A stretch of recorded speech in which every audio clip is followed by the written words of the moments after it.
Saver Meals 99 plus. Diving meals, if it's a bill, Saver Meals won't make you go, yeah. All my friends look Grab Car Saver. The Grab Car Saver is a lot cheaper.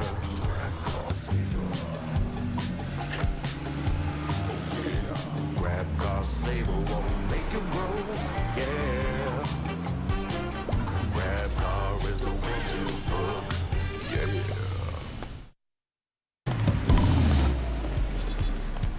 All my friends look Grab Food Saver. Delivery fee is a lot cheaper. Grab Food Saver won't make you grow, yeah. Oh yeah. Grab Food Saver is the one to choose, yeah.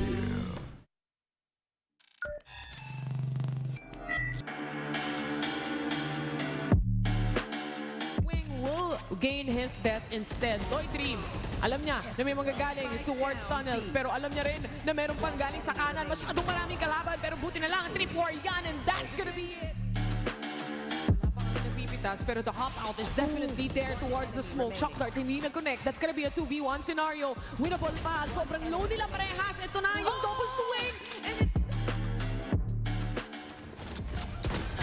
Do they have enough? Mojer, it's his time to turn up.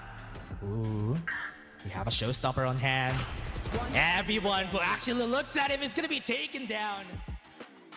Good gun, but Second Love is able to connect. The double for him with the Bulldog. Gabok cleans up house 1v1. Gabok versus Second Love. Up to safe to make sure that this plant is safe. Both of them are incredibly low health, 1 HP for everybody, and just that spray down is going to be enough. Safe has to make sure he doesn't get one tapped, and that's a 1v2. Dubstep's the one watching out for this mark. It's a graveyard here already towards A main.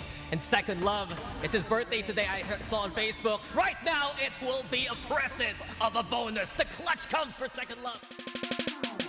Crosses through both players of Oasis to his left and right, and now Oasis, they control the site. Here comes the Disney, but Savvy AK is an absolute savage. And here he comes barreling down onto the side, catches out Hydra Kid, but Hydra Kid has already taken one down with him. It's 2v1, and they're playing by the spike. Senor Carl moving forward, beautiful isolation made, and Senor Carl, hats off to you. Have the cam though. Try and gather that up close, but the spray down is just way too much of a problem. The ace for Second Love against the Eco. The picture. That's gonna be bad for the squad here. Look at the push coming in, and this is gonna be a Jazz already inside, and he gets the kill on Dubstep. Here we go. Ja, yet many times has this man made his mark.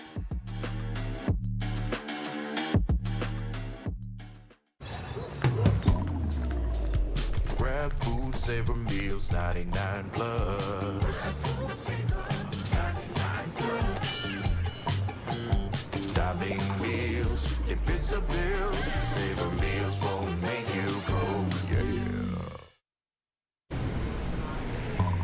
All my friends look Grab Car Saver. The Grab Car Saver is a lot cheaper. Grab Car Saver. Grab Car Saver won't make you grow, yeah. Grab Car is the way to book, yeah.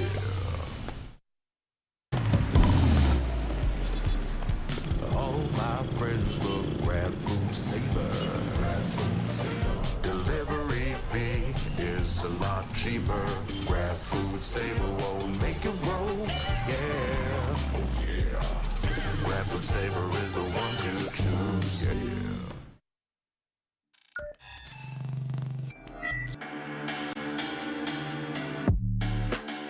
Wing will gain his death instead. Toy Dream, alam niya na may manggagaling towards tunnels, pero alam niya rin na meron pang galing sa kanan. Masyadong maraming kalaban, pero buti na lang ang trip war yan, and that's gonna be it.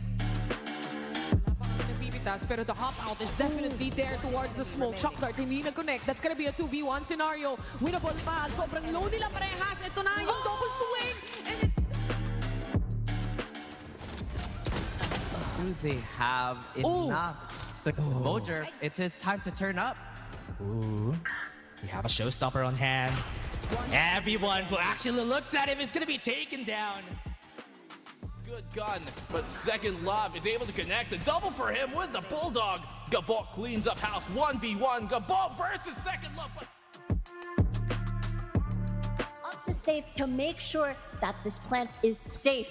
Both of them are incredibly low health. 1 HP for everybody. And just that spray down is going to be enough. Safe has to make sure he doesn't get one tapped. And that's a 1v2. Dubstep's the one watching out for this mark. It's a graveyard here already towards A main. And Second Love, it's his birthday today, I saw on Facebook. Right now, it will be a present of a bonus. The clutch comes for Second Love. Just crosses through both players of Oasis to his left and right. And now Oasis, they control the site. Here comes the Dizzy, but Savvy AK is an absolute savage. And here he comes barreling down onto the side. Catches out Hydra Kid, but Hydra Kid has already taken one down with him. It's 2v1, and they're playing by the spike. Senor Carl moving forward. Beautiful isolation made, and Senor Carl, hats off to you. Have the cam though. Try and gather that up close, but the spray down is just way too much of a problem. The ace for Second Love against the Eco. The picture. That's gonna be bad for the squad here. Look at the push coming in.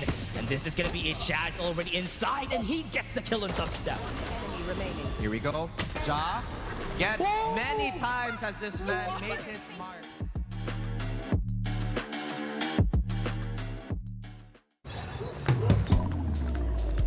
Grab food, savor meals, 99 plus.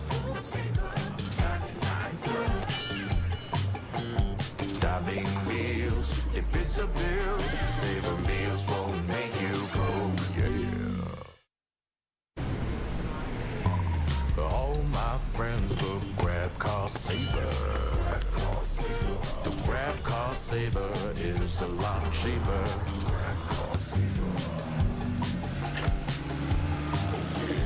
Grab car saver won't make you broke, yeah.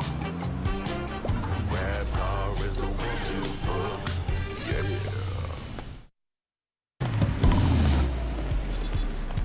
All my friends will grab food saver. Delivery fee is a lot cheaper. Grab food saver won't make you broke, yeah. Oh yeah. Grab food saver is the one to choose, yeah.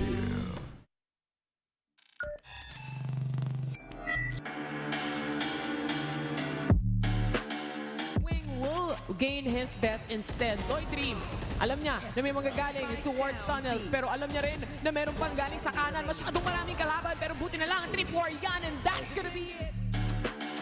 Wala pa kami napipitas, pero the hop out is definitely there towards the smoke. Shock dart, hindi nag-connect. That's gonna be a 2v1 scenario. Winnable pa, sobrang low nila parehas. Ito na yung double swing, and it's...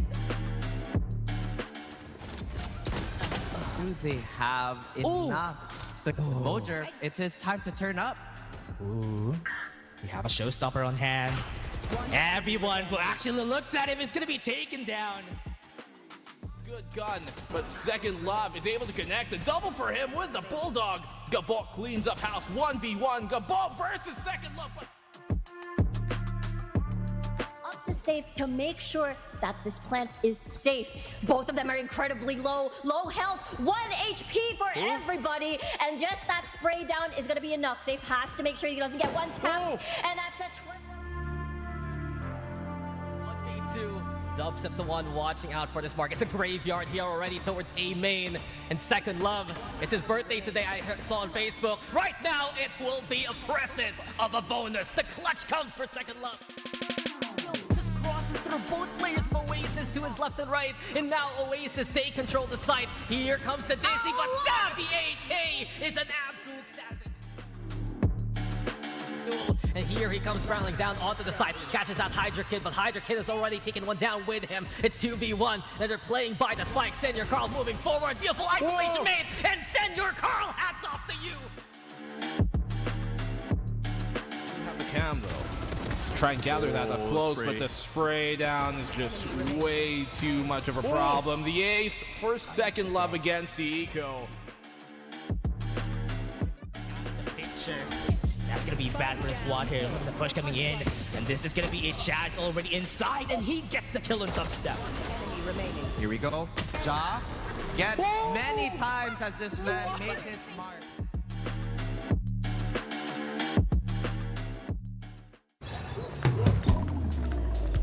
Grab food, savor meals, 99 plus. Diving meals, if it's a bill, savor meals won't make you go, yeah. All my friends will grab cost saver. The grab cost saver is a lot cheaper.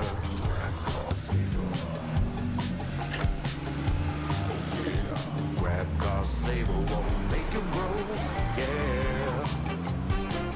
Grab car is the one to book, yeah.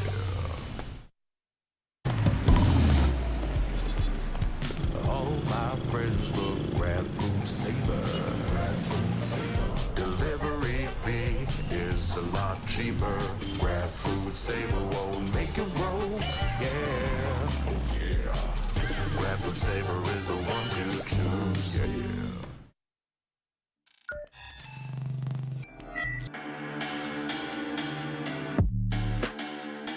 Will gain his death instead. Toy Dream, alam niya na may manggagaling towards tunnels, pero alam niya rin na meron pang galing sa kanan. Masyadong maraming kalaban, pero buti na lang, 3-4 yan, and that's gonna be it.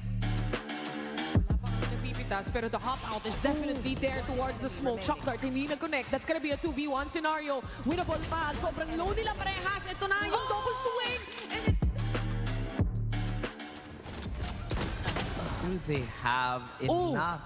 Mojer, it's his time to turn up. Ooh, we have a showstopper on hand. Everyone who actually looks at him is gonna be taken down. Good gun, but second love is able to connect the double for him with the bulldog. Gabok cleans up house 1v1. Gabok versus second love. Up to safe to make sure that this plant is safe. Both of them are incredibly low health, 1 HP for everybody, and just that spray down is gonna be enough. Safe has to make sure he doesn't get one tapped, and that's a 1v2.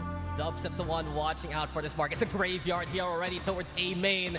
And second love, it's his birthday today, I saw on Facebook. Right now, it will be a present of a bonus. The clutch comes for second love. Just crosses through both players of Oasis to his left and right. And now Oasis, they control the site. Here comes the Dizzy, but Savvy AK is an absolute savage. And here he comes barreling down onto the side. Catches out Hydra Kid, but Hydra Kid has already taken one down with him. It's 2v1, and they're playing by the spike. Senor Carl moving forward. Beautiful isolation made, and Senor Carl, hats off to you. Have the cam though. Try and gather that up close, but the spray down is just way too much of a problem. The ace for second love against the eco. Picture. That's gonna be bad for the squad here. Look at the push coming in, and this is gonna be a Jazz already inside, and he gets the kill on dubstep. Here we go. Ja, yet many times has this man made his mark.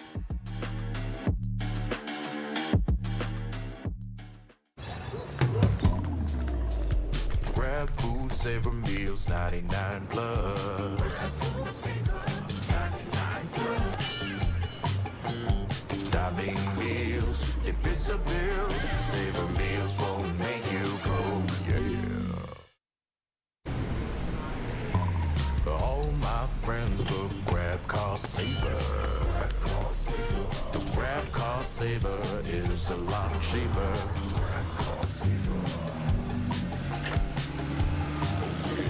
Grab cost saver won't make you grow, yeah.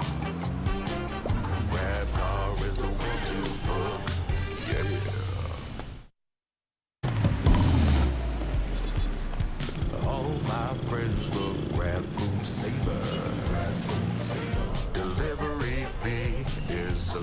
cheaper.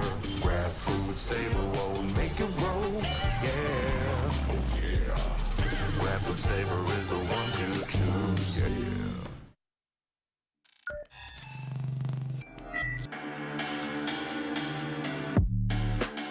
Wing will gain his death instead. Toy Dream, alam niya na may manggagaling towards tunnels, pero alam niya rin na meron pang galing sa kanan. Masyadong maraming kalaban, pero buti na lang, 3-4 yan, and that's gonna be it. Napipitas, pero the hop out is definitely there towards the smoke. Shock dart, hindi nag-connect. That's gonna be a 2v1 scenario. Winnable pa, sobrang low nila parehas. Ito na yung double swing, and it's Do they have enough? The Mojer, it's his time to turn up. Ooh. We have a showstopper on hand. Everyone who actually looks at him is gonna be taken down. Good gun, but Second Love is able to connect. The double for him with the Bulldog. Gabok cleans up house 1v1. Gabok versus Second Love. Up to safe to make sure that this plant is safe. Both of them are incredibly low health, 1 HP for everybody, and just that spray down is gonna be enough. Safe has to make sure he doesn't get one tapped, and that's a 1v2. Dubstep's the one watching out for this mark. It's a graveyard here already towards A main. And Second Love, it's his birthday today, I saw on Facebook. Right now, it will be a present of a bonus. The clutch comes for Second Love.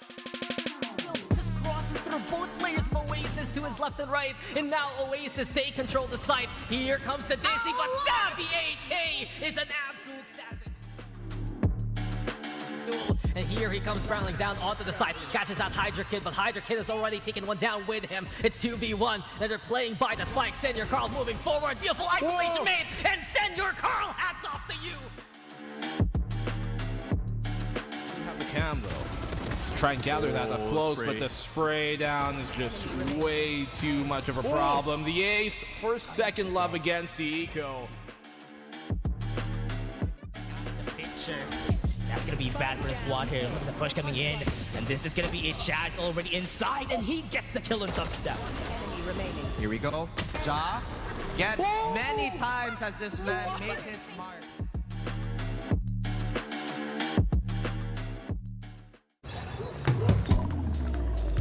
Grab food, savor meals, 99 plus. Dining meals, if it's a bill, savor meals won't make you broke, yeah. All my friends look grab car saver. The grab car saver is a lot cheaper. Grab car saver. Grab car saver won't make you broke, yeah. Grab car is the one to book, yeah.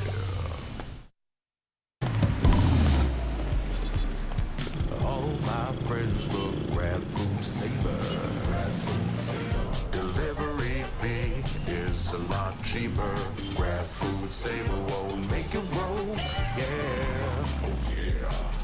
Grab food saver is the one to choose, yeah.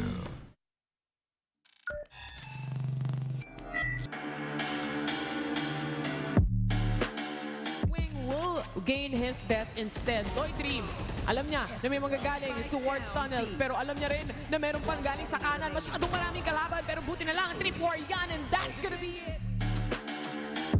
Napipitas, pero the hop out is definitely there towards the smoke. Shock dart, hindi nag-connect. That's gonna be a 2v1 scenario. Winnable pa, sobrang low nila parehas. Ito na yung double swing, and it's... Do they have enough? The Mojer, it's his time to turn up. Ooh. We have a showstopper on hand. Everyone who actually looks at him is gonna be taken down. Good gun, but Second Love is able to connect. The double for him with the Bulldog. Gabok cleans up house 1v1. Gabok versus Second Love. Up to safe to make sure that this plant is safe. Both of them are incredibly low health, 1 HP for everybody, and just that spray down is gonna be enough. Safe has to make sure he doesn't get one tapped, and that's a 1v2. Dub Steps the one watching out for this mark. It's a graveyard here already towards A main. And Second Love, it's his birthday today, I saw on Facebook. Right now, it will be a present of a bonus. The clutch comes for Second Love. Just crosses through both players of Oasis to his left and right. And now Oasis, they control the site. Here comes the Dizzy, but Savvy AK is an absolute savage. And here he comes barreling down onto the side. Catches out Hydra Kid, but Hydra Kid has already taken one down with him. It's 2v1, and they're playing by the spike. Senor Carl moving forward. Beautiful isolation made, and Senor Carl, hats off to you. Have the cam though. Try and gather that up close, but the spray down is just way too much of a problem. The ace for Second Love against the eco. The picture. That's gonna be bad for the squad here. Look at the push coming in. And this is gonna be a Jazz already inside, and he gets the kill on dubstep. Here we go. Ja, yet many times has this man made his mark.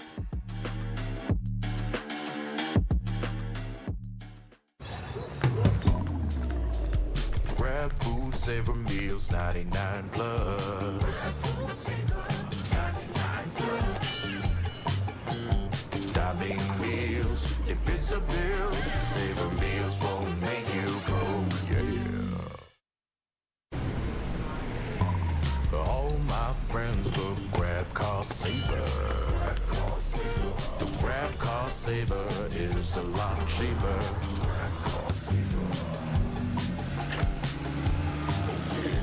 Grab car saver won't make you broke, yeah. Grab car is the one to book, yeah.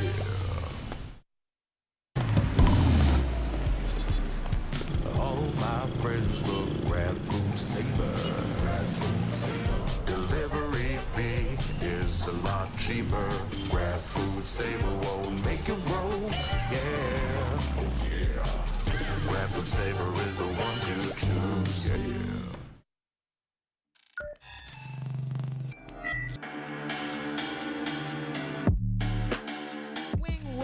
Gain his death instead. Toy Dream, alam niya na may magagaling towards tunnels, pero alam niya rin na meron pang galing sa kanan. Masyadong maraming kalaban, pero buti na lang ang 3-4 yan, and that's gonna be it. Wala pa kami napipitas, pero the hop out is definitely there towards the smoke. Shock dart, hindi nag-connect. That's gonna be a 2v1 scenario. Winnable pa. Sobrang low nila parehas. Ito na yung double swing, and it's Do they have enough? The Mojer, it's his time to turn up. Ooh. We have a showstopper on hand. Everyone who actually looks at him is gonna be taken down. Good gun, but Second Love is able to connect. The double for him with the Bulldog. Gabot cleans up house 1v1. Gabot versus Second Love. Up to safe to make sure that this plant is safe. Both of them are incredibly low health, 1 HP for everybody, and just that spray down is gonna be enough. Safe has to make sure he doesn't get one tapped, and that's a 1v2. Dub Steps the one watching out for this mark. It's a graveyard here already towards A main. And Second Love, it's his birthday today, I saw on Facebook. Right now, it will be a present of a bonus. The clutch comes for Second Love. Just crosses through both players of Oasis to his left and right. And now Oasis, they control the site. Here comes the Dizzy, but Savvy AK is an absolute savage. And here he comes barreling down onto the side. Catches out Hydra Kid, but Hydra Kid has already taken one down with him. It's 2v1, and they're playing by the spike. Senor Carl moving forward. Beautiful isolation made, and Senor Carl, hats off to you. Have the cam though. Try and gather that up close, but the spray down is just way too much of a problem. The ace for Second Love against the eco. The picture. That's gonna be bad for the squad here. Look at the push coming in. And this is gonna be a Jazz already inside, and he gets the kill on dubstep. Here we go. Ja, yet many times has this man made his mark.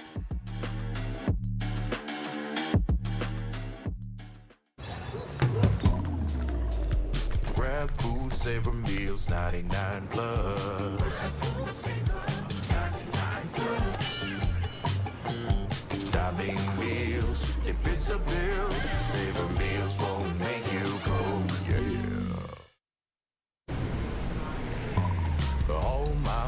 use the grab car saver. Grab car saver.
Isang magandang hapon sa inyong lahat. Nagbabalik, of course, ang VCT Philippines presented by PPGL, the largest multi-game esports league in the country at organized syempre ng Minisky Global, the official tournament organizer for the 2024 VALORANT Challengers Philippines.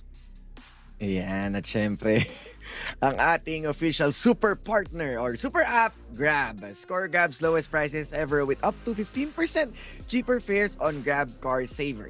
Delivery fees as low as 15 pesos with Grab Food Saver delivery, and thousands of budget-friendly meals as low as 99 pesos with Grab Food Saver meals. And last but not least, this tournament is officially sanctioned by the Games and Amusement Board.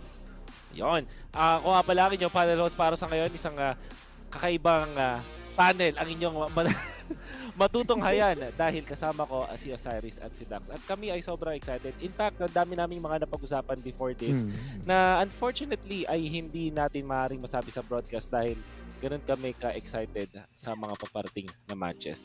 Pero kamustahin ko muna itong dalawa to. Osiris, how's the break been? Matagal din tayo hindi nakita dito sa VCTPH. Yeah, exactly. I mean, kahit na bakante tayo sa VCTPH, nakita naman natin yung laban sa Pacific, which is really, grabe, kakaiba yung mga naging games natin. Napanood natin si Asoray tsaka si Mika all the way from Korea. So, I think talagang na-enjoy natin yung Pacific games all over. Ano ba? Nahiya pa kayo, guys. Napanood ko si Wolf, si Osiris, si Nabil, of course, sa ating Tagalog broadcast dito rin sa PPGL. And let's not forget, a decent showing naman galing sa Team Secret. Tumabot ng 5th place. Isipin mo, natalo lang tayo dun sa Champions. Kaya malakas talaga ang Team Secret moving forward. But of course, alam naman natin, we're here in VCTPH because we want to see kung may team nga na-asenso kasama yung Team Secret in the Pacific League in the future.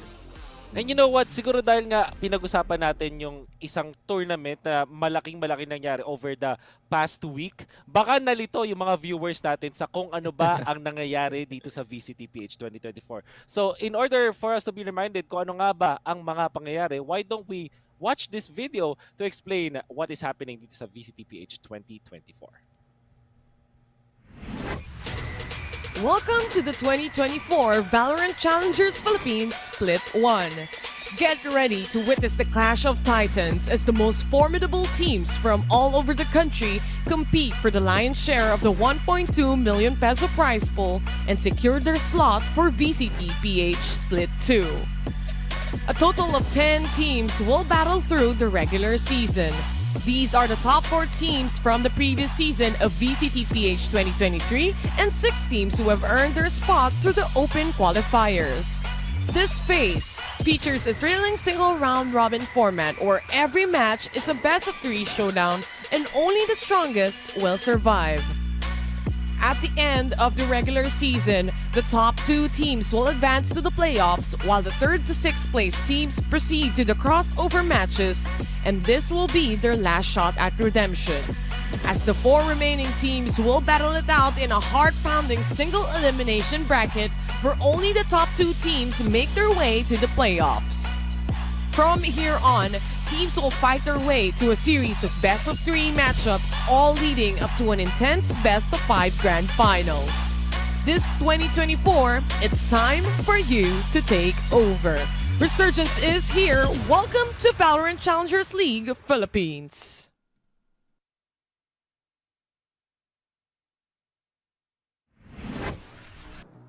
It's time for us to take over, sabi nga ng ating idol ng lahat na si Taylor. Glad to hear her voice once again. At eventually, makita din ata natin dito si Taylor sa ating broadcast. So for today, it's Osiris and Dax. You know, kailangan na nating pag-usapan yung mismong paparating na laban. We're gonna be starting today with AIM-PH going up against NAOS. Madaming beses na natin na pag-usapan yung NAOS, so we're gonna be parking them mamaya-maya ng konti. For now, I want to talk about AIM-PH. Meron bang mga notable na mga kwento or notable na bagay na kailangan nating pag-usapan about AIM-PH? That's, I think si Dax, nakikita ko sa mata mo, Dax, na gusto mong magsalita about this team. Yeah, so what can you say about this team? Biglang pinasa sa akin. Grabe ka naman, Boss Wolf. Pero masasabi nga natin, di ba, I think there's been a bit of a storyline for MPH na for quite a while. A Davao-based organization, we're seeing a core na matagal na magkakasama. And naalala ko nga na pinag-usapan natin kill by last week pa nga, di ba? Na APH, this is a team na sumasali pa nga no open qualifiers kahit no 2023. I think really coming into 2024 though, na ang ginawa nila, they made sure that their core is a lot more solid, na magkakasama nga silang matagal. Ang naging bago lang talaga sa kanilang roster over the year is si Magix. And from what we saw against the likes of GEEK fam, meron naman good showings from the likes of Yonpik, from the likes of Nasty. Kaya may pag-asa nga dito ang APH after nanggaling ng open qualifier number 1 eh. Yeah, I mean, nakita kasi natin yung possibility sa yung lakas ng team nila as they also, sabihin na nating naging close yung game nila against GEEK fam, which is GEEK fam, former MVP esports na alam nating solidified din on how well they played nung kanilang playoffs from last season. So definitely, it means yung caliber ng team ng MPH is they are in contention sa mga future teams. Kaso, yun nga, they're going to face NAOS, which is one of the Titans. Yeah. MPH, unfortunately, parang isang beses pa nga lang sila nating nakikita at parang hindi ganun ka-comfortable yung spot kasi they're going up against NAOS. Tapos ang tagal nilang nabakante. So parang hindi masyadong ganun ka-init ngayon yung kanilang team. But when we just talk about yung mainit na team, obviously, nandito ang ating mga teams. Let's start with NAOS. At alam natin, dito sa NAOS ay kung di ako nagkakamali, nanalo sila dun sa pinaka-exciting na match for the group stages. The first one when they won against Oasis. So why don't we look at this video to introduce NAOS?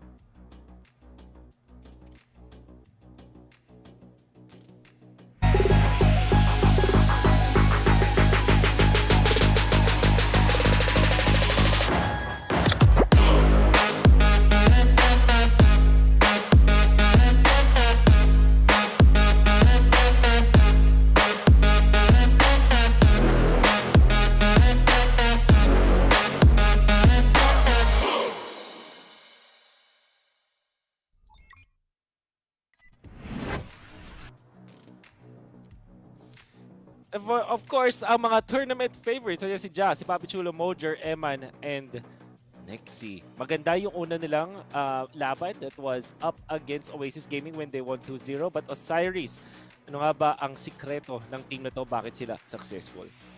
Consistency pa rin. Alam natin na nandito pa rin si Ja ever since from previous season. Isa siya sa pinaka-cornerstone ng mga naging success ng NAOS. And the day it mattered, no, with last-minute changes that they did, coming in nga itong si Mojo tsaka si Eman, nakita pa rin natin yung lakas ni Ja. At it feels like nagbe-mesh well agad itong superstar or sabihin nating hyper-aggressive na team.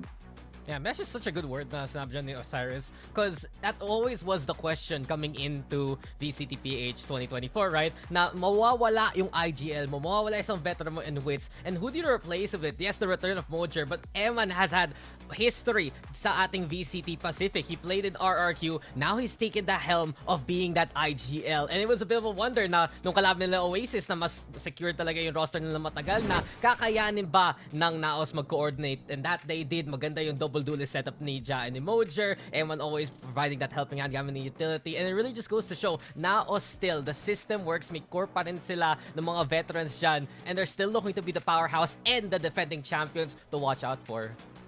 Sobrang crucial no kanilang pagkakaparat was sa 2-0. Hindi naman sila ganun ka-dominant, but you feel na talagang sila yung better team that series. Now let's look at the team that they will be facing up against. It is going to be AIM PH.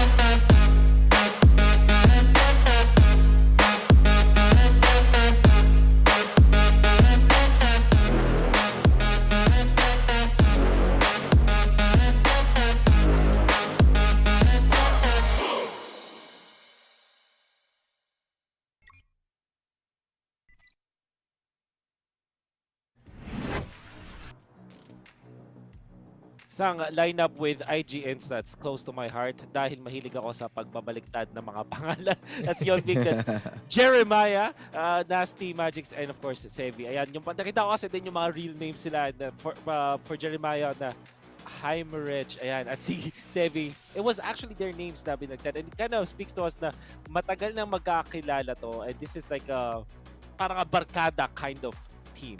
But I don't know if that's actually the dynamic here. Is it, Dax? I would say na there is a form of friendship na by this point. Na ang tagal na nga nilang magkasama. Late 2022, 2023, the core four have been there. I said a while ago, diba? Si Magix yung sinama nila. And he has had the experience playing in different teams. I do want to tackle those some key players right now dito na APH. Nasty especially. He hit a sick ace nung sunset. Nakanalo pa nga ng 1v4 clutch. And those are the kind of moments. Meron silang mga impact players na pwede mag-pop off at a moment's notice. So I really feel like for APH right now, kailangan lang nila mag-stabilize sa performance to get to those highs para tapatan ang pwede dalhin dito na NAOS. And speaking of yung pagtapat doon sa mga kailangan nilang, yung pagtapat doon sa kanilang extreme na challenge, a tall order, which is NAOS. I really wanted to ask you guys kung ano ba yung mga necessary steps at ano yung mga, or at least ano yung mga pwede nilang gawin to eventually conquer yung team na favorite dito sa ating tournament. For now, siguro ang pinakamasasabi natin, there's no apparent pa yung strong points talaga ng MPH. Technically, it's the power of friendship na meron sila ngayon dito. Dahil nga, they stuck nung ever since na nag-start itong team na to, although si Magix nandyan siya to bring in the veterancy, the experience. But let's be honest that yung haharapin nila ngayon isn't just a team from another block. This is the team that always has been staying at the top. So, it takes a lot of experience and play before nila entirely malason itong NAOS. Pero I'm thinking of a curveball or a different approach to a certain map that they can edge out itong NAOS. Yeah, personally, I'd say it's a bit of a front-to-back kind of action, right? Already tackled with Nasty na kaya nga niya maging clutch player para sa team. And he's gonna be instrumental to try and separate Ja and Mojer when they decide to play that double duelist yet again, if that's gonna be the plan of NAOS. But really, my eyes are on Yonpeak right now. Kasi siya, ang ganda ng nagawa naman yan versus GEEK fam. He had the most first kills dun sa series na yon with 13. He had 40 frags dun sa buong series. And from what we saw, siya ang nagiging tempo setter dito ng AMPH. Kung kaya tapatan kagad ni Yonpeak yung isa o yung dalawang duelist ng NAOS, kung dadalhin nga nila yon, then there is a big chance for AMPH to rack up some points early on at tingnan natin kung makakakuha sila momentum doon. I like yung mga sinabi niyo doon, and ngayon lang ako nakarinig doon ng front-to-back approach in this kind of game, like the Valorant. But it kind of makes sense kasi pag tinignan nga natin kung paano maglaro yung NAOS versus dito sa AMPH, maybe that is something that AMPH can address para nga naman sila mauna, and really like those points. And why don't we look at the head-to-head kung sino ba yung dapat abangan? We already talk about Yonpeak, yung sinabi ngayon ni Dax na exciting stuff about this guy going for the most first frags dun sa buong match na going up against a team like GEEK fam. I think napaka-commendable nun. But now we have to talk about Mojer. Honestly, madami kasing pwedeng i-feature na players dito sa NAOS. But what really is Mojer doing in the past matches or games nitong NAOS na kailangan natin siyang i-feature sa ngayon? I think yung pagiging momentum based din ni Mojer na once na nakukuha ng NAOS yung kanilang head start, napakadali na lang kay Mojer to extend yung kanilang lead because of this guy. And kung papansinin nga natin, no, yung kanilang average skills hindi nagkakalayo as how Dax highlighted itong si Yonpeak, na lumilibel siya sa mga entry, and yung front-to-back approach na yon, once a successful entry coming in from those teams, tumataas yung win rate nila dahil nga nananalip yung post-plan situation has been taken advantage entirely by this kind of teams. Kaya once na ma-open nila yung site, it's for them to take already. Yeah, it's a pretty ridiculous battle of the raises, right? These two players are within the top 3 raises so far dito sa VCTPH. And we talk about Mojer, ang pagbabalik niya sa NAOS is such a big deal. Kasi nung nag-re-reshuffle yung NAOS with Tesseract leaving nga and with Wits leaving, you needed someone na who knew the system already by heart. And Mojer proved that again and again. Siya yung talaga prodigy ng NAOS na na-foster nila maging instrumental talent sa kanilang success. And truth be told, kahit nung off-season, nung nawala si Mojer sa NAOS at tumali siya ng Valhalla for a while dun sa isang off-season tournament, nanalo pa siya sa NAOS mismo. So this is a guy who knows how to play an impact role dito sa team na to, and he is welcome back in open arms dito sa NAOS. Maalala ninyo yung match nila against Oasis Gaming, impact talaga, impact player, and impact plays ang nakita natin mula doon kay Mojer.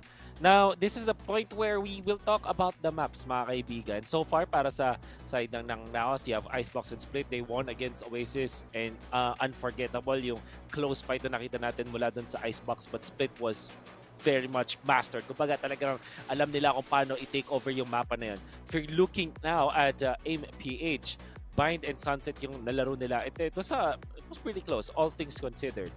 With all of the stuff na pwede natin i-expect sa dalawang teams na to, what should we be looking forward to when it comes to the map, Vito? Tingin ko, para sa akin, baka mas magandang better off ang MPH na wag nang pumunta sa Split. But what do you think, guys? Osiris, ikaw, tingin mo ano yung mga kailangan watch out dito ng mga mapa? Just stay away sa Icebox. Tulad ng sinabi natin again and again, marami ng sinirang pangarap ang Icebox pagdating dito sa NAOS kasi sobrang confident nila, and yung space na kinukuha nila dyan whenever they wanted to push certain sites, sobrang nasa-shutdown kaagad nila yung possibilities na makuha yun, and then ang dami nilang ginagawang play for those teams na talagang nagugulat yung opposing team, and they are having a hard time dealing with this kind of this aggression. So MPH, with them being maturing pa lang dito sa ating season, Icebox isn't really a good choice. Feeling ko mas maganda ilaro nila to sa Sunset at saka Ascent. I mean, kung may choice ba sila, I feel like that NAOS is gonna pick up that Icebox map as soon as possible. Because Wolf makes a really good point. Split is the map that now is fearful. Kasi I'll be real, they destroyed Oasis, and that was Oasis's map pick. Yeah. And not only that, APH, they like to actually ban out Split sa kanilang rotation. So kung maban naman yun, mapipilit sa mag-Icebox, I do feel like for APH, isang map na gusto na sana nila dalhin tong map draft na ito is into Lotus. I wonder if NAOS is gonna ban that. They banned that against Oasis naman last time around, but that's one map na APH has really proven how strong they can be as a team. Well, now, ito naman, ang kailangan natin pag-usapan sa one of my faves, the predictions. Love and hate relationship ko with predictions for sure. However, dahil sa mga napanood natin, medyo mas madali na pumunta ngayon sa side ng NAOS. I think it's just easier for me as a talent na nanonood ng mga laban nila na just to go with NAOS this time. They have the better mastery, the better experience, at nakita natin na tinalo nila mismo kasi yung kanibal nila right at the get-go. So that speaks volumes. That's why I'm going in for NAOS. I wonder what Osiris thinks. Sino ba ang nape-predict mo dito? Of course, I'll go with NAOS. Respeto pa rin, syempre, sa gaano nga katalented itong team na to. As much as we want the underdog story or this new kids on the block to play out their hearts, kaso alam natin kung gaano ka-punishing ang isang NAOS, and this is not even Oasis, di ba? So, I'm really closing in kay NAOS. Ipakita nila yung gap kung gaano nga sila katindi with this new team.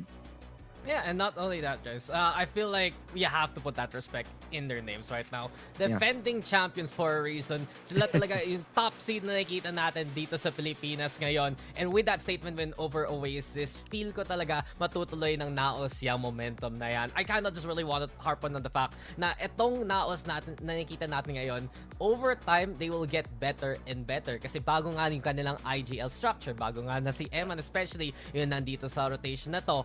And I look at Eman as a player na nag-evolve talaga during his whole Valorant career. Back then, nung ano ba yung team nila dati kasama si Georgie, diba? He was just only that second duelist behind him. He got out of that shadow, played a key role dun sa RRQ in rotation, played in the Pacific League. At ngayon, lahat ng natuto niya, not just through his career, but also through international talents. Yung mga kasama natin sa SAA, especially from Indonesia, right? Yung coaching structure ng RRQ, madadala niya mismo sa NAOS yung natuto niya. And from that point on, magiging, in a way, veteran rin siya. And if you look at this roster, si Eman na mismo ang pinaka may experience sa Valorant compared to everyone else. You always respect the careers of Ja, of Papi Chulo, especially back in, let's say, CS, diba? But it's still very different na umabot ka na ng level na yon. And with NAOS right now, they're gonna be able to use those building blocks to keep making their structure better and better with the weeks to come.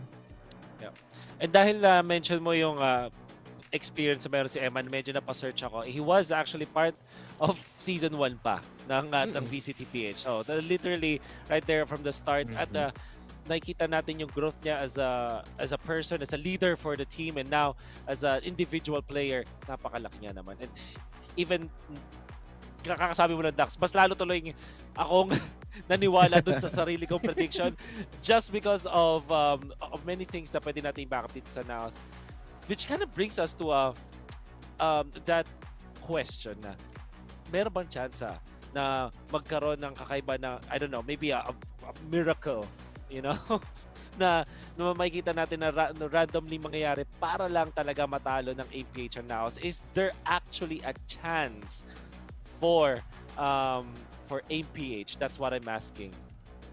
I feel like sa MPH naman, it's more about them stabilizing coming into this series, right? You look at their performance against GEEK fam, and one thing I noticed is kayang-kaya nila mag-punish ng mga players na medyo magiging overconfident, masyado mag-overheat, and yun nga, kaya rin nilang tapatan with those impact players in the front line. I always look at Yonpig, I look at Nasty, and these guys really put up some great numbers in that single series alone. And let's not forget, sila rin isa sa pinakaunang teams na nanggaling sa open qualifier. It's all building process for some APH. It's their first time really dito sa group stage ng VCTPH. Pero kung gusto nga nila gumawa ng impact, well, it's their time to try and take down NAOS. Yeah, I mean, there's no way but up lang para dito sa team na to ng MPH. And knowing din na kung gaano nga itong NAOS maging confident, a huge curveball, or just making sure nga na masurpresa nila para lang makagain ng puntos. Trial by fire talaga tong MPH for today. Well, you know, if anything, ang gusto natin ma-surprise talaga. We want to be wrong. Yan ang titignan natin as we head on over to our matches. Bakit hindi natin to ipasa sa ating mga casters for the series?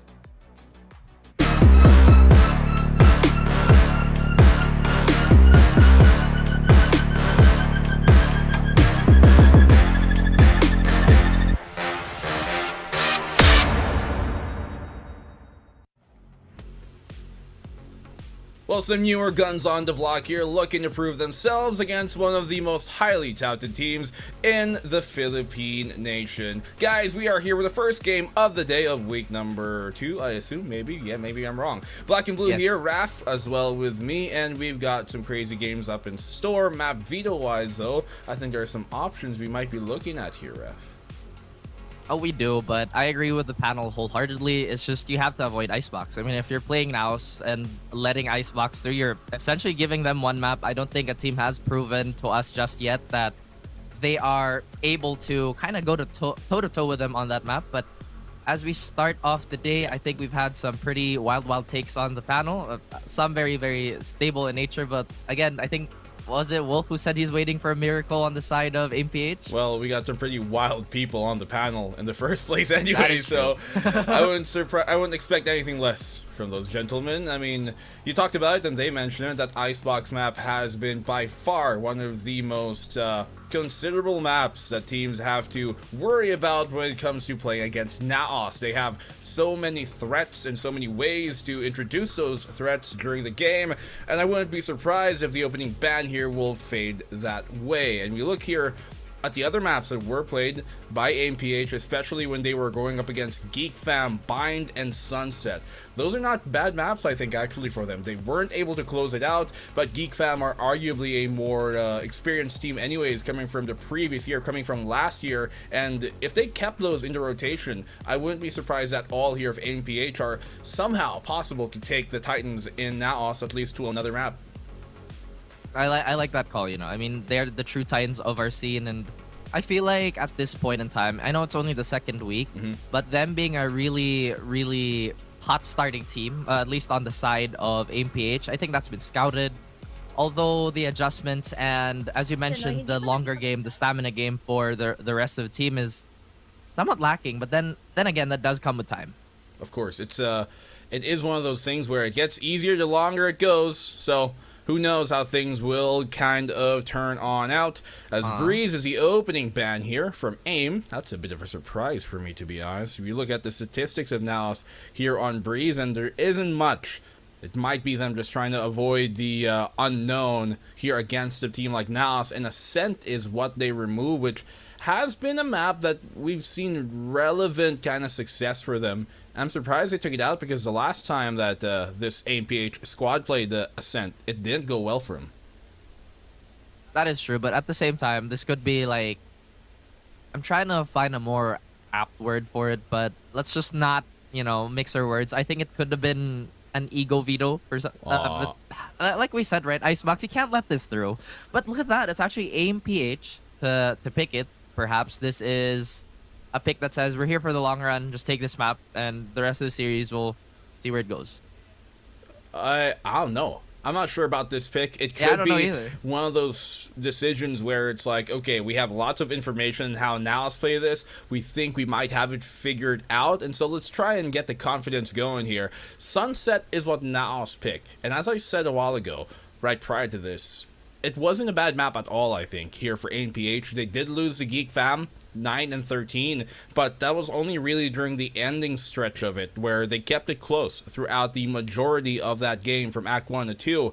And so this is a possible map that AMPH could take against NAOS if it does go to a point where they take each other's map picks away. But as Split is going to be removed here, one of the quintessential picks that we see players like Mojer have on sometimes on that Raze, it's another map that he can absolutely wreak havoc, and so you can see why they would ban Split out. I'm not entirely sure what the whole plan is for AMPH here, because I think it's been proven that yes, they can lead the dance, but to close out the number or the performance is something that is up in the air for them. So with, again, the confidence to select Icebox, I think that's lovely and all, but with Lotus as the decider, which can be an incredibly default heavy map, if the defense can hold and maybe push it to a 6-6, it becomes very slow. Well, a map like Lotus has also shown, at least here for AMPH, to be one of their more consistent ones as of late, and NAOS have had some struggles on this map in the past. It's arguably one of their most problematic map, to say the very least, that we've seen moving on. It's kind of a 50-50 for them right now if they're able to take this against arguably higher competition in the past, but still it's one of those maps that have been shown to be a liability, if not anything else, here for NAOS in the previous times we've seen them. And I do think that this map veto has a chance, a possibility, not a high one, not a probable one, but the plausible one, where you can see AMPH somehow take a map away and maybe even possibly upset this. Now, it's still an underdog game, and NAOS are definitely the favorites of this series, but we've seen crazier stuff happen in VCT, ref. Absolutely, and just to kind of drive the nail home, we're a bunch of stats guys here right now, especially on this casting desk in particular. This is one of the nerdiest desks on VCTPH, so pardon us if we are going by the numbers and going against perhaps the soul of the game, but as Black and Blue mentioned, there's a big possibility that NAOS is going to win. A small chance for AMPH. I'm sorry, I was about to retract on my statement there, but tournament favorites, just tenure, and I sound like a broken record. Experience has prevailed, especially in our league for God knows how many years now, how many seasons. Every time I hear the name AMPH, it just reminds me of APH, like Action PH back in the day. I know, it's like, I would hear it all the time, so anytime I think of the abbreviation APH, that's what comes to head automatically. And in a way, this team is kind of the earlier renditions of it, where you kind of had some unknowns who are coming into this once more, who again have a position where they could surprise a lot of people. They arguably aren't in the top, actually it's not even arguably, they definitely aren't in the top half of the leaderboards right now in terms of the standings and power rankings of the teams right now. Whatever the stats may say, I still refuse to believe it for the moment, but that can change. You look at their position right now, they are just barely in there, AMPH in the lower third of the lower bottom three of the standings. But as you said, it's only week 2, so that can change very soon. I do think there are some teams here that they could take down, teams like Just Us perhaps, teams like Zol, everybody else basically aside from NAOS. There's a chance here. It may be first Mega Saver, because G and Sandy and co have been smashing it recently. They kind of have been. It's one of those teams where if you're not diligent or if you're not having a good aiming day, they're probably going to run you over. But as that being said, they are one of the newer teams, as we mentioned time and time again. And NAOS is the team to beat. I feel like they're probably the bar that has been set for our region, you know, barring our franchise teams and whatnot. You talked about Action PH, which I feel like there's still a remnant on I think it's NAOS, right? Because Eman used to be part of that APH team with Georgie, an iteration of that. I think this was post Dreamfire. But, you know, just a little bit of a history lesson. They do have that ability to, hey, if we want to just kind of outfight you, we can. But knowing NAOS, they're very calculated as a whole. Their system is very much set in place. If AMPH can kind of break through that and throw a wrench in their plans, then perhaps they will have a chance. But then again, you kind of have to go back on the layer that now, like, individually, they're all very gifted. They can all adjust, and they will just stand on their own 2 feet. I mean, if you want to talk about former APH players, Zol has 2 of them.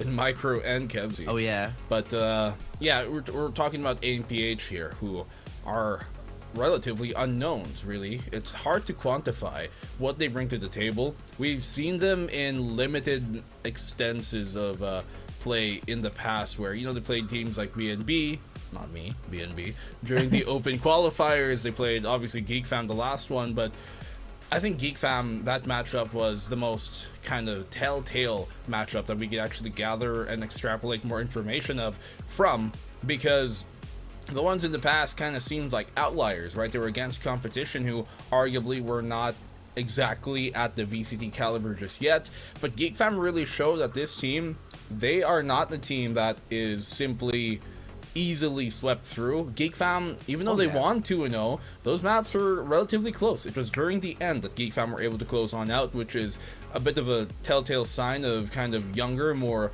green teams, right? Less callous teams. And if that's something that AMPH throughout this regular season can work on closing out matches, then they could definitely be a threat, especially to basically majority of the teams here in the season still. And just to give everybody a point of reference, because I think GEEK Fam right now, maybe peak top 3, floor top 5 type of team. You know, so they're definitely very, very decent. And they're very stable as a team. I think they're still talking about kind of finding their footing and establishing that consistency. But going back to our very present teams right now, NAOS Esports and AMPH on Icebox, the KO pick, I think this is something that Ja and Papi have a lot of experience playing against. It's very curious what they bring to the table here. We have seen, for the most part, you know, these compositions be pulled out by them and by other teams in the past. But for them to stick on that KO, is this a specific decision that they want to hold on to against the Rays of Mojer? Is that a calculated decision that they've made here? Or is it just what they typically run? Because they do run it, and they have run this composition in the past year in Icebox, but looking forward to it. I want to see how they counterplay each other. That KO is going to have to be big for AMPH. They are, even though their moniker, their name might say AMPH, it's going to be very difficult to outgun this NAOS Esports squad, and so how they play around that utility, that is going to be crucial. I mean, I'm sure you have an idea of how to play against the KO on Iceboxer. That was, after all, your winning season, but that's a big history lesson. Oh, you're talking about. You know, I know what I'm talking about. The past is in the past. But I like being a bit of a historian, you know, like our resident historian, Dax. You know, big handsome man. What do you mean? Actually, he is a licensed historian. Graduated. Exactly. We are pretend historians. We're off the top of our head historians. He's an actual historian. Going back to the game here, I like that this is kind of like a lineup that the very, very first iteration of NAOS kind of popularized in our region with the KO Viper Killjoy. I still remember how Blast would be a frontlining Killjoy. Like, I don't care about the flank. We're just going to let it rip.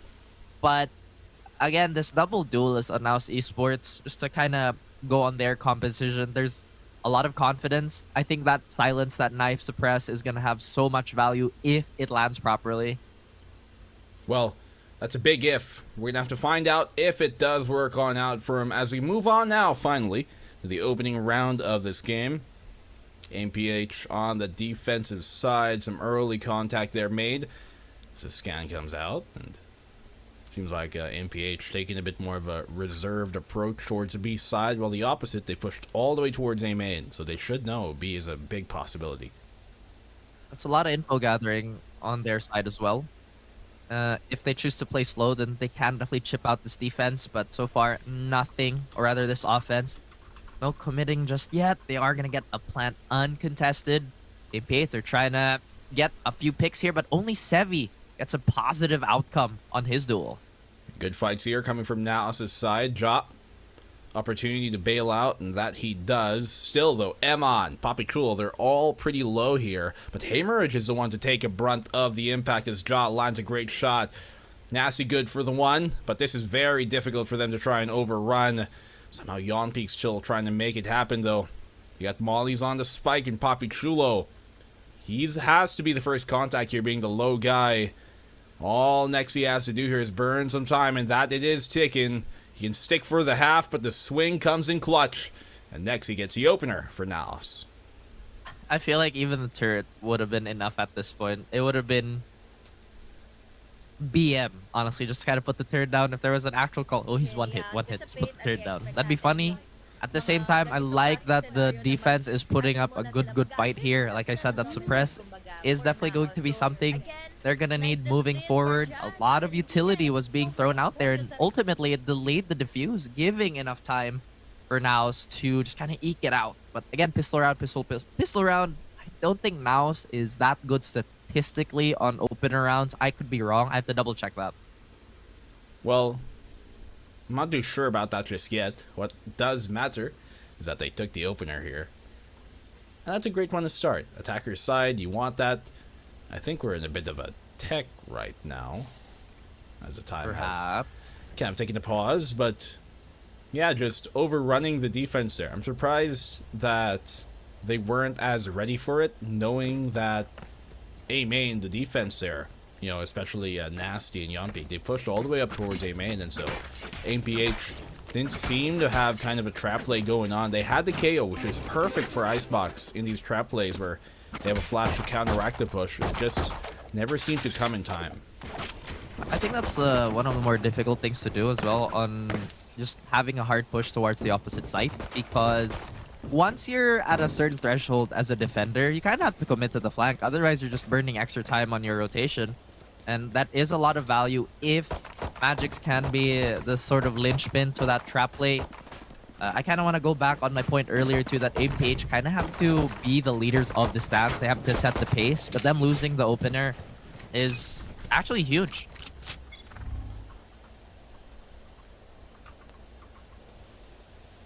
There you go though. Just a little bit of patience on both ends here.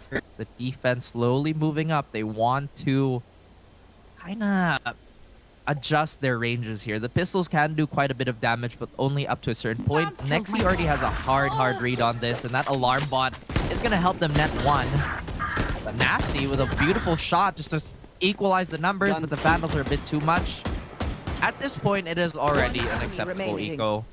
Magix only needs to run away, or at best, steal a Vandal. I don't think NAOS is going to let that happen. Well, Magic's here. Not really expected to do much at this point. Luckily for him, turret is down. Might give him an opportunity to steal a little weapon. Mojer's take a break, guys. right on point on the flank watch. Mojer 2, make no mistake, not the first, as his name suggests. But now it's relatively okay, but still good shooting here from AMPH. Nasty lives up to his name. Connects the opener, obviously. But now this round, as it's AMPH who has an opportunity here to steal one away. I want to see, as they've already shown an inclination of pushing up forward into main early in the round, I want to see the opposite. Let's see something different now from AMPH. Do they have what it takes to kind of create a bit more of a trap here? They seem to go aggressive, and Mojer is going to meet them with a bucket in hand. He gets the one somehow on Yonpeak. He's still alive here at the choke.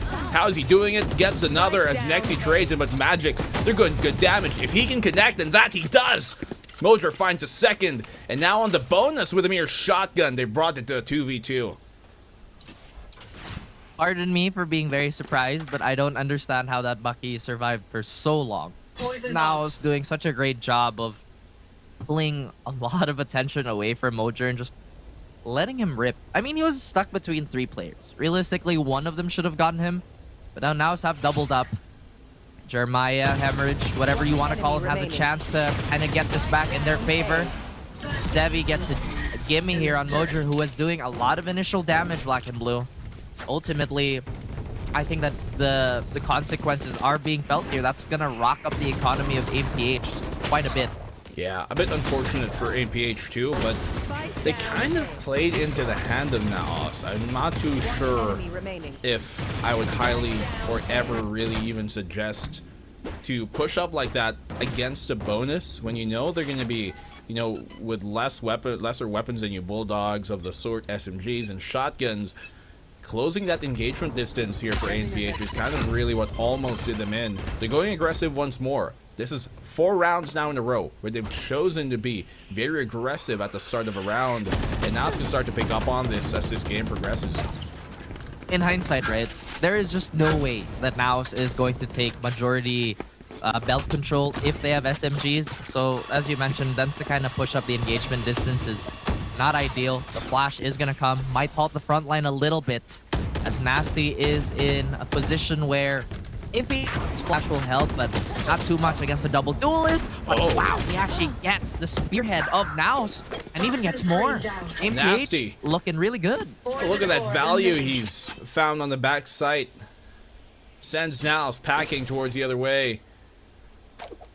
The lurk from Nexi here has to be in clutch.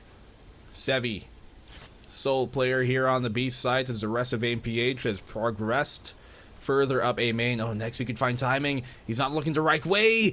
Snowman is where his target lies, but he chooses to go back towards A. I'm not too sure if this is the best option. Left. Contact will be made here by Papichulo. Finally does make that contact, and now the jig is up. They know where he is, but they find Nexi, though, who's making a lot of noise here as well. The pincer, it has to come on Sevi. They need to get the one, and time is ticking very low. Nexi, does he have timing here? No, he gets caught out by Sevi. And now, a stick for the plant has to come from Papichulo. 1v3 clutch opportunity here. I thought that reverse clear would have been it, but Papichulo, we've seen him win impossible situations, but the gods do not favor him. He must return to the temple, make a more of a sacrifice, as now drop another round against AMPH. I really liked that long wrap round by Nexi just to hard confirm if there was any late rotators. But again, I think doubling up or just hesitating on that clear towards B, not the greatest execution here. Yeah, I mean, obviously we as the spectators have a different perspective on seeing how the game could progress. If only Papichulo continued down that way, rather Nexi and Papichulo continue down to pincer on Sevi, might have had a different outcome. But the eco is more important here for AMPH to consider, as now that NAOS have lesser weapons, they have a chance to take the lead early. Magic's great shot, a second on the follow-up here for him, and they're simply decimating NAOS at the choke. Yep, NAOS getting farmed on the eco round. I mean, not really surprising, and that's perfect. Even the operator was pushing up here. I think this is the game plan that they really want to push, right? Let's just stop NAOS before they can set up. I think it's a very viable one. At the same time, when they're playing with ranges, it's a very small margin for error, considering NAOS is also very sharp. Here. Seems a bit dull for the moment, to be honest. But AMPH have been doing a good job here of really kind of taking space away from NAOS. Their aggressive opening starts have been paying off. For the meantime here, the defense op out for Nasty. You have to be careful about this here, NAOS. If he's able to get a shot off, and he's about to, and there he is. A hand is all he needs, and he takes a mile. Jaw taken on down, and NAOS, they're going to be threatened by the possibility of that op around every corner now. AMPH looking to wrap it up. NAOS, they seem in phase. They're still trying to execute a take towards mid.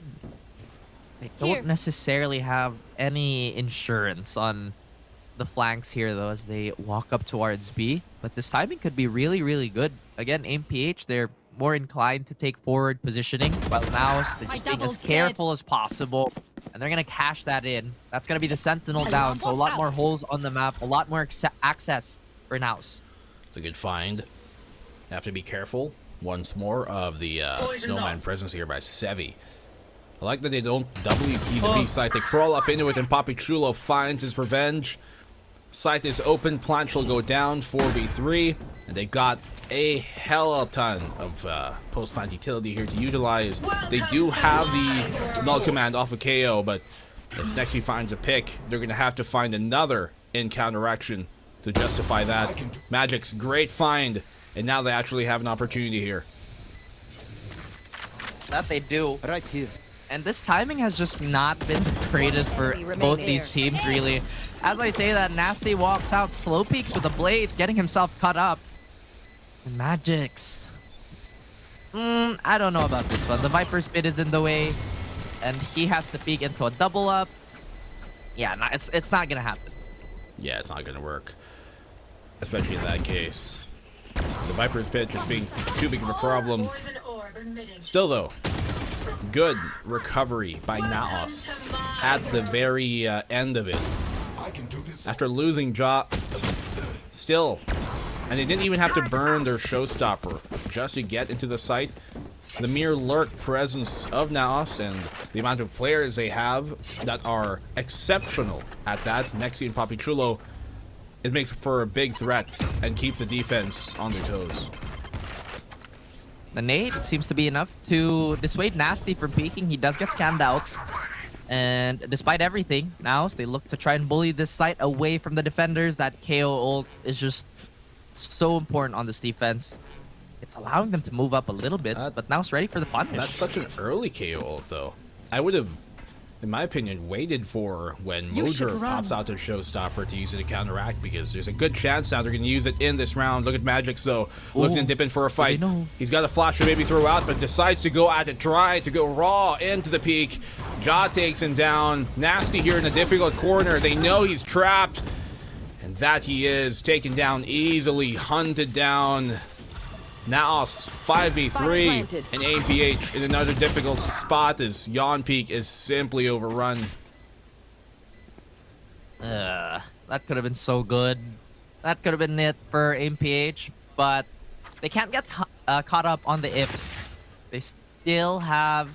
Actually, no, they're bailing out. Good save call here. They're not going to have the economy to really run this up. Look at Jaw, he's on the hunt. You know how good he is once he gets started. He gets himself in a bit of an aim duel. Maybe biting too much. AMPH still in a competitive situation, in all honesty. The rounds aren't too bad. The economy is still going to be okay. And they kept the pit. Yeah. So they do have one more insurance for the next round. Seemed a bit awkward there in that round, specifically for AMPH.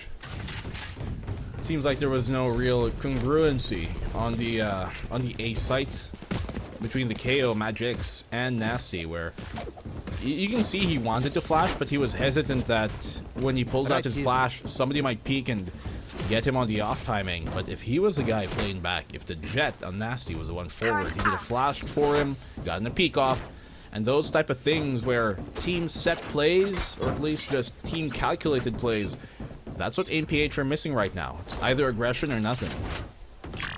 It's a rare moment of reluctance on their end. But then again, it's somewhat validated as NAOS have been punishing them at a decent rate. At the same time, you kind of have to do it. I mean, he's already crawled up, right? There's no point in holding back there. I don't think Jaw dodged that 0 point. I think he did get caught out, so AMPH, maybe map movement is going to occur. But now, still being very, very careful. Obviously, AMPH can hear this drone coming out, but as to how many are behind that, well, that's still a relative unknown for him. Sevi on the jiggle. Tell this is a commit here. Here comes a showstopper. Mojer going in deep. Haemorrhage does get taken down. And the triple here for Mojer to start off the round. And as soon as it starts, it almost seems like it ends. Yawn Peak's able to get the one, but damage definitely done. Last one for Nasty. And he's not going to have even a great chance of taking this one out as Jaw finds the duel and the double. Duelists here for NAOS simply overtaking that round. I think the panel mentioned something about both the front line and the back line of NAOS posing a real threat towards AMPH, and with the things that we've been seeing, it's again completely true. Mojer with his movement, getting one through the smoke too. Spike planted. Looked so good for NAOS. And these initial bursts, I think this is where AMPH is pretty weak against. I mean, yes, they've been trying to aggress early, but once NAOS settle in, conversion has just been so good. I've really liked the re-addition of Mojer to this team. I always thought that NAOS, they need a player like him, somebody who's just gung-ho for Jot to follow in with as well, because he's also one of the more premier players on Raze we have seen in our circuit throughout the years of VCT. There are other big names on that, obviously, as well, who have made Raze as one of their signature picks, but Mojer is up there too, and he has definitely provided that value to NAOS time and time on over, even towards Ascension last year. So getting him back on this roster, realizing, hey, it really worked out well with him, I think it was a great decision by the NAOS staff in the first place. I actually think he might be the most winningest Raze player we have, at least in our league right now. Because if you think about the other prominent Raze players we have, I don't think they've reached the heights of NAOS. And Mojer at that point. And look at that, man of the hour, still wants a spotlight on him, has clear view on Nasty. And this eco round is off to pretty unfortunate start on AMPH. Oh, definitely. And you can see why NAOS threw that dart for the aggression, right? For counter aggression, because they knew that AMPH loved to push up A main. Or B main for that fact, any main.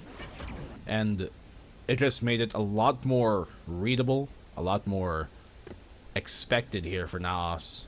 And that they counteract with great utility, and as they cut the noise, put up the wall, they're trying to sell a fake here, but AMPH knows it has to be an A commit because they've pushed up all the way towards B main, and here comes the push. Mojer leading the charge again, has been the spearhead of NAOS again, and is breaking through everything. AMPH with the lesser weapons just cannot hold a candle to just the rest of NAOS, and Papi Chulo even gets two more on that flank. Oh man, I feel like AMPH right now, they have to change something. They have to go back to the drawing board and reassess where they're going wrong, because every time they go forward, they get caught out. When they're too passive, the double duelists run them over. I hope it's not checkmate for them, at least, this early on.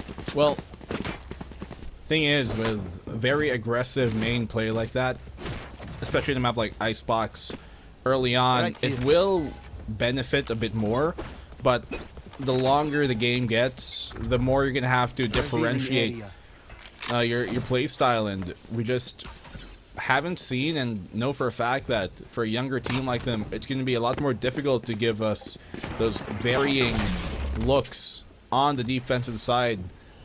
And so you can see NAOS expecting that aggression early on. Once again, they play for it. Now they're looking for a full execute on this site, and AMPH actually have a chance and opportunity here to anchor. They do have a few ults to aid that pursuit as well. Yompi can pop his ultimate as they push into the site. Execute comes on in. Emon and Mojer find the openers. NAOS are answering back here with such force. And AMPH simply once more taken down and overrun at the site itself. In the 2v4, this round is almost assuredly done. Nasty gets the one, but ultimately, they're going to opt to save here.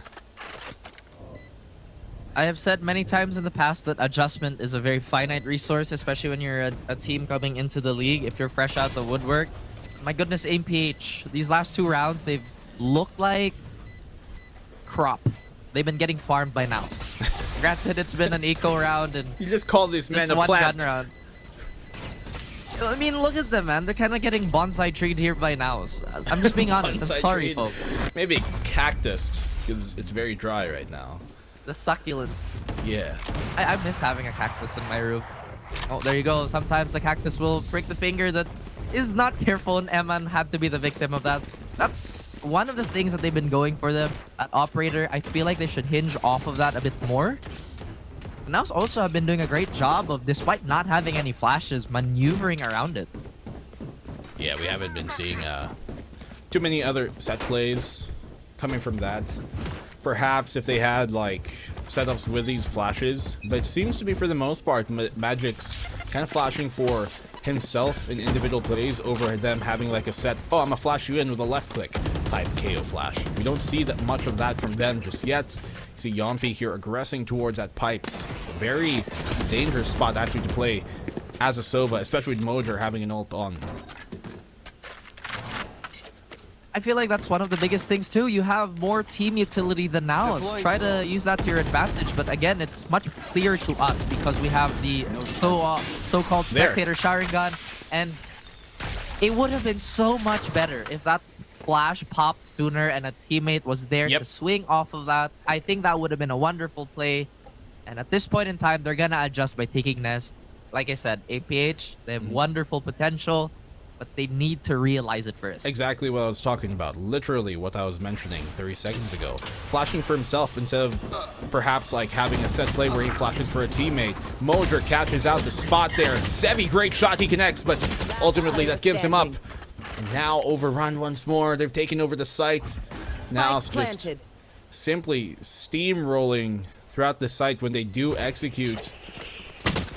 AMPH just, as we said, lacking that diversity that you'd want on the defense here in Icebox. Last round in now the let's take an half.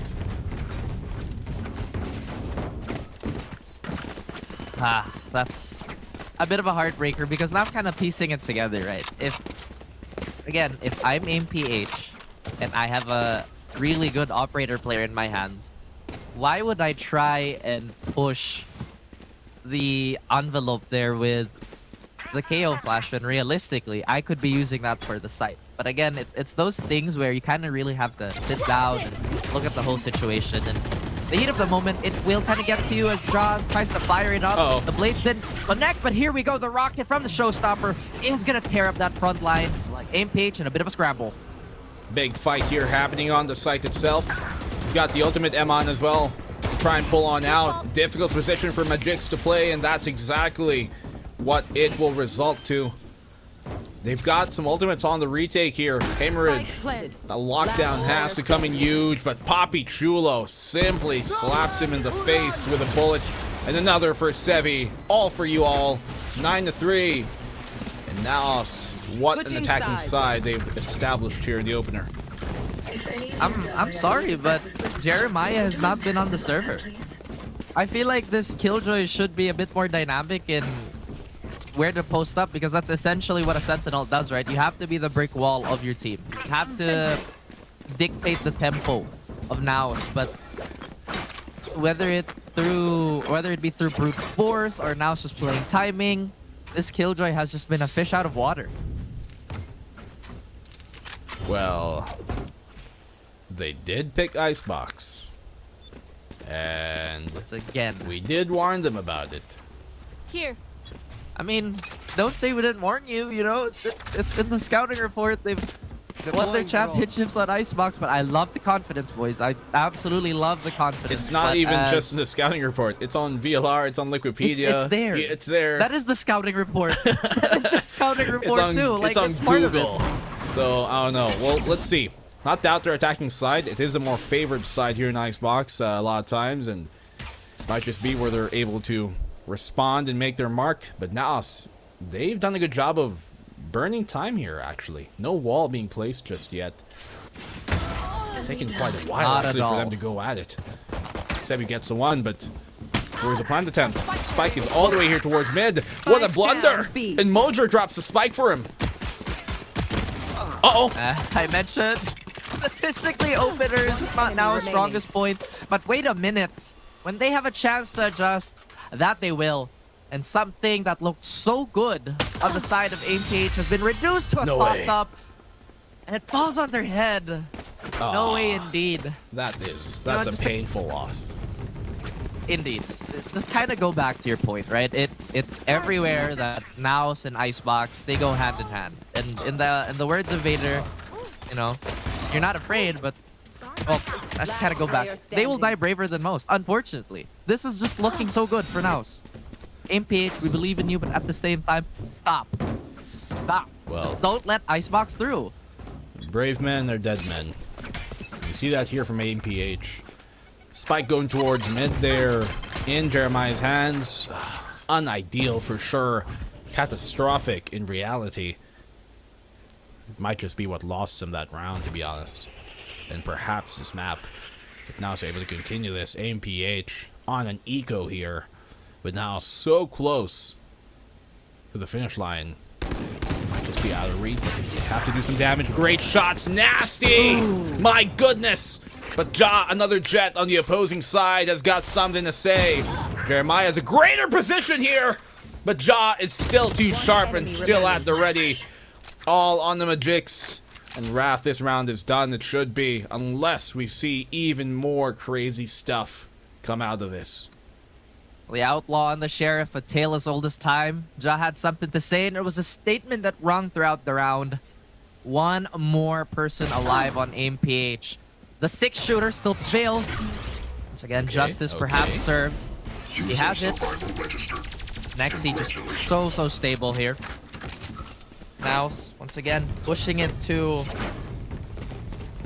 close to the penultimate round here, 3-11. I love that band. Well, let's see if they see red or amber. Ja here, as he said, going on hunting, taking him down. Still though, decent economic damage done by AMPH. They're taking a few guns away, which makes this bonus a lot more viable.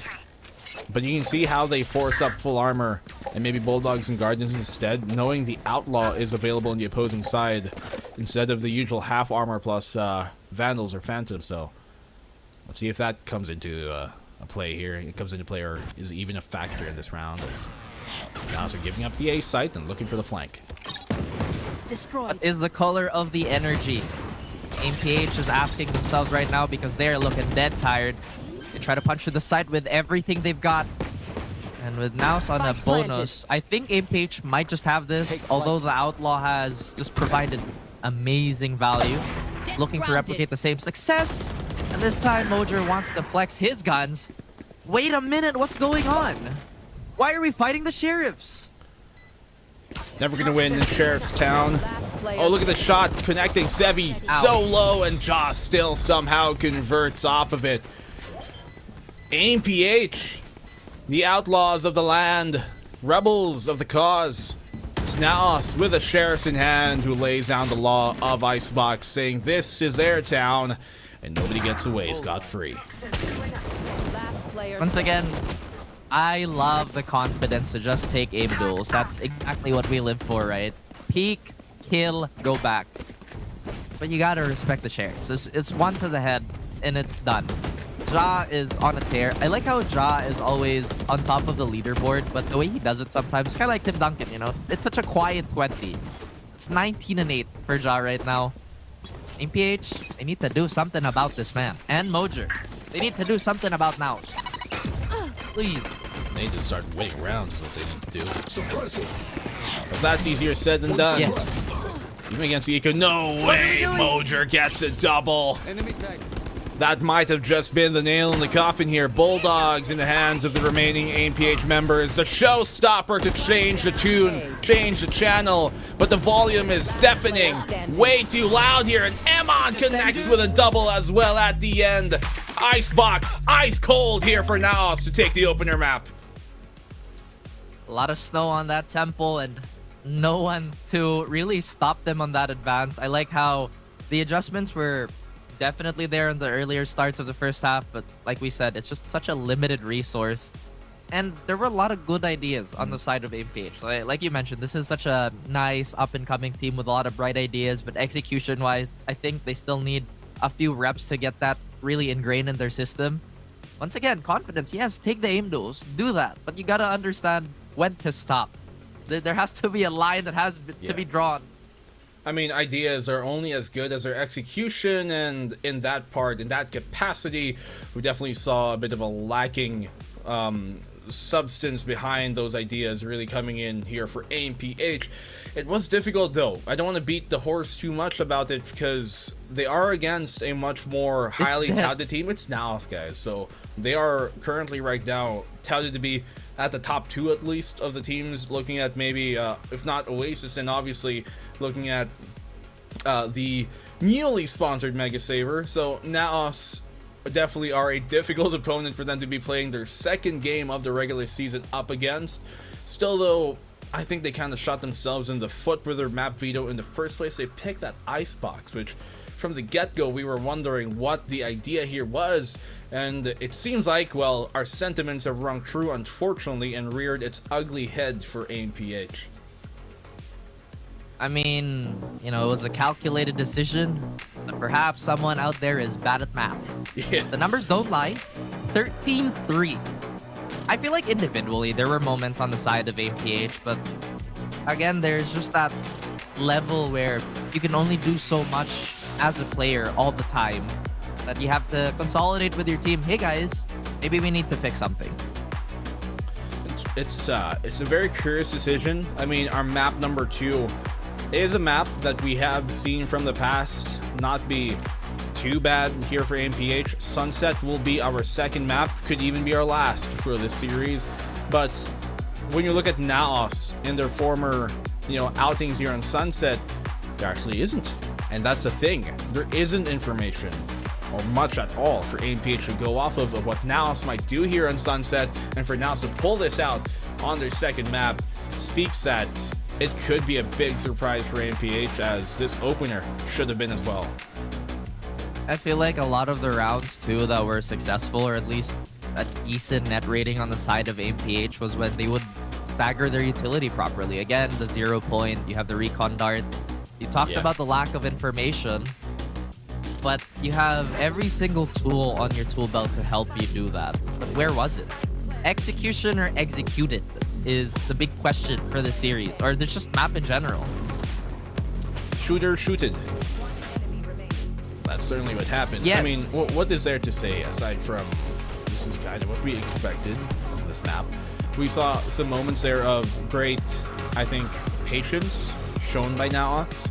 Earlier on, obviously the aggression was kind of catching them off guard, but a simple mere adjustment from NAOS is all that they needed to course through the finish line at the end for the entire game. One adjustment of expecting that aggression to come on in, and yeah, you can see the greenhorns here in AMPH against the veterans. Just, it was really difficult for them to find themselves and get themselves going.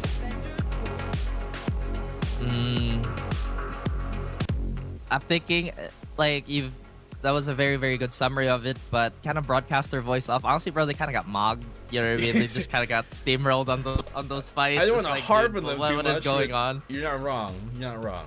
Yeah, it's like, it's a young team. You know, that's what young teams do. they kind of got strong arm there for a bit, but we're gonna strong arm this game and bring it to a break because I want to. So no, I'm kidding, because we actually are gonna have a break. So we'll see you guys in a bit. Don't go anywhere. We will have map number 2 back in a bit.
I know you guys like to think that we take a break during the actual breaks, that we go out and get some coffee, but we were just talking about like Star Wars and nerd stuff. So yeah, welcome back to more nerd stuff here as we return for the second map of the VCT.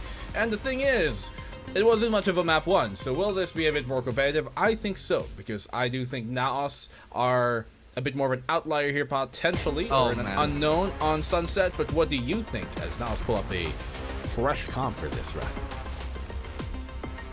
If NAOS are running the Reyna, and I feel like this has been seen quite a few times, it means they're ready to size you up. It's like, okay, I think we know what you're gonna do. It is the Reyna pick, right? It's full confidence, as we mentioned. I like the Omen. The Fade on this map is pretty good too.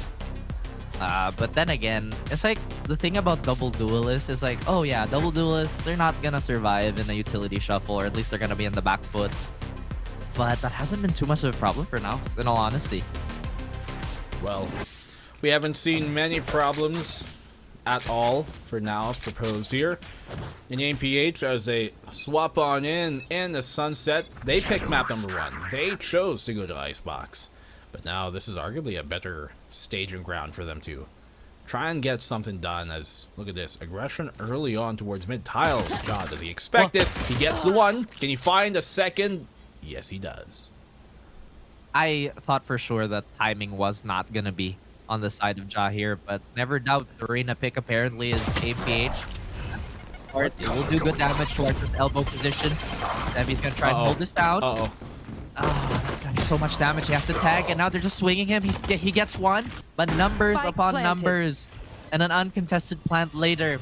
APH still hobbling towards the ends of this round. He takes Mojer down to some lower health, but ultimately enough, still a 2v4. Good flush out here with the snake bite.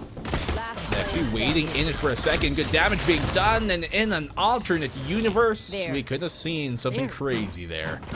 But now, it's taking advantage here of arguably a bit of indecisiveness we saw there from AMPH, like Sevi, who was wavering back and forth in the choke. Kind of not sure where they should really reposition. Now Suki open her pistol.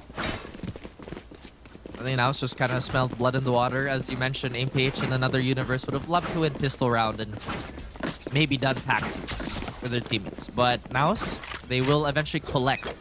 And Snowball, look at the rifle buy again by Ja. He's been doing this in almost every single game they've been playing. Always the confidence buy.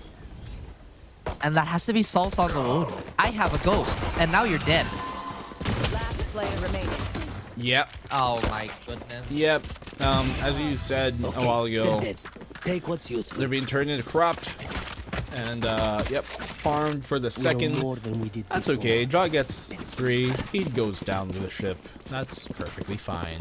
It's AMPH right now who, on the defensive side here in Sunset, need to start gaining some rounds. I mean, composition-wise, what do you think of this double control of Viper plus Omen that they've got going on? That's definitely going to put them in a position where mid-control on paper is going to be super easy for them, and they can funnel NAOS into maybe going onto their strong side, because that's what double controller is, right? You manipulate the movement of the opposing team. But if the opposing team doesn't care, then I don't know. It doesn't matter what you pull out. If the Rock is watching, then be proud here by the strong arm approach. NAOS have brought into the third round. Oh my goodness, Jeremiah trapped in a corner here. He still comes out with one. No dismiss, but doesn't matter. He dismisses Nasty out of the round anyways. 3v2 and AMPH. Still a chance here, Raph, to bring it back. Planted. AMPH looking like Cody Rhodes, and like you mentioned, now it's the Rock pushing them to the side. Yonpeak will get a timing here. Unfortunately, he does get caught out here, and Ja is still continuing his 3K. I think that's 2 rounds in a row where he gets 1. Sevi not checking the close corner here. Unfortunately for them, it's NAOS Mania. A bit of a smackdown by NAOS right now. This goes here. And AMPH are taking it wrong. They are indeed. They are. I mean, literally there too. No utility to try and counteract the pushes. As of the moment, it seems like it's NAOS who simply have everything in set. You saw there the scan into the paranoia, accompanying that, even more utility. so much here that NAOS are throwing on the table, but AMPH simply don't have enough space to try and get something going. Every single piece of utility on NAOS is looking like 2007 Teddy Long, you know? And tonight, you have a 1v1 with Ja. And Ja has just been undefeated at this point with 3 Ks, 3 in a row for them. And MPH, they have to adjust. Again, it's been said many times, double controller, hard execution. It's just not looking like it's doing them any good at the moment. I quite like the Reyna pick here, obviously. But Yeah, for when unobvious she gets like reasons, 9 kills? for sure. But part of that is also as well the fact that that Lear will help Mojer aggress into the site, fly into it, as they are keeping him at the choke. No! That could have been one for Magix. Not able to confirm the kill, unfortunately. And a flawless here for NAOS. A bit of a botch on the side of AMPH. They had a lot of setup, perhaps a lot of pyro in this matchup. A lot of smokes. Is it really stopping NAOS? No, not really, if not at all. AMPH, I know they have a lot of great ideas. I think they should be brawling 12 better with this fade, right? But Ja's just not been caring. Why think when you can shoot? Also, Mojer enabling that. For Ja to pop off, his best performances on any team he's been in is when somebody else takes the brunt of the contact for him, and then he's able to follow up. Because he's great at following up, and Mojer's great at taking that contact as well. It's Nexi who finds the one. Paranoia, perfect play from AMPH. That's more of what we need to see. Those traps, once contact is made, Paranoia out, or any sort of flash, and there it finally does show. But Emon's able to lurk his way somehow into the B site, and opens it up. They now have an opportunity here for the plant. Mojer has got the showstopper, and AMPH, a retake situation which they likely would have not wanted. Wait a minute. Mojer understands that AMPH is trying to wrestle the control away, but a big headlock with the showstopper puts them in another chokehold. Jeremiah and Sevi not destined for this world, as Jeremiah holding on to that Nightfall. Wants to pop it, or could have popped it on this retake, but look how far forward NAOS is on these post plants. I mean, to be fair, NAOS are giving them individual fights there at the end in that 3v3, especially in the 2v3 once they get this kill, but they're just so much better at winning these fights, and it doesn't get punched anyways. Still though, the idea by AMPH there towards A main is exactly what they need to do. The fact that they had that setup in the first place gives me hopes that maybe they've got more in the tank to, well, show us. I think AMPH is also just getting caught out. They're not ready for these fights. I think it's very telling with the body language and the way their crosshair is being placed. Oh. Jeremiah, I don't think he should push up. He has the Nightfall, but it doesn't matter as he does get Nexi. The punish. Just not there either for NAOS. 3v5. AMPH have a very good percentage of taking this round away from NAOS. Good help here from Yompi. No smoke, obviously, on top mid, which allowed the Ja to get take it down there. AMPH crawling back, taking their advantage, taking the few weapons they could retrieve.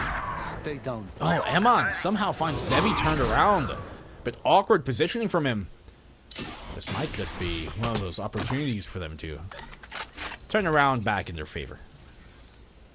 A re-hit is in the works here. As AMPH, they've shifted their defense. Still a lot of respect being shown. Not overextending. I think they have their eggs in the correct basket here.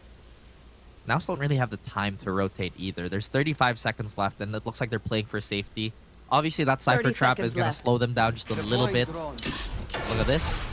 Is it going to fly low enough? No. This could be a disaster for NAOS. I think they know the trip is there. Oh, he gets caught by it. Spammed through the smoke, and Jeremiah finds his mark. Should and could be the opener round here for AMPH on the board. Snakebite out. Scan wide. Poppy Chulo tanks it, but Emon, can he connect? It's Nasty who's able to find those heads and take some names. AMPH finally get a round on the board. Nasty's Sheriff has been so consistent. Like, all throughout AMPH's performance, even in the GEEK Fam one, his headshot percentage must be pretty high. And I think that's a good maybe ceiling or like a potential ceiling that if they can manage to maximize his impact on these fights, it's gonna be a bit of a problem for other teams. NAOS though, no sweat whatsoever. They're still up 4. This could change very, very quickly, but they built up an economy that's almost bulletproof at this point. There. Yeah, have a decent amount to keep themselves sustained in the fight. But now, they're sending Ja to kind of solo lurk here. Gives him an opportunity to potentially dismiss out into safety if anything comes his way. Taking down that tripwire as well will keep that defense a bit more situated to keeping their attention on mid, which will therefore open up the site a bit more. But the A side is actually a pretty heavy stack here for AMPH. Timing. Yep.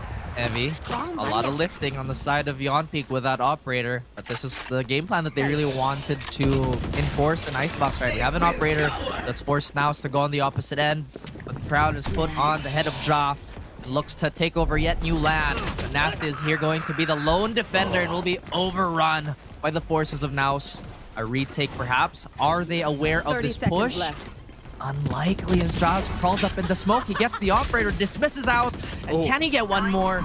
Will not. I mean, agreed there. Could have dismissed back into safety. Last player AMPH. standing. Still doesn't matter though, as a 1v3 falls into Jeremiah's hands. Scan, but he somehow gets a kill in Papi Chulo. Has got time to work with. Camera, an all-seeing eye, finally taken out. He's still making lots of noise, keeping NAOS aware of his position. Obviously, the spike is planted against his favor. Oh. A simple swing from NAOS is all they need to end it. 6-1, and NAOS once more. I only have like 78. Keeping them shaken up with Ja's constant aggression. Spike planted. I feel like APH is also shaken up here. They have a really, really good ult economy, but it never really fruitions into anything, unfortunately. I mean, they still have the Neural Theft. They did recently use the Nightfall. They have the Showstopper. Again, a strong retake would perhaps be in the works. But NAOS have been finding those small gaps, those placement gaps for APH, and it's just not been doable. Showstopper could potentially find one, but not even. What is NAOS on right now? Nightmare's over. Oh. What a connection. Mojo there finding another. And it's seemingly AMPH who can't find things going their way for sure, much to the credit of NAOS. Look at Ja just looking and hunting for his next target.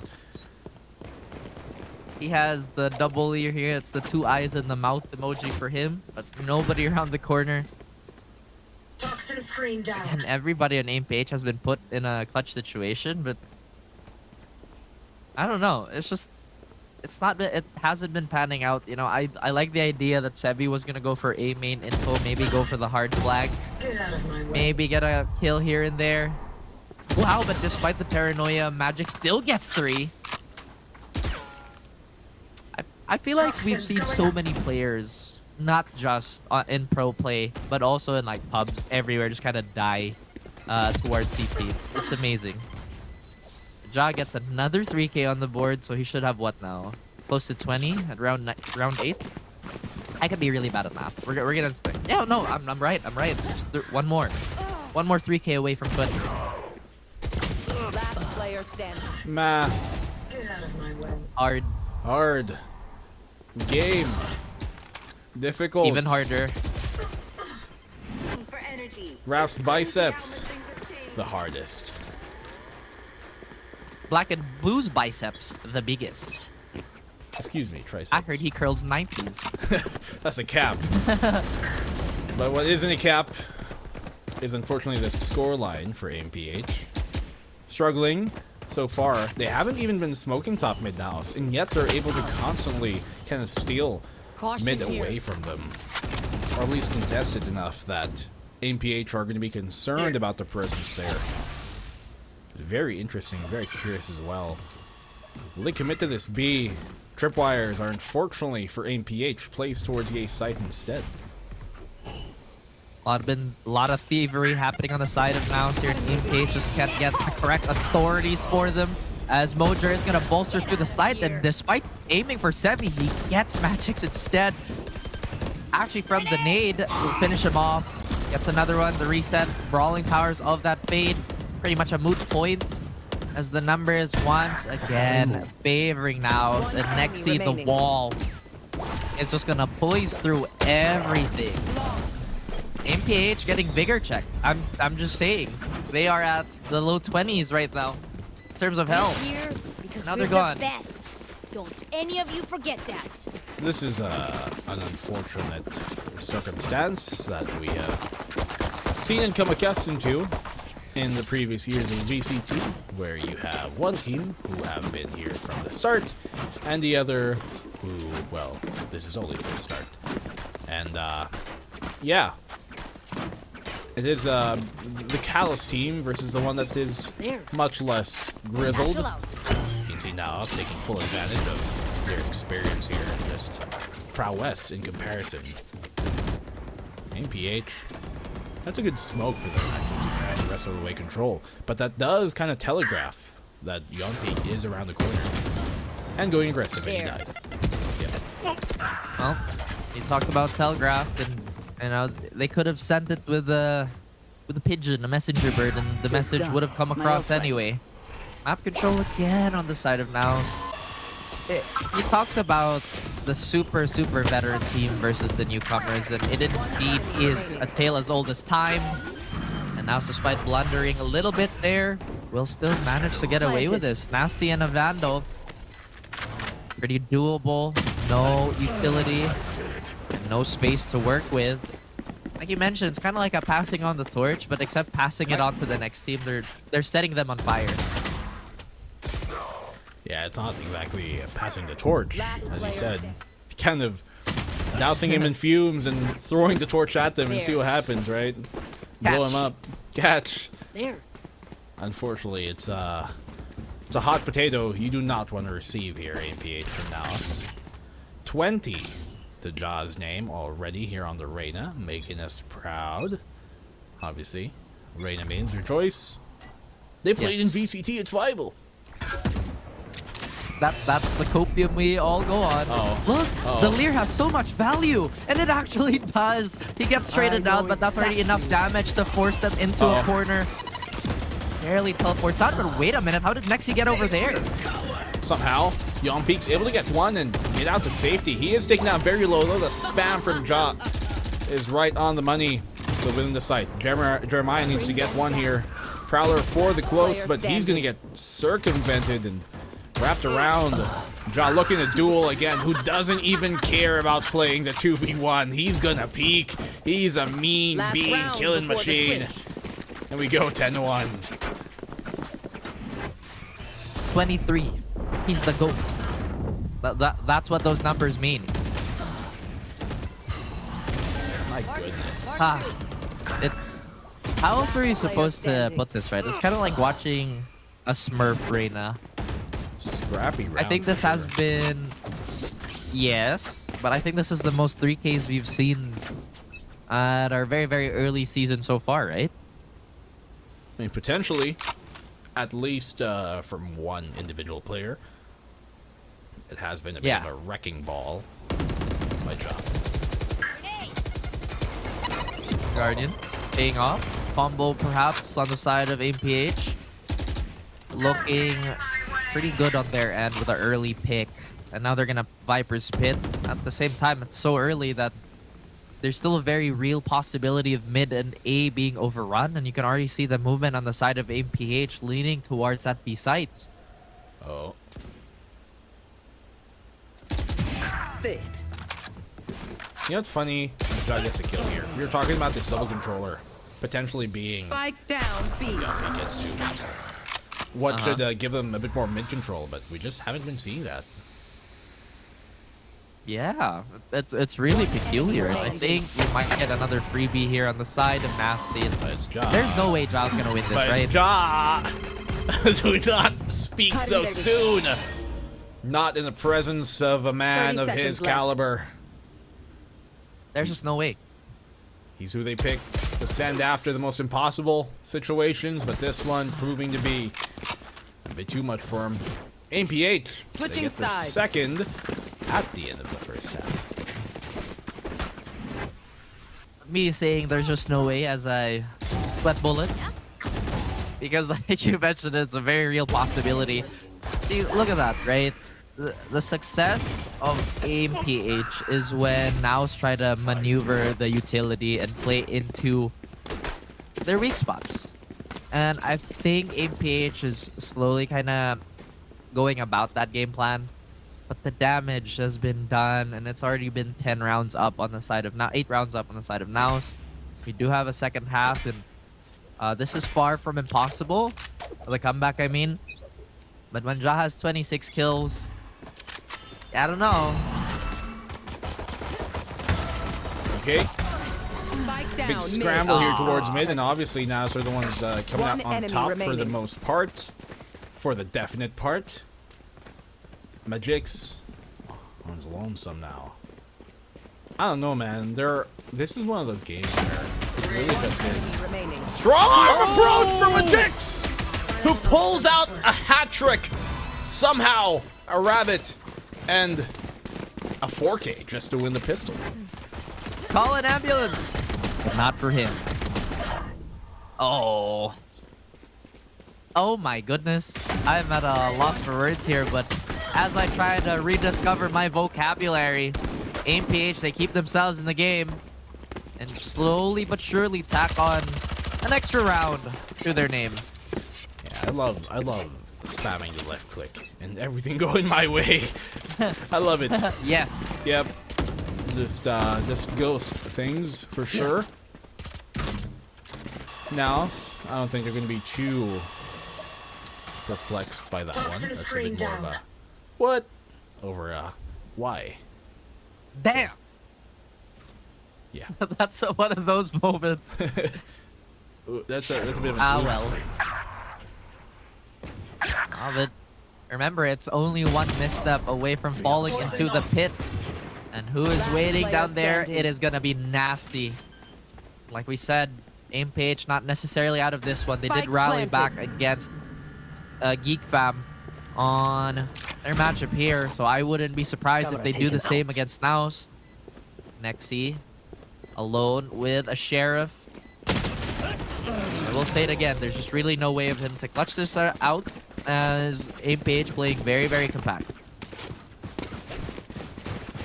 They're fighting back. Oh, for sure. Quick, clean This is a nice spot. round there for AMPH, relatively. That I goes think there. even while losing one or two. I need Now, this. if they win this round, which they have a high chance of doing so, then AMPH have a very, very tight cushion to work with moving on forward. If they're somehow able to take this bonus, 5 to 10, potentially 6 to 10 after that, then they actually have a real chance. So this round is actually pretty crucial for them to take. Mid-pressure. At this point in time, there is a lot of mid-pressure, and maybe they should have done this sooner because the aim duels are going their way. As I was going to mention, at this point in time, NAOS have all the cushion in the world. They don't have to rush things as they get a double kill, but Magix unholy with that flick. And we've seen this before. Nexi all alone against a very compact AMPH. Can he do it, is the question. That was a good read here by AMPH. But then again, NAOS going aggressive planted. on the bonus round. Against the bonus round, rather. We saw that obviously not turn out well for AMPH on Icebox, and NAOS, well, they're going to have to learn the same lesson here. So it will be a 5th round for AMPH. And as we said, if they take this, good chance of taking a 6th as well, bring it 6 to 10. At that point, that is much more palatable for AMPH to deal with. They have to worry a little bit when the round counter does hit 6 for AMPH. Because once again, the margin for error just gets smaller and smaller. AMPH, they do well with their momentum, or at least what we've seen so far. Now remember, wipe the pins from your guns. It's just good crime scene etiquette. Well, NAOS almost certainly do not want to let this one get too close for comfort. That goes there. But as we mentioned, this map over Icebox should be a bit more of a, I guess, yeah, a better playground for MPH to go up against NAOS with. It didn't seem that case in the opening half, but surely this attacking side has shown a very different side of MPH. One that we glad to see. Absolutely. I mean, we love it when the series does get competitive and when young teams bring something new to the table or that extra spark plug factor. As now they are just kind of funneling themselves towards the CT position and a lot of messy aim duels going the way of either team. And is Player standing. wrecked. Oh, hell no. Hell no. My ultimate is ready. Cypher v Cypher now. Nexi, he doesn't expect him to be that close and play off the peak.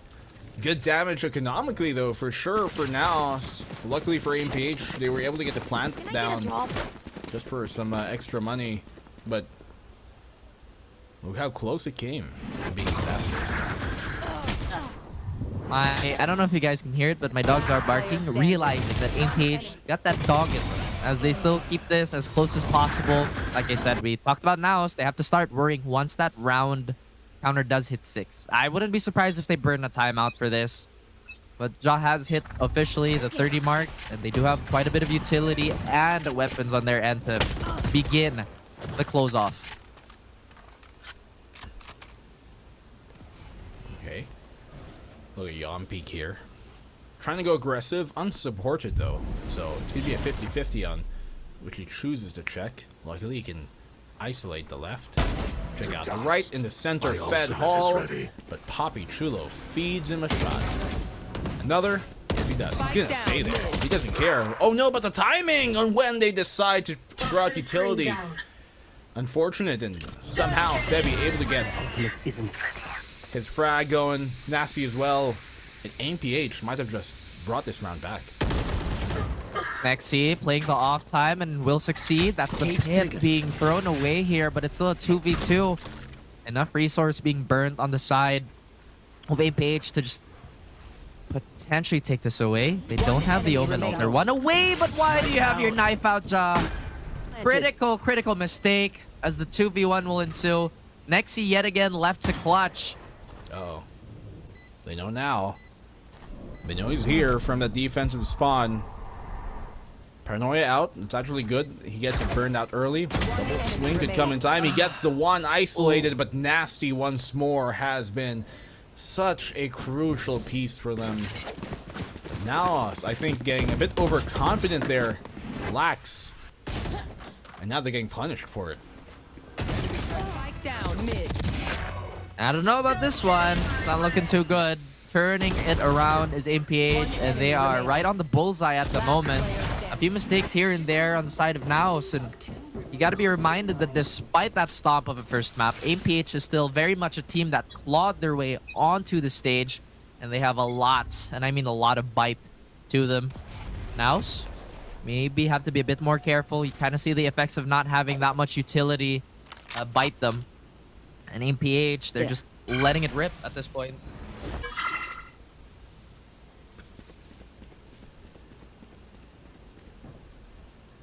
Now still have at least economy to buy up for another defensive round.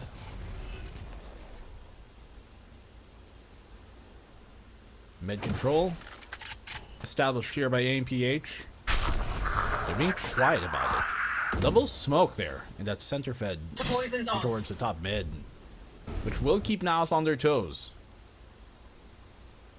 The A site is what they're looking to get into, but it's about the contact here versus Mojer that matters. It's beyond peak. He takes it away from him, so push here, commit on the execute. Paranoia just to stall, perfect timing. The rest of the defense has to help Poppy Chulo on the punish. The scan right on time as well.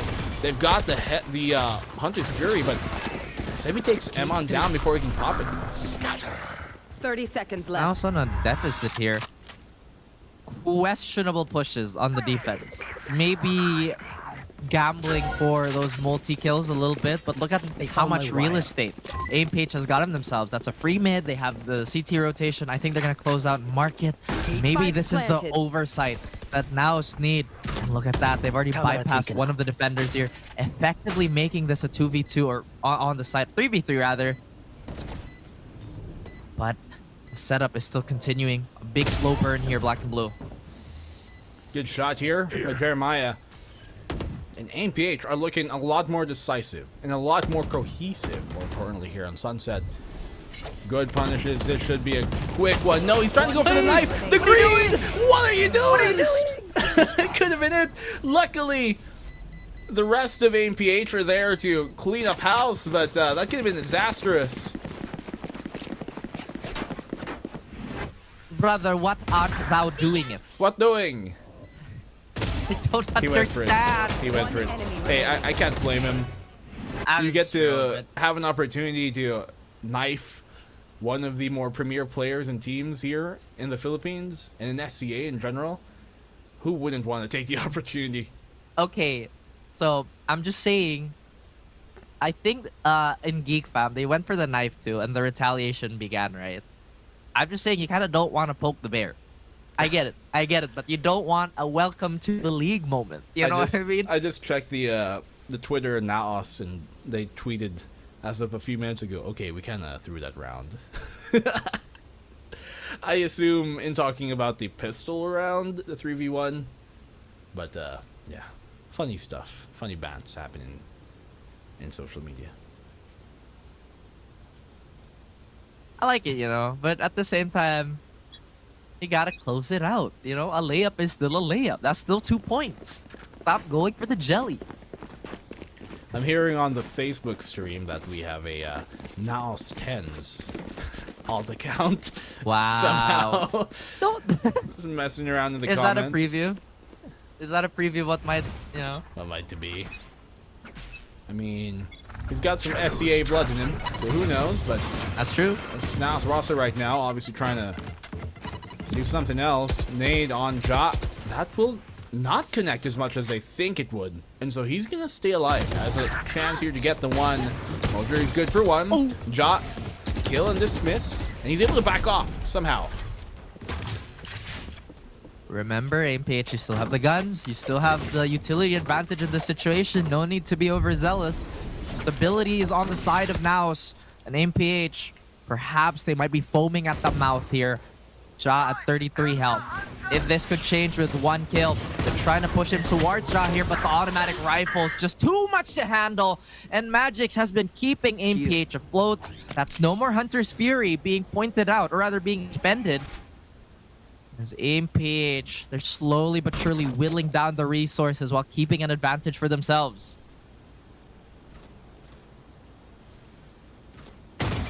Camera here.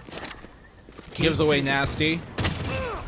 Next, being first contact are taking a lot of damage in that bout. It is an eco anyway for NAOS, but this gap graph has been considerably closed up and tightened. Too close for comfort, to be honest, here for NAOS. They found my Comfort is the enemy of 10 progress. seconds left. As Eman has 8 seconds to make the play of his life here. Planted. Unfortunately, can't just swing out. And AMPH, they are fired up. If they were set on fire by the torch, they're still burning hot. Hopefully not into a supernova. You don't want to see that happen. NAOS have been stuck at 10 here. Nailed to that scoreline. Emon gets obviously the Hunter's Fury going, but doesn't ultimately culminate in a round win.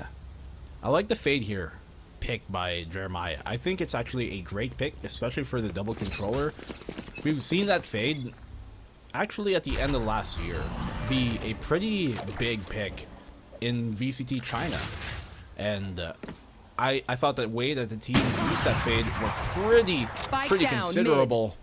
But an even bigger problem now is an op. It is a big problem. Yeah, on Mojo.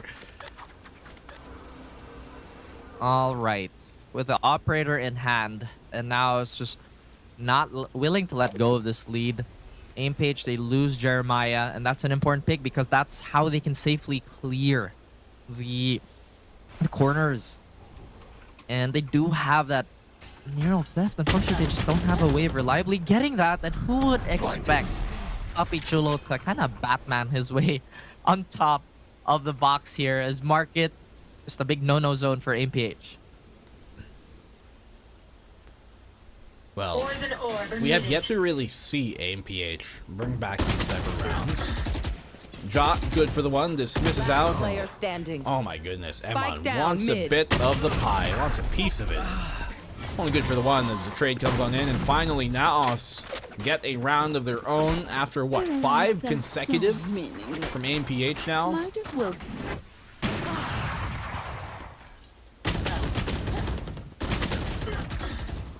Last player standing. Down mid. I don't know. Is Just that your looking response? at this, it's just like, yeah, it's like, what is going on? You know, maybe the retaliation on the side of NAOS is going to begin. I feel like they're not the type of team to take that knife attempt personally. But at the same time, it's like, yeah, I don't know about this one, Chief. You got 5 rounds on the board for you, and then you try to go for the disrespect. I like it. It's kind of like going for the snatch back into Shamgod, right? At the same time, it's like, you doing that against me? I don't know. I mean, props for them trying to go for the knife there while they're down, right? Well, I mean, they're making a comeback, yeah, but they're still down on the scoreboard when they attempted it. Oh, these trips on A site are all poised for Watching this a spot. passive spam when it does come. So this is a pretty good setup here for Nexi. It indeed is. So far, just coming off memory, I don't think we've seen a lot of success, at least towards both Cypher players, really, on the A setup. Maybe it will change this time around. Oh. Maybe not. Okay, Ja. Maybe not. My bad. Yeah, take this. Bring them down. Prowler to clear the tiles, but it's a very different grid that Ja 30 is seconds on. left. Yeah, he Spike down is. A. He is so sharp right now, Ja. Incredible stuff when he's got the gun in his I hands. know but exactly where you are. that's a good neural theft here coming from Nasty, just to give him Spike space. planted. Camera taken Try and get out. the plant off. That's what they're able to do. 4v3, Op and Mojer. He's got the showstopper as well for the retake. They can buy a lot of space here, and as you mentioned, when Ja gets a teammate to kind of pull all that aggressive stances away from him, he will succeed. But now Nasty kind of peeks into the Lear. Unfortunately for him, he will get one more. Ja, the ball is rolling, and of Last player course, standing. he gets swung. How is that? Oh, man. Ja! Unfortunate. Another ace Ace. for Ja in this season. What a way to do it on the Reina as well. The Empress coming alive. Match point. What a man to put at the helm of it. He has 38? 38, this man is smurfing on these boys. The last time we 30 checked, or at least a seconds quick glance on Barracks, it was 30, right? Then he kind of focused on the macro of the game, and then... Last Oh, that's player right, guys. standing. I get an ace in a 3K. 5 plus 3 is 8. And we talked about the success of a Cypher on the A side. As long as you have Ja on your team, I guess. Toxins going up. Well, Ja has certainly poised himself as one of the most premier players in the league and in the region Absolutely. as a whole. But do you know how they put a rank cap? Rather, a ranked limit? A Like requirement. A requirement. A minimum rank to join the VCT? For a player like Ja, I think you need the opposite. I think you need a limit instead. And how good you can be before you join. Because he is absolutely smashing it on this. There's a good chance he might get 40 by the time this game is done. He's 2 away. Indeed, he is looking like the Hulk. You know what I mean? AMPH, they have their armies and whatnot. And you know how that comparison is going to go. Speaking of rank, I don't actually think Ja is all that active on rank. Or at least not the type of player to post his rank progress. But again, all these games are just very much present in his officials. And Yonpeak trying to do what Mojer has been doing, which is push the tempo, get a free kill. And Nexi gets hit by the 30 no-look seconds left. fadeaway. Spike planted. NAOS here. 4v4 retake. Bunch of Guardians in the hands of AMPH. The best weaponry to try and fend off this retake coming from NAOS. They still do have Jaw alive. He's got the solo Lear to pull on out. Trying to go for the aggression here. Poppy Chulo finds the opening. They're getting pincered. They're getting squeezed within the site. Yonpeak naded out of position. Sevi has to find timing here on when he chimes on in. He's giving his position away. Ja takes him on down, and the rest of NAOS follow suit for a second map win. It came close, but at the end, NAOS are able to finally cap this game off. So was that a 40 bomb on the side of Ja? We're trying to count. You see the focus on our faces here. 38 plus 2. Yeah, 40. It's 39. So that's 40.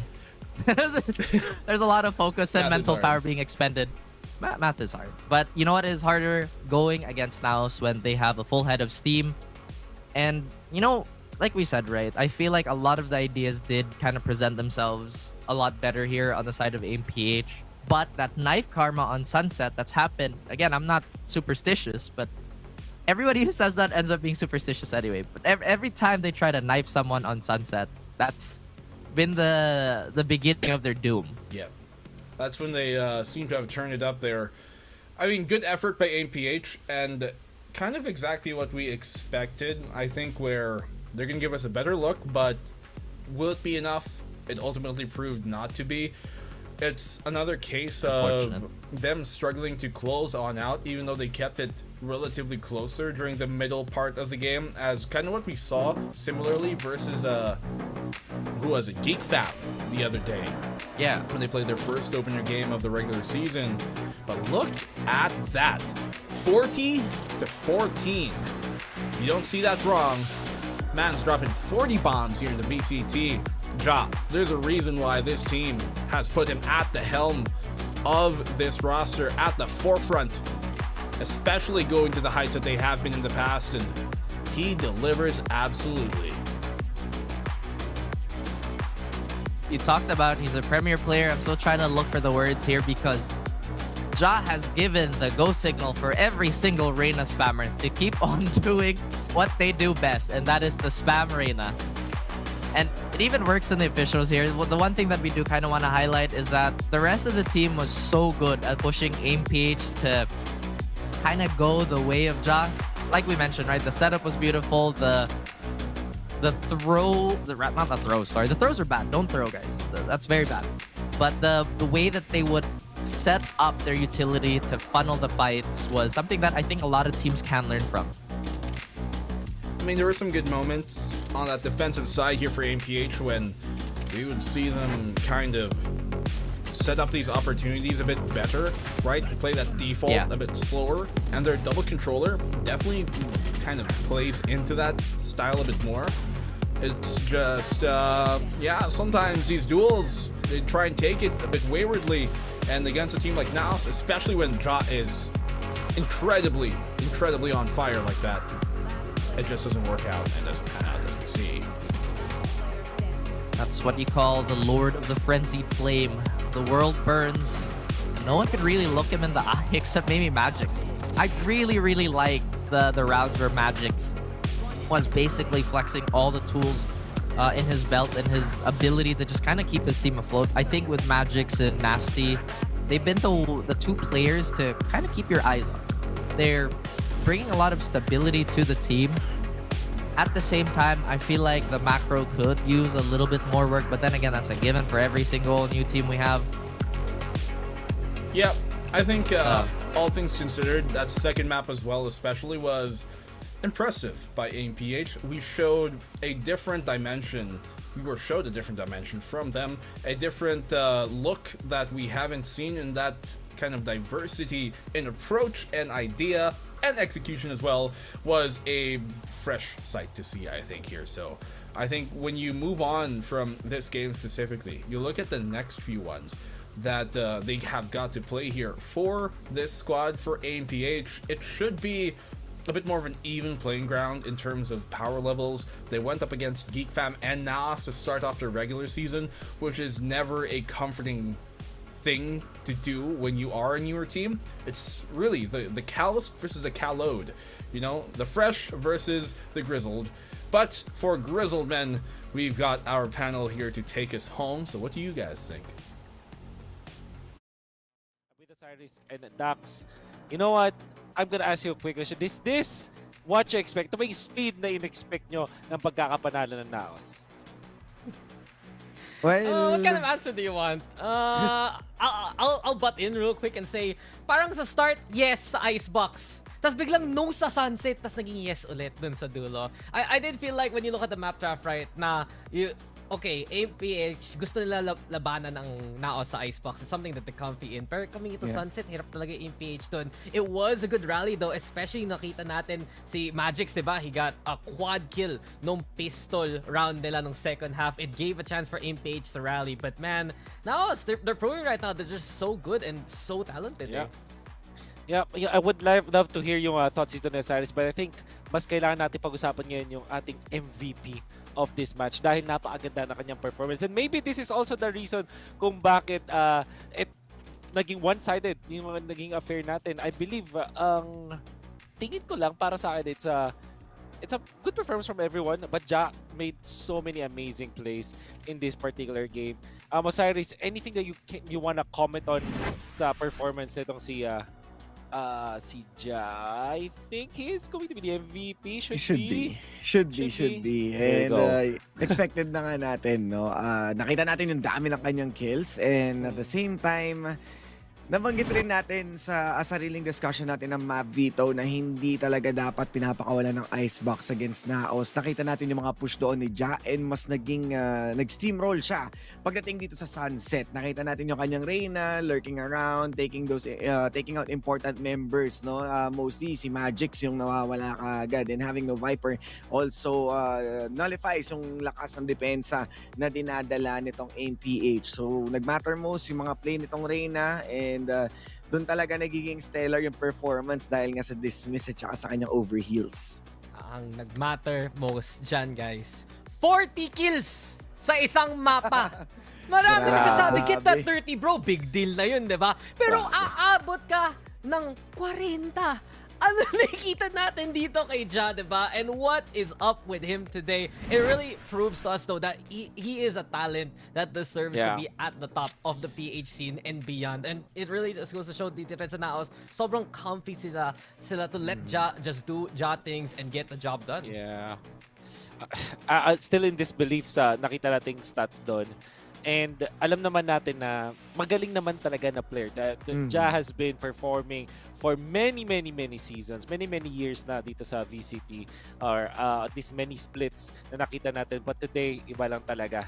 At saktong-sakto, mukhang makakausap naman natin ang ating MVP. Kung hindi nagkamali, we have Ja right now for an interview with the winners. Hello, boss! Hello! Uy! Hello? Nice to see Mr. Ja! Oh my God. Okay, ako muna dito guys kasi ako kailangan ko talaga tanungin si Ja yung pinaka-importanteng tanong, pre.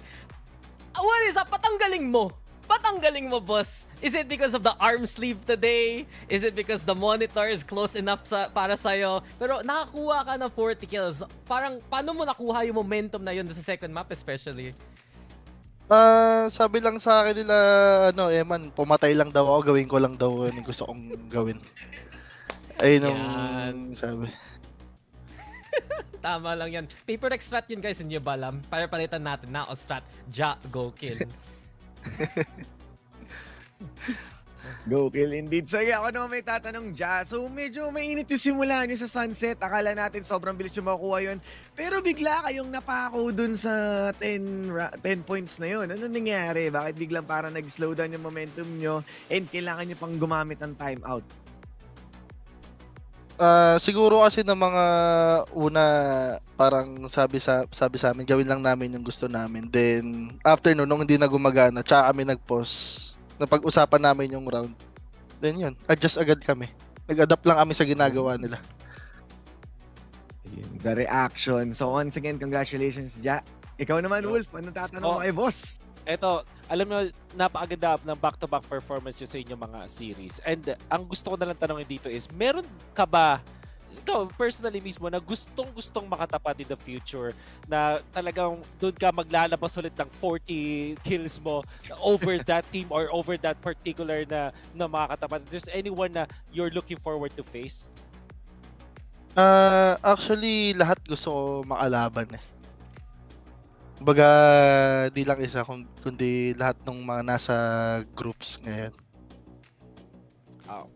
Okay, very simple. Siguro, ang isa pang tanong dito is, after mo makakuha ng 40, ano yung next na target? Ano yung next number na gusto mong maabot? Depende siguro kung magka-momentum ulit. Pag hinayaan ulit ako ni Eman pumatay, edi sige.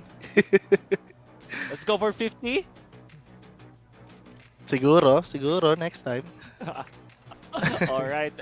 I will now give you the chance to give your shout-outs or kung meron ka mang gustong pasalamatan at special mention ngayon sa ating tournament. Go ahead. Shoutout ko nga pala yung asawa ko kay Noelin Q na nanonood ngayon. And sa NAOS na boss namin, tsaka sa sponsors namin din. And yun. Okay. That's Ja, your MVP of the match. At napaka-husay na stats. We'll see you more in the future, man. Sa kaya, pwede ka na magpahinga. That's it. Thank you so much. Alright. Alam mo, yung kakaiba dito ay parang man of few words, eh, no? Ganun ba talaga kapag malupit?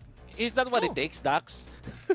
Alam ko na. I mean, I saw Ja in Thailand nun. I see Ja from time to time. Alam mo na, he just oozes confidence, especially into the server. At kung kaya niya yung 40, kaya niya yung 50, feel ko nga kaya niya pa nga umabot ng 60. Kung umabot ng 3 maps, yung bakit mangyayari yun. It's just ridiculous, right? And parang, kung si Ja pa lang isang example na ng NAOS in general, ano pa yung the rest of the team? And that's why they took a commanding 2-0 win, eh. Yeah. And that makes us very much excited sa mga future pa ng mga laban. You know what? That's it for our first match of the day. You're all watching the VCT Philippines. Of course, organized by Mineski Global, the official tournament organizer for the 2024 VALORANT Challengers Philippines, presented by PPGL, the largest multi-game esports league in the country. Also, thanks to our official super app, Grab. Score Grab's lowest prices ever with up to 15% cheaper fares on Grab Car Saver. Delivery fees as low as 15 pesos with Grab Food Saver delivery and thousands of budget-friendly meals for as low as 99 pesos with Grab Food Saver meals. And last but not least, this tournament is officially sanctioned by the Games and Amusement Board. Wag po kayong aalis dahil magbabalik ang VCT PH 2024.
Babalik ang VCTPH 2024 Split 1 with your panel host Wolf. Kasama ko ngayon, BNB and Honey Glaze. Kamusta naman mga Lodi? Nag-rhyme tayo pag sinabi mo lang BNB and HG. And so, hopefully, yung chemistry dito sa panel hindi sablay. Kasi yung laban na to, sigurado akong hindi sablay. Kasi we have two of the best teams right now in the laban. Yeah. Excited din ako kung ano ba mangyayari for the series dahil ang bilis sa mga nangyari nga kanina in the first one between NAOS and APH. So, again, the standards are given for this just one day. Yeah. Baga, naka-shell shock pa kami guys. Sobrang bilis kasi ng mga nangyari dun sa ating first series. And hopefully this series will not be as one-sided as series number 1. Well, you're watching the VCT Philippines 2024. Of course, organized by Mineski Global. At syempre, presented by PPGL, the largest multi-game esports league in the country. Oh, ito na naman. Yung mga spills.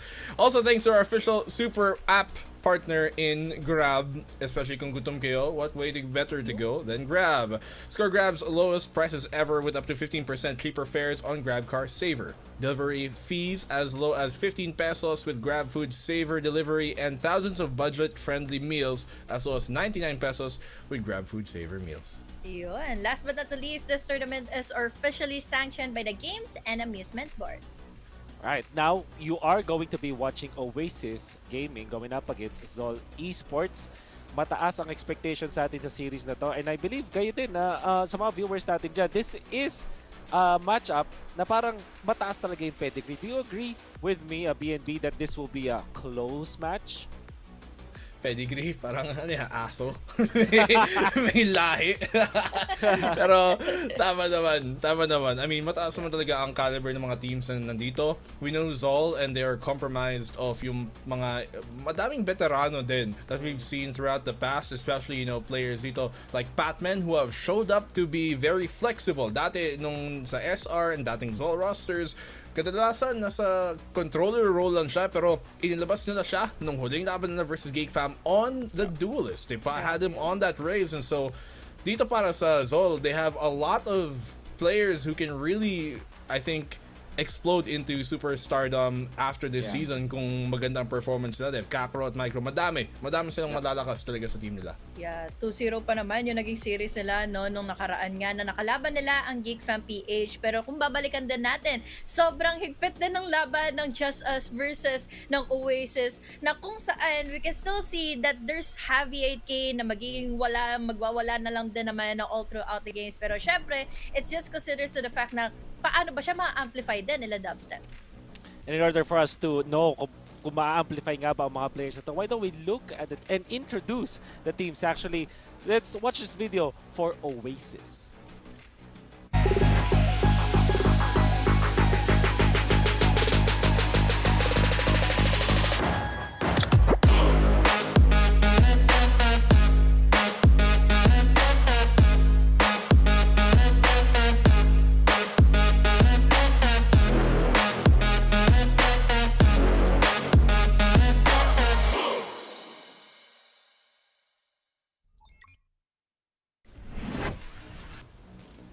This is Oasis Gaming. Kilala nyo na yan. If you're watching VCT a lot, you know these players. Kelly, Marky, V8K, Dubstep, as well as Wild Oreo.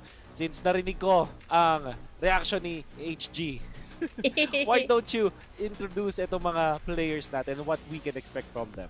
Oh boy, sobrang haba na naging pahinga natin ever since the start of Pacific. Nang pagpasok na natin going into VCTPH once more, we can still see the usual gang from Oasis Gaming na nakapagbigay na naman one hell of a series laban sa Just Us nung nakaraan. Pero it's also a factor na titingnan natin kung kakayanin ba nila ulit na maging sync compose as they were before makalaban na nga nila yung Just Us kasi nga sa nakita natin parang feeling ko mas pulido na nagkaroon ng composure din yung yung players ng Seoul Esports nung nakaraang series din nila. Ba't parang antok sila? Okay, natawa na ngayon. Morning, no? Pero kanina kasi parang lang sila, parang chill lang. But I mean, maybe that means that they are not pressured for this game. So totosin, I think they should be a bit. We have seen Oasis in this previous season, in this current season rather, na parang they haven't looked up to the same shape or form na kung saan tayo nasanay sa kanila dati. Natalo sila sa NAOS, okay, that makes sense because yun yung isa sa pinakamalaking rivals sila. But then, versus Just Us, may parang mga moments na parang magtataka ka, where is the cohesion that we've come accustomed to pagdating sa Oasis? And it's a very curious position that they're in right now, knowing that they should be one of those top teams, and yet, they're not looking like it yet. Nakita naman natin dati na minsan habang tumatagal ang season, dun sila lumalakas, and them having kind of a newer roster that will, I think, aid to that pursuit na talagang habang tumatagal ang laban na to at ating team na to, dun sila mas gagaling at mas lalakas. So hopefully for them that they can find this game against a worthy opponent na ma-find na talaga nila yung form nila. And with that being said, ang kailangan nilang abangan at kailangan nilang quote-unquote i-watch out. Ito ang kanilang matapat, which is going to be Zol.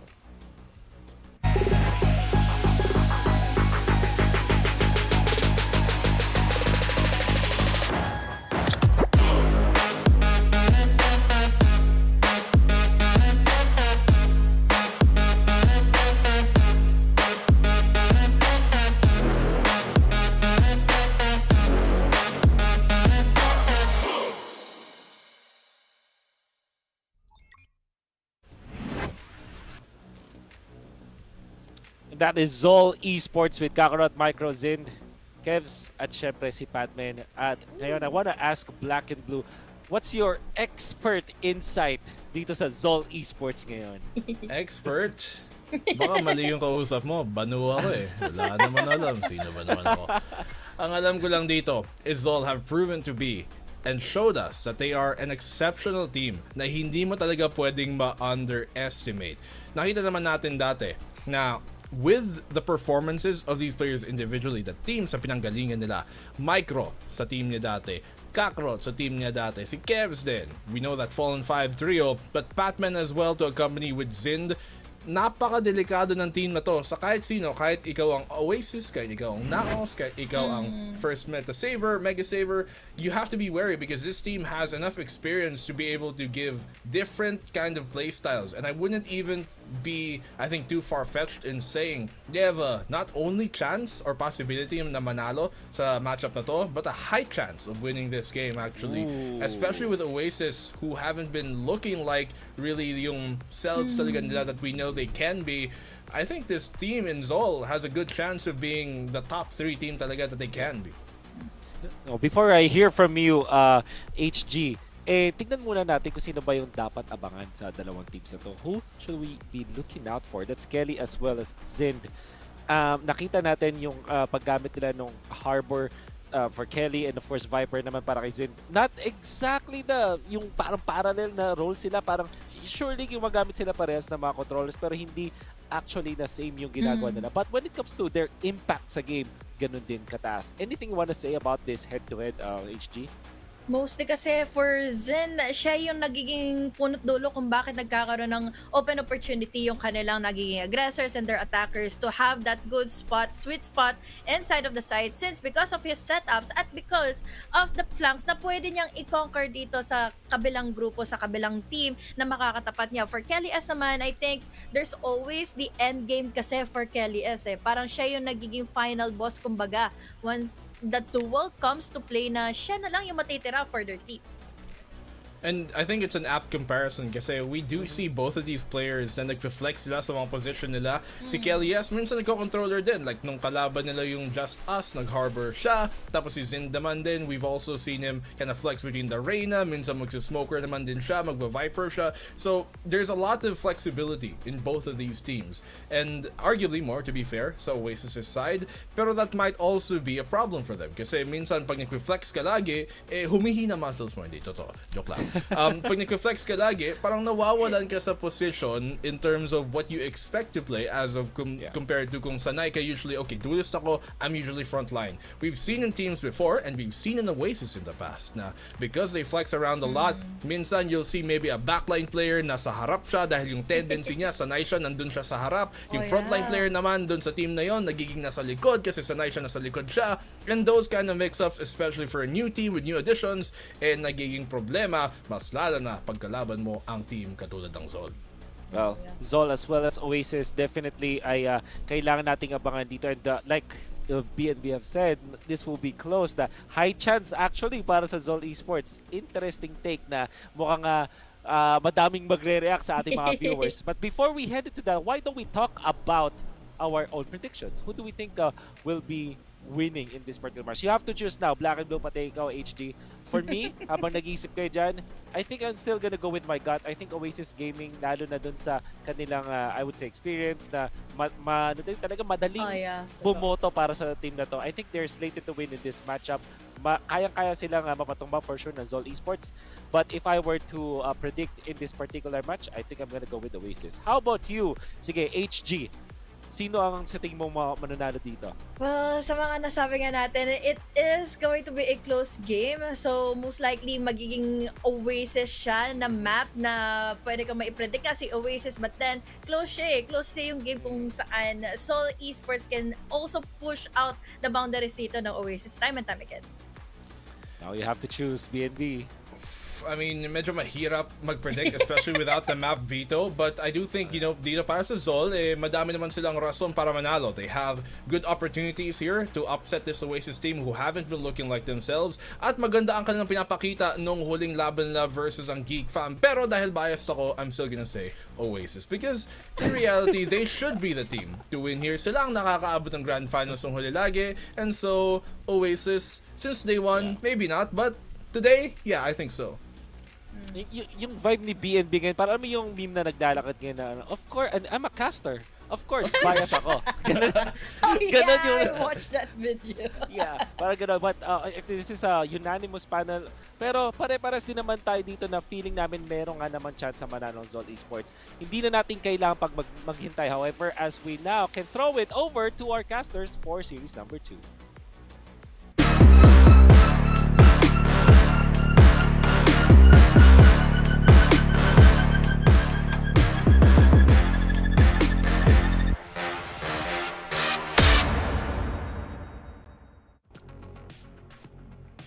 Man, our panel is wild in today, especially that black and blue guy. I think he was here a while ago, but of course, we're gonna get ready for the next battle as we have a big one coming your way, guys. Oasis Gaming versus Zol Esports. But before anything else, though, I am Dax here with Mr. Raph himself yet again. I'm glad that we have both the same color scheme today.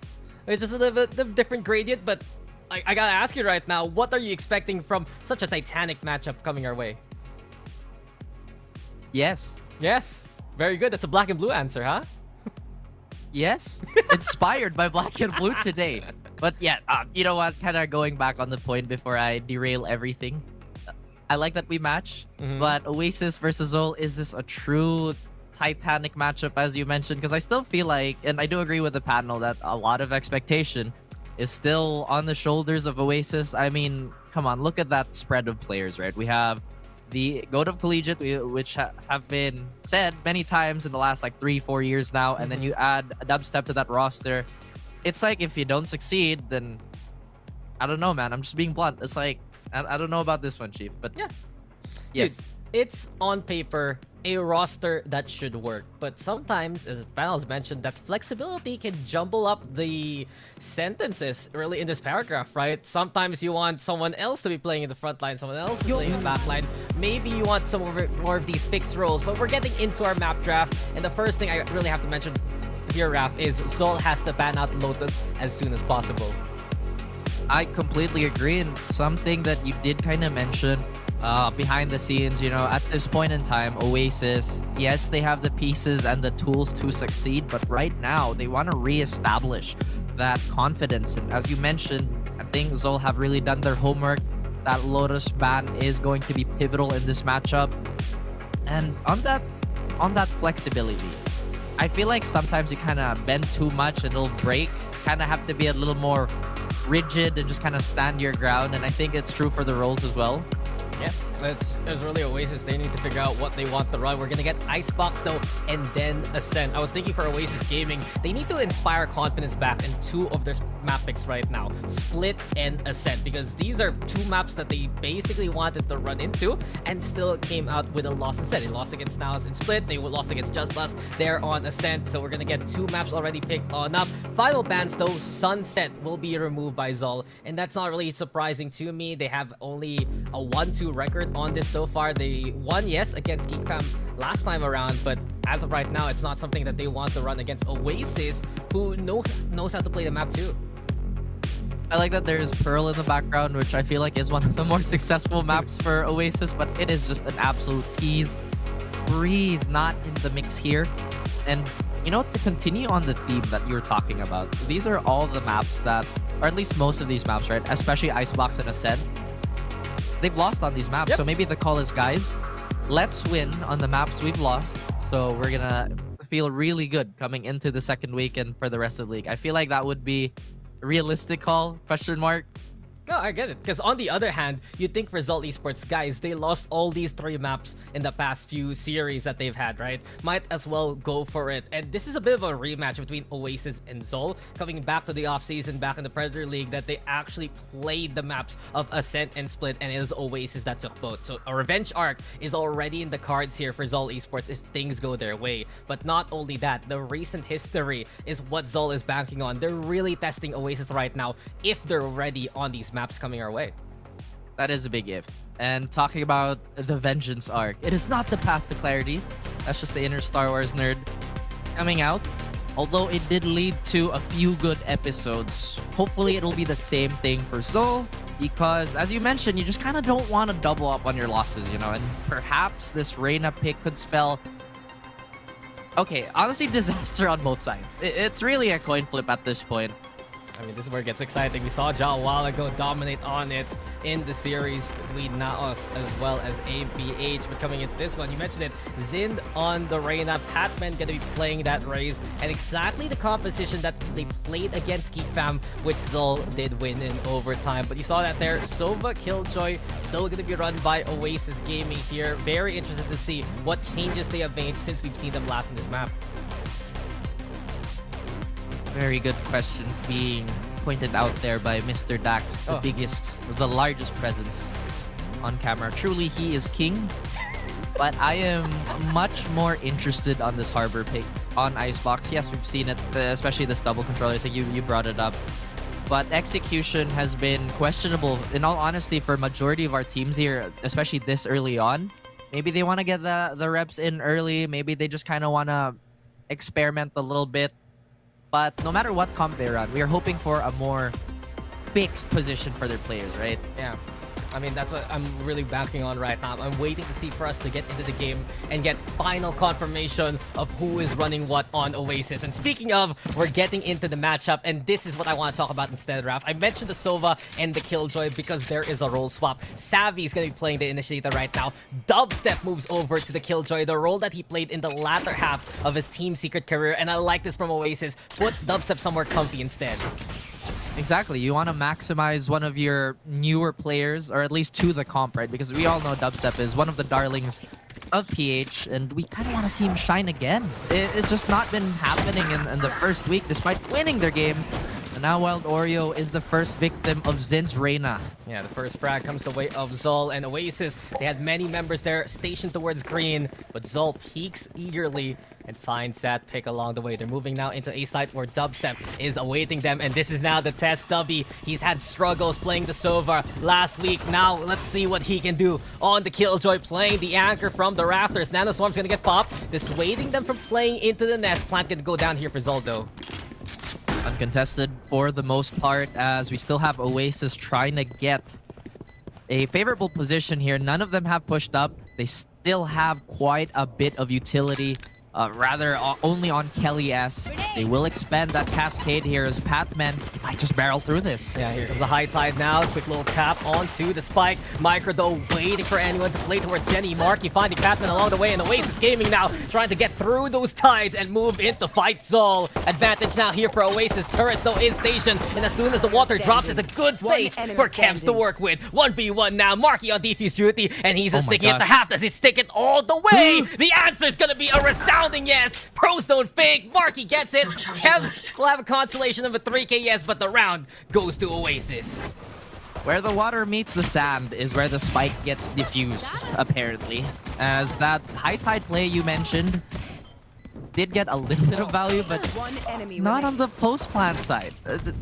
I don't know. It's just one of those things where, like, okay, Zol, they should anticipate this. They understand that since Kelly S still has in his back pocket, he will throw it out. And now with Zol kinda fumbling the shuffle a little bit, will now suffer the consequence of an eco. Man, water meets the sand. Spoken like a true island boy, Raph. We all know where you come from.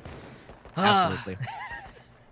But in any case, yeah, Oasis Gaming, they're going to be on the anti-eco. Marky with the outlaw as well. He has a good perch, watching out from anyone crossing into A. But this is the beauty of having two controllers, especially the double wall setup. You get so much control of green with the harbor there. Wild Oreo can help out with the cloud, but his jump peak is punished. And Zin gets away with bloody murder again the second time in a row.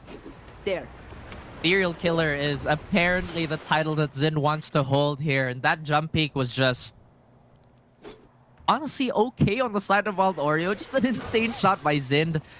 Yet again, the high tide comes into play here. This time, Zol a little more confident. They are looking for more picks to soften up this defense. Oh, he sees Kelly S. But that Spectre, potent in those distances. And Dubstep also chiming on in. Off screen, though, in the way of the outlaw, giving a chance for Zol. But as soon as Kakarot peeks on out, Marky will punish him accordingly. Oasis Gaming completely in control right now. And Zol will have to back on away, but the hunt is on. Kelly S. Marky here, ready now for the final frag. This should be it for the round. And Kevs, okay, a little bit of damage, sure. There you go. It's cleaner from Oasis, 2-0 now. I'm really happy that both sides are utilizing the controller play. Even though Zol has been, on the deficit in terms of rounds, you can definitely see that they're maximizing the wall by Kevzi. They're not necessarily being too greedy. At the same time, Oasis have been pushing their own wall, so perhaps that's going to go onto the memory banks of our Zol players. Yeah, and speaking of Zol, right now you can see they're going to have their buy round coming our way, but also I want to mention, I think the panel said, especially Black and Blue, there's the core of that Fallen 5 squad from way back when in this roster, right? But you also look at last season for VCTPH. It's a mixture of Action PH and Zol Esports together, adding in Kakarot, who has come back from the South Asia scene. So it's good to see Zol back and ready now, and looking to play into A here. That amalgamation of identities has definitely helped them a little bit. I feel like, are they greater than the sum of their parts? Question mark? Well, they've been definitely doing okay at most. That's not nearly enough to topple over Oasis. Yeah, these are familiar names on the Zol side. We've seen them multiple times in VCTPH again and again, but they want to make sure that their markers move even forward. Zindo spams towards an S. You got the Cascade set up again from Oasis. And really, Zol right now, they're trying to wait out these smokes, but the problem is Oasis has a rotation of them. Dart now flies. Marky still here by the box. Beautiful scan, goes for the shot. Boombot though dissipates in front of him, and Zol Esports now taking their sweet time. They've seen the head of the Reyna though, Zind up top on 410. Oasis still playing backsides. It's a game of cat and mouse here, Raph, but someone needs to budge, and Zol will need to go soon. Pacman now with a blast back. Kelly S stationed onto the side, but here comes Zol now finding 4, and Oasis is wiped away from the sights. And definitely the cat, the feline, sinks all its teeth and claws into the attacking, rather the defending side of Oasis. Not much of a bonus here, but making it acceptable is Wild Oreo. So, looking to keep their Vandals intact and perhaps avoid any overextensions, but that's exactly what we were talking about. Wild Oreo may only have 5 HP, and now none, but has still done enough damage to stifle this economic march for Zol. Yeah, he got 2 kills there, and it does put a dent in the back of Zol Esports. Oasis, though, from this point on, They can try to go for a snowball effect here, Raph. You see that Marky has the blades. I've also seen him pick up the operator now in our HUD. But here you go, Zol Esports playing very patiently, marking Oasis as much as possible, clearing those corners and taking the site because of it. The basics, they will carry you to the end of time, apparently, as Oasis and Zol continue their sizing up. I like that Oasis is a little bit far forward here. A little risky, but Zol, they don't bite on the bait. You know who wants to reel it in, though. It's Zin. He's gotten some good frags a while ago, and he's ready for another one. Another round where the first kill is provided by the Reyna. And Zol Esports, they can be very meticulous from this point on. They love to play it slow, and that first pick gives them options moving forward. You know what they say, teach a man how to fish? Zinda's gonna kill 5 people. I think that's how it goes, right? I'm pretty sure that's how it goes. I agree.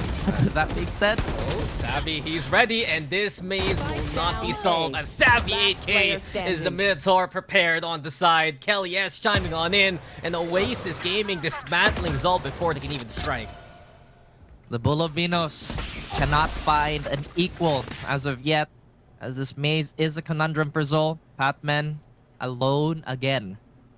Trying to look for a freebie here, and most likely it's gonna be Xavi because that 3K is probably gonna get him riled up, and he is half HP. But then again, he could just shoot him in the head. And all will be done. Left. Man, it's Valorant. You get shot in the head, you die. You get shot in the body enough, you die. And speaking of getting shot in the head, Batman provides that first. Looks for a second. Oasis Gaming, there's a bit of danger. But the double up is prepared on one side of the maze, and Oasis will make it 3 rounds now. If I am not mistaken, even in real life, if you get shot in the head, you may die. Yeah, and there's no next round. That's it for you. How do you know though that there's no next round? That's true. I have never experienced it. You have a fair point there, good sir. Maybe I've been punched in the head too many times in my life already to make decisions and calls like this. Dude, come on. How many martial arts do you do? Like, you do Muay Thai? Do you do like karate? Do you do taekwondo? Standing ahead. Do any of I'm that? peaceful. I don't know what you're talking about. Okay, man. We see how ripped you are, same as Black and Blue. But in any case, Oasis, they get the blades. But Sid, again, another round, another first kill. But Zol, they need to capitalize on that fact. The flash now, trying to at least move on in. Marky, heroic, yes, gets vital intel that the bulk of Zol is barreling down towards a dubstep, though another plan. Here comes the reckoning as well. And Kelly, yes, he's been fragging out, giving them a big chance with the stun now. Dubstep on board, though, looking on around. Sin finds another one. 3v3. The Seekers are going to be perfect for intel, but Kelly S chiming in yet again from up top. It's Kelly S mowing them all down. And Zol Esports, it's such a skirmish that they're trying to get out of, but the pressure from Oasis is way too much to handle, and Oasis gets another round here. Zol might be looking ripped, but that water weight on the side of Kelly S is just too much to handle, drowning out the offense yet again. Zin has been getting a lot of early picks, but the conversion rate on the side of Zol is somewhat lacking. They do have the Patman ult and, of course, Kevzi to secure that plant if that will come to that stage. But Oasis, the way that they've been shuffling throughout their defense has been, as you mentioned, a lot more comfortable ever since Dubstep has been anchoring this role. I mean, he was supposed to be from the get-go. It was a big wonder why he was playing Initiator in the first place last week in VCT.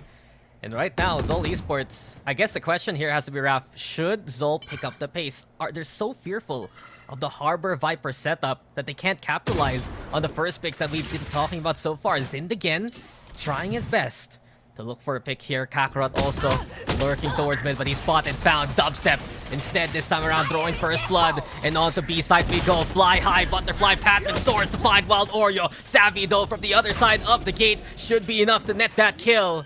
And it's Oasis still having the numbers, and they also have the angles. Hunter's Fury, it will be Savvy in danger, though sure, he's taken down, but the flag is huge from Kelly S instead. It's 3v1, Cascade in the way, Zin. He needs to be brave, he needs to go through the waters now. And Kelly S just has his number. A handful of rounds now given to Oasis.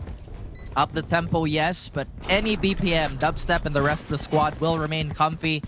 Kelly S has just been, no pun intended, incredibly fluid and incredibly liquid with all his investments throughout the past few rounds. a little bit of a blunder there, in my opinion, on the side of Zol. They had so much forward space, but they stopped at the most inopportune time. Yeah, and not only that, they were pressured from all sides. Mid held together by Dubstep. The back lanes there towards green, taken quickly by Oasis from that point on. And sure, Savvy had to die while he was using his ultimate, but it was Zind left alone and he was way too far away from the spike. Distance has to be closed somehow. And Here. mobility is not necessarily on the side of Zol, barring Patman. But an effective frontline has yet to be established here. Again, first picks have gone towards the side of Zol, but has it bore any fruit? None that tastes good, Yeah, apparently. It's a little bit rotten right now, and their economy is in shambles as well. Marky, though, I like this angle better on pipes. It was way too dangerous a while ago. You remember, right? Dashing into the nest with the op in hand. Very much so. Bit of an ego play. But in any case, Zol here, still waiting out for anyone to come his way. Marky holding the angle, and as of right now, Oasis feeling very comfy in their lanes here. I mean, that's exactly what allows ego play, right? Comfort. And quite frankly, I love those types of plays. You know, when you go against the grain and just tell people to, no, this will work. Trust me, the numbers, they lie. But Patman is sure with a one-tap. At least he gets one for his troubles. He spotted Wild Oreo early, but can't connect on the second. Instead, Zoldo taking that space. Zind now up top, picking up a rifle. And the Reckoning is available again for Kelly S, but he's down for the count. Marky might not expect him this close into the kitchen. Never mind, I am wrong, because Marky makes it right with the shot. Plant, though, going down while the Viper Spit is online. Spray down there. Oasis can't find the initial planter. Still, it's even numbers now. Zol Esports giving themselves a decent chance into the round. Dart flies, off shots ring from up top. And look at Kakarot and how he's stationed, ready for contact towards that spike. Micro in control as well. And Zol Esports is taking this one so far. Can Mark even pick up a rifle right now? Still sticking with the operator here. And it just might be a safe call. Oasis will disengage as Zol will take this one. Ooh. You did mention that they were down for the count, but a kick out by Zol. And a babyface return to match. Beautifully written, beautifully well done. But unfortunately, on the way to the locker room, a steel chair lands on top of the heads of our potential heroes. And now Kakarot left alone to his devices.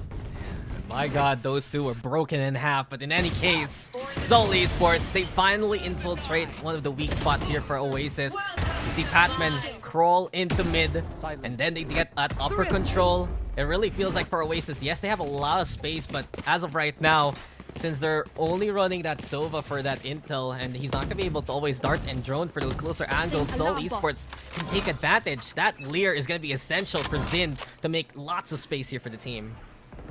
I mean, essentially it is see no evil, hear a lot of bullets, and then die, is what the Leer is. Zind, once again, spotlight on him, man. I mean, Reyna pick, that's essentially what you want, right? You want all eyes on you.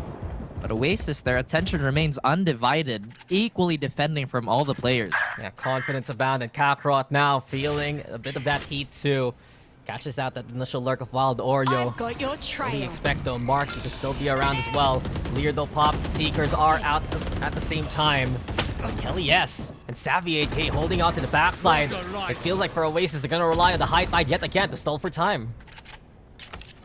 That is quite a few seconds left on the round timer here in Zol. They have to assess the situation, know that they can re-hit or rotate. They do have one pick away from Wild Oreo, so this is going to hurt the efforts of Oasis. Yeah, beautiful scan though coming on out. Oasis get intel that Zol is still nearby A, but Marky, he refuses to budge from B, and Kevsey is sent to the ground. So a good start at least for 30 Oasis seconds left. on that B defense. But the plant should go down here as Micro finds a bit of a matter towards A. Kakarot also lying in wait, and Zol Esports dividing, conquering, and taking so many partitions of the map right now. Zol eating up that Oasis pizza, getting those slices as you mentioned. And Oasis, I think they're going to go for another save call here. That operator's just too valuable to kind of let go Oh, And you know, I'm really glad that Marky is back on that jet. I think it's very classic, but look at this stance. oh, does he see this angle? Marky finding Kakarot. Savvy beats out Patman. So Oasis, they'll be able to save these two guns unless they don't expect Micro coming the other side. Let's see the Microcam. Who's gonna see first and foremost? Marky's waiting. Micro, does he dare swing it? I guess that's a big question. Zoldo getting the round, but can they get the up? They'll take the like of Savvy instead. I thought for sure Savvy was going to respond to the luck tap there. Yep. But no. If we look at the spread of the ults, we do have lockdown on both sides here. Oasis now having trouble finishing off the rounds here. They lost the pick early. They reassessed, do so well on these picks, but then leave a gigantic hole in the center of their defense here, allowing Zolt to flow freely and kinda just overwhelm the rest of the defenders. Yeah, and you enjoy this from Zol Esports. Their protocol on the offense involves a rotate and a lurk at the same time, but they're still very active all around the map. The positions that they had in that last round draft, you had kitchen control thanks to Kakarot. You had someone still sticking around that A site with Micro, and Zind is one of those players that actually peek out that long angle into Snowman if he has that leer. There's so much confidence for Zol to just chime on in, get these angles, get to the site, and pick apart Oasis one by one. When Oasis is desynchronized, that's when their composition looks weakest. Indeed it does, and I was gonna go for the tongue twister, but indeed my mind got twisted thinking about it, so I'm just not gonna bother. Do it! Do it! You have 15 seconds, go! Doesn't matter, because the point is, Zol kept their game plan simple, away from twisters, away from confusion, and that's what won them their round. Oasis have a lot more of these complex sets. We talked about their tendency to kind of overplay their hand at certain points in the game. Yeah, there's a lot of effort from Oasis in all sides, with Marky this time around keeps it simple with a shot onto Micro. Oasis actually, before all of this, I saw them in their voice channel in our basically tournament Discord, and they were preparing with these maps. They were setting up where they wanted to set up in the first place, and I can see just the highlights of it right now. Marky with another one. Here comes Marky yet again, 3 already, and the lockdown. Sure, what's it gonna do? 4 for Marky, denied the ace, yes. And Patman, he's gonna get to the site. He has so many members of Oasis waiting for him to peek on out. Spike gonna get planted, yes. Here we go, the blast back peek as well. Patman needs to be a hero, but he'll only get a single pick, and that's it. Oasis make it to 6. He is the knight, he is vengeance, but Oasis have a lot of guns, and no man is bulletproof. Oasis go up 6-3. Zol again. I like the execution, but them kind of falling apart to Marky's operator is something that you can't really bring up during like a stat talk or a map talk, right? Like there's no way he's gonna 4K us without missing a shot. Just absolutely no way. And so much confidence right now in Marky. He's one of those hot and cold kind of players. If he's cold, he can't find those frags, but when he gets hot, he just keeps on building and playing on that momentum. 13 kills right now here for the Oasis Jet, and he will continue on oppressing with the operator as we get into the next round.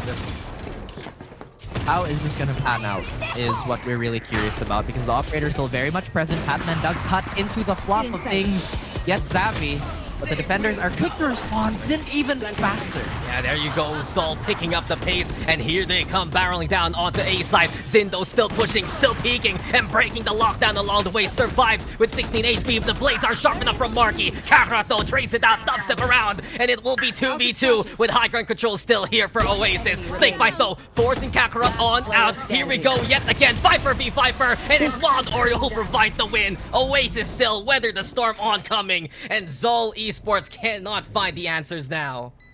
Umbrellas out and raincoats on. Zol cannot get to the eye of things here as Oasis restabilize.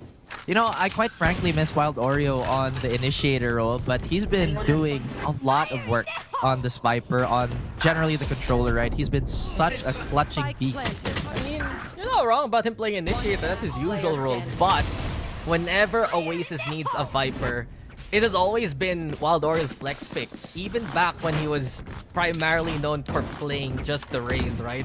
He would play Viper on maps like Freeze, he would play Viper on a map like Icebox, and that tradition continued on right now, and he's so much important in those crucial moments.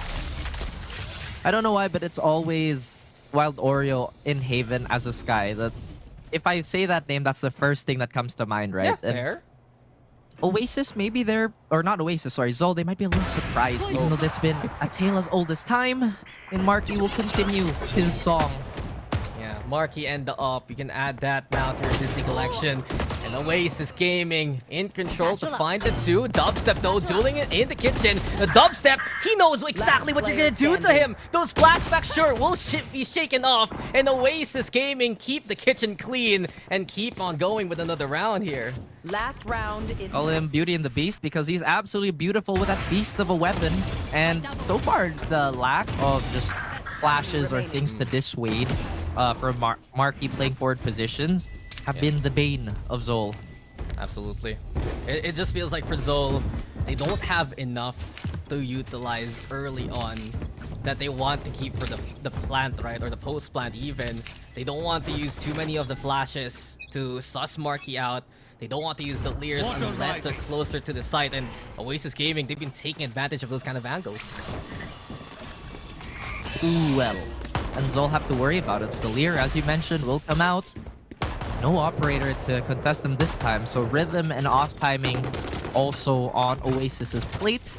Zol still worried. And Zol needs to find this round to give them momentum moving into the second half. We do get the Trailblazer though scouting around and moving into the maze already. Leer though pop. Marky still onto the rafters. Tries to hit the operator shot. Misses the first time around. And Nano Swarm to also dissuade the push from screen. So space taken here by Zol Esports, but the Oasis prepared with a reckoning on the other side. And where is it? Patience and temperance is the name of the game here in Zin. I think he's rearing to go. Watch the he flank, wants to get this position, and like you mentioned, the flank. Wild It's Oreo. like Wild Oreo heard us. He was marking it the whole time. Just sniffs out the opposing Viper. Problematic now here for Zol because they don't have smokes anymore into the post plant. And as soon as they hear that spike being planted, it's immediately time for Oasis to just cascade their way in. In a blink and you miss it scenario, Zol is wiped away from the site and Oasis will make it 9-3 to end the half.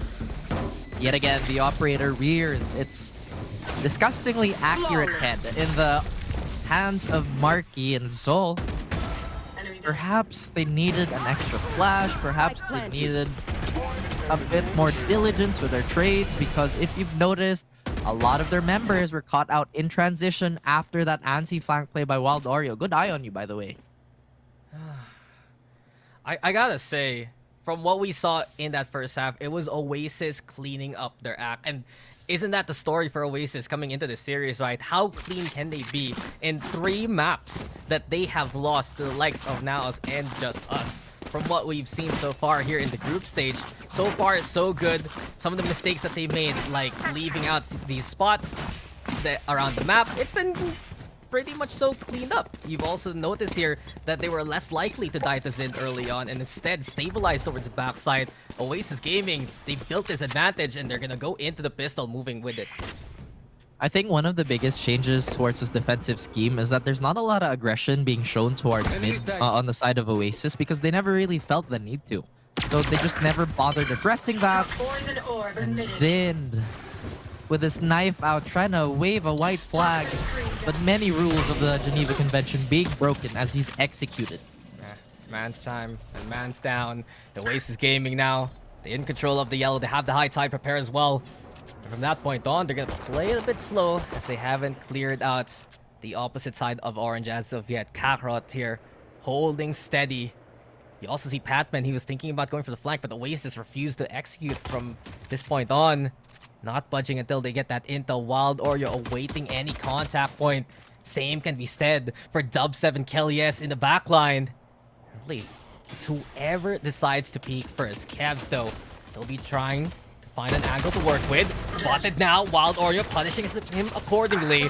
And into the B side we go. Oasis have already found 2. Kakarot playing onto the side. Beautiful flash there from Micro, turning the tides in favor of Zol. And Micro has found a double kill of his own. Everything left to Dubstep now. He's comfy on the Killjoy, but he's not comfy in the angle. Zol Esports will take this pistol.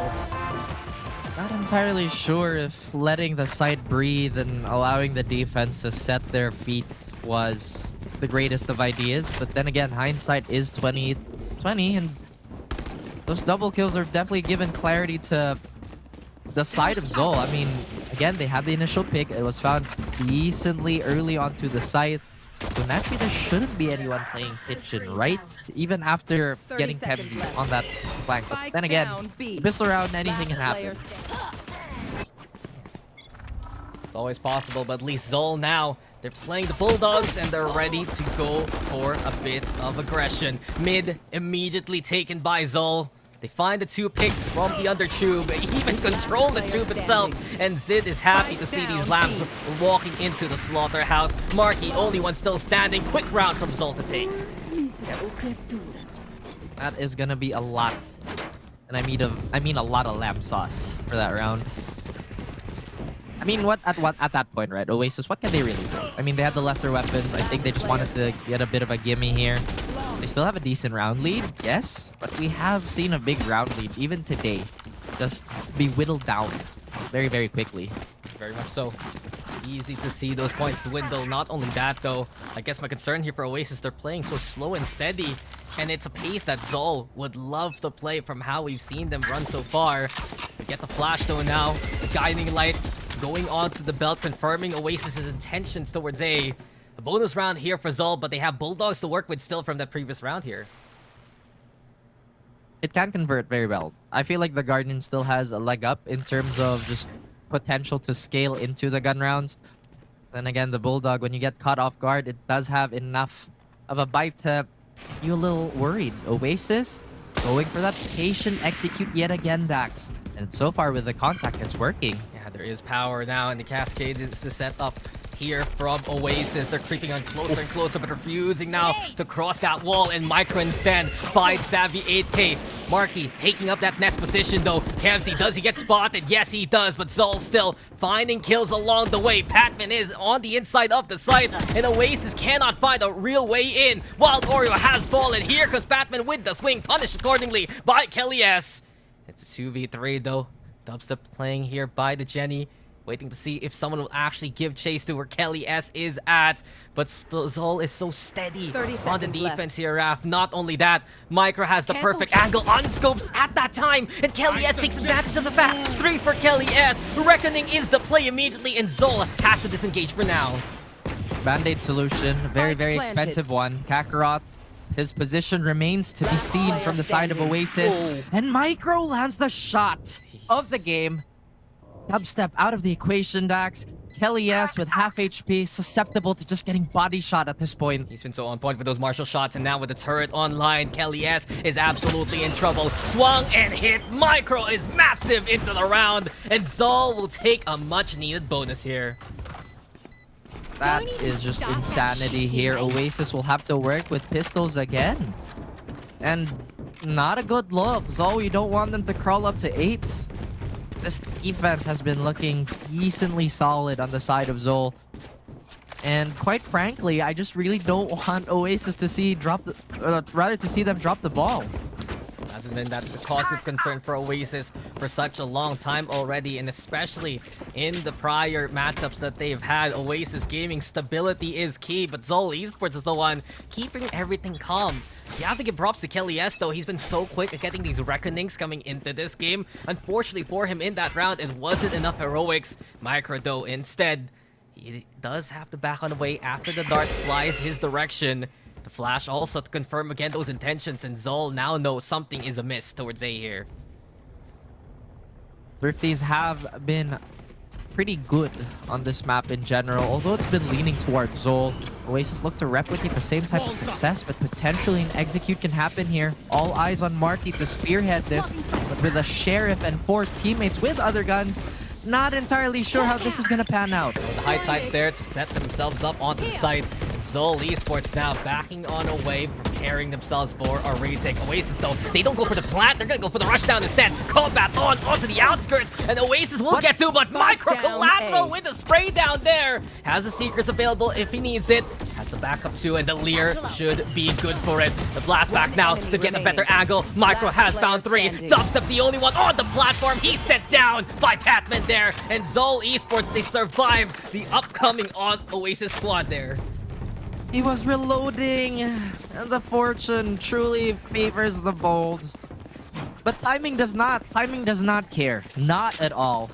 And Zol looking to steal, if not just build this comeback brick by brick. Oasis, this wall in front of them. Do they go around it? Do they go through it? Bit of a head scratcher, really. It was a decent round though from Oasis. Just surprising Zol Esports, pretending that they were going to go for the plan. And they got 4 picks because of it. But here we go again. The battle for green is on. And speaking of, the wall is in the way. Patman though has crossed it. And Oasis didn't even see that one coming. We hear the Empress now on line 2. The Lear's going to be set on up. Zin though moving forward. Marky's ready to meet him in a massive matchup. Zol, as soon as they realize more targets than one inside that garage, Zin will back on away. And Zol will respect the Oasis setup. Instead, he's waiting for that lane. Wild Oreo daring to cross. Marky considering it too. And Zind, an angle taken a while ago here by Patman. Darts on. Oasis still trying to find some space to work with. They are daring Oasis to move at this point as Zol. Keep it steady, keep it stable. The defensive layout has not changed, although yellow control is something to be a little skeptical about. Oasis could run into an unfortunate timing here yet again. Zind's thinking about it, Bax. Even Kev sees Zind. They thought about it, but they've been punished instead. Oasis Gaming now knows that B can be taken here, but the Seekers are heard. And looking around for where Oasis is stationed. Wild Oreo gonna see these cabbages coming their way. Yellow also exposed, so Zol now knows Oasis is split on up in this spot. Dubstep though, watching the flank, awaiting Kakarot to come his way. Savvy now with the frag. Here comes Marky on board as well. And Dubstep and Kakarot having their own kind of tango. Dance in and out of the corner. Dubby toying with his opposition, staying safe, waiting for reinforcements. And Savvy delivers on the 3K there. Oasis makes it the 3-round gap. Man is so smooth with it, you know? Fancy footwork here, and a lot of discipline by Dubstep. I mean, me personally, that's a lot to fall for. At least for traps, right? That's... Yeah. Dude, look, Dubby's a great dancer. If you won't take my word for it, just take Riku's. I guess being subtle here is not in the playbook. It's never been. But timeout called by Zol, and I think it's a much needed one going back into the game, right? They have a relatively broken economy. If they lose this round yet again, it has been chipped away by Oasis, and right now they just don't want Oasis Gaming to get any momentum. That's reasonable, and especially with Patman having that showstopper online, they could very well be very aggressive on the rounds moving forward. Oasis could be anticipating this. They do have the Hunter's Fury and only a few away from the pit and the lockdown, so a lot of initiation on their end, dissuading that type of wordplay on the defensive side. So 1+1 equals don't get showstoppered. That's yes. That's new, huh? I never thought they would teach it that way in grade school. Oh yeah, dude. Yeah. That's how it is. I'm gonna remember, guys. It's fine. Do it. Say it. Oh, come on. Just don't get hit in the face by a rocket. That's true. That's tale as old as time. That's true. I'm gonna have to change my flashcards, man. 1+1 equals don't get rocketed in the face. Said so by Mr. Rap. But we go again now into the round. Flash online, Zin playing into Pipe's aggressive position here. And Marky might be the first one to find him along the way. Savvy also over onto Belt. But this is interesting here, Raf. Patman has a judge in hand, but if he does feel that there's a moment to unleash that showstopper, he can go for it. Lear now being primed. Zol gonna peek with the Trailblazer instead to scout things out. Threat assessment is there. Zol now knows the lay of the land, but who peeks first? It seems like Oasis wants to stand steady here with Dubstep. A lot of patience again. Dubstep looking to show off his fancy footwork. Just making sure he doesn't fall off this tiny ledge here. Trying to crawl up here. Wants to get that Killjoy setup. But look at the rest of the team. It looks like they're posturing for a different side. But I don't think any aggression from both sides is going to happen anytime soon. Yeah, they're waiting still. And they're instead moving into B here. You got Kevzy prepared over onto Snowman yet again. Quick little cascade now to cover the cross, and the Owl Drone all to scout out 30 as seconds left. many of these close corners as they can. The Cloud's online, and Oasis trying to sell that fake. Dubstep though looking for the moment to strike, but Micro has been prepared yet again. Time now running out here for Oasis. They need to make this A-side plant happen, but Micro's ready for it one more time. He shuts down Kelly S. Already immense damage done, and then Nano Swarm also to add a little bit of that stall. The plant should go down, but the showstopper will send Wild Oreo packing. Seoul Esports have done enough to win the round. Do they want some more kills? The answer is gonna be yes with a peek with the judge. Oasis, they need to survive with these rifles, and the only one standing will be Savvy. Never mind, takes down Kakarot along the way. Zol takes the round. I thought it was so good that they pulled attention towards A and then had a vacant B site, but they go for the double fake. Again, it's just that fact of Oasis that they love to go for these complex sets when sometimes, like game theory wise, if your opponent's not playing that way, then I don't think you have any reason to participate either. Get out of my way! Blunder. Yeah, it's just not enough for Oasis, and especially you see Zol so responsible on these sites, so reactive there with Micro prepared no matter what. And that's one great thing about the Zol defense. They are so much so anchor players when they need to the most. Here comes the exit kill from Oasis a little bit quicker now. Immediately the Blaze are online, but Marky can't finalize the kill onto Kakarot. Oasis though ready to continue on from that point on, and then we get a 2-for-2 trade. Spike though planted, and Oasis Gaming have made their way into B. We hear the reckoning as well for Kelly S trying to buy on some time with Kevzy. He's gonna get found there by Savvy AK with a long angle. Dubstep winning up close personal. It's all left to Patman now in a 1v3. Patman looking around for any kind of target here. Dubstep though checking from the upper. He's getting sprayed down, mowed down eventually, and killed by Patman. Over onto yellow though, over onto green. The colors now looking to be happy here for Oasis. There's the tap, the high tide online, and Savvy and Kelly, they need to sync up with the swing. Savvy though first of all. Kelly's the only one still standing. Patman given a chance. The cascade's there, and Kelly S just outmaneuvers Patman with that cascade. Oasis Gaming get to 11. Cashing in the money in the bank, but it was barely enough to keep Oasis afloat. Zol were so ready to collect backs. They were so ready. But Oasis, they staved them off one more round. Economy still solid on both ends. But the returns for Oasis, as I mentioned, just barely anything. How many ults was that? 3? Yeah. They again get the reckoning out of nowhere thanks to Kelly S and his frag potential, and they committed with the Blade Storm, the Hunter's Fury 2. In any case, Oasis 2 away from tying, or rather wrapping up this map. I just want to say big shout out to the prod. We finally have the map draft on the top left. I'm happy to see that. And what's a big thing here, Raf, is this is Seoul Esports map pick, and if Oasis can get this one, it's already going to be a big deal moving forward. Definitely a snowball. Starting from the snowiest of maps, Icebox. Zol avoiding this as much as they can, but they are in harm's way. Micro on the forefront with Patman just shortly behind him for the support. Oasis also hesitant, reluctant even to take that push. They're still trying to avoid that overplaying backs, but again, patience from both sides. Yeah, Dubstep here awaiting for anyone to cross. Seoul Esports, they have a hero rifle merely in the hands of Patman. And Oasis can assess the situation. They know they can go for the overrun. Playing it safe though. Lockdown gonna be the call. Kakarot and Kevs, they need to back away already. Kakarot getting sprayed down while he's crossing through the poison cloud. And it's dangerous here for Zol. A snake bite, sure, for the stall. But with the high tide, Oasis can assess if they want to plant a little bit deeper. Exactly that right now. Kelly S putting that spike down. Kakarot backing on away. And Zol will have to go for the 5v5 retake. Hopefully there's security in place for Oasis, because these thrifty rounds, these eco rounds have been looking so sketchy for them, as Patman with the Vandal will continue it, and Kelly S with a run and gun gets one more. But like I said, Dax, it's just so sketchy. These shares are doing too much damage. Yeah, it's dangerous, sure, but Oasis Gaming, they can handle all that pressure. They catch out Patman early enough, remove the rifle from the equation, and Oasis make it to map points. So close. So close. What's standing between them is a broken buy and Zol. They have a lot of heart. They're not going to give this one up. again, statistically speaking, it's been pretty much a 50-50 on some of these lighter buys. It's a little worrying still.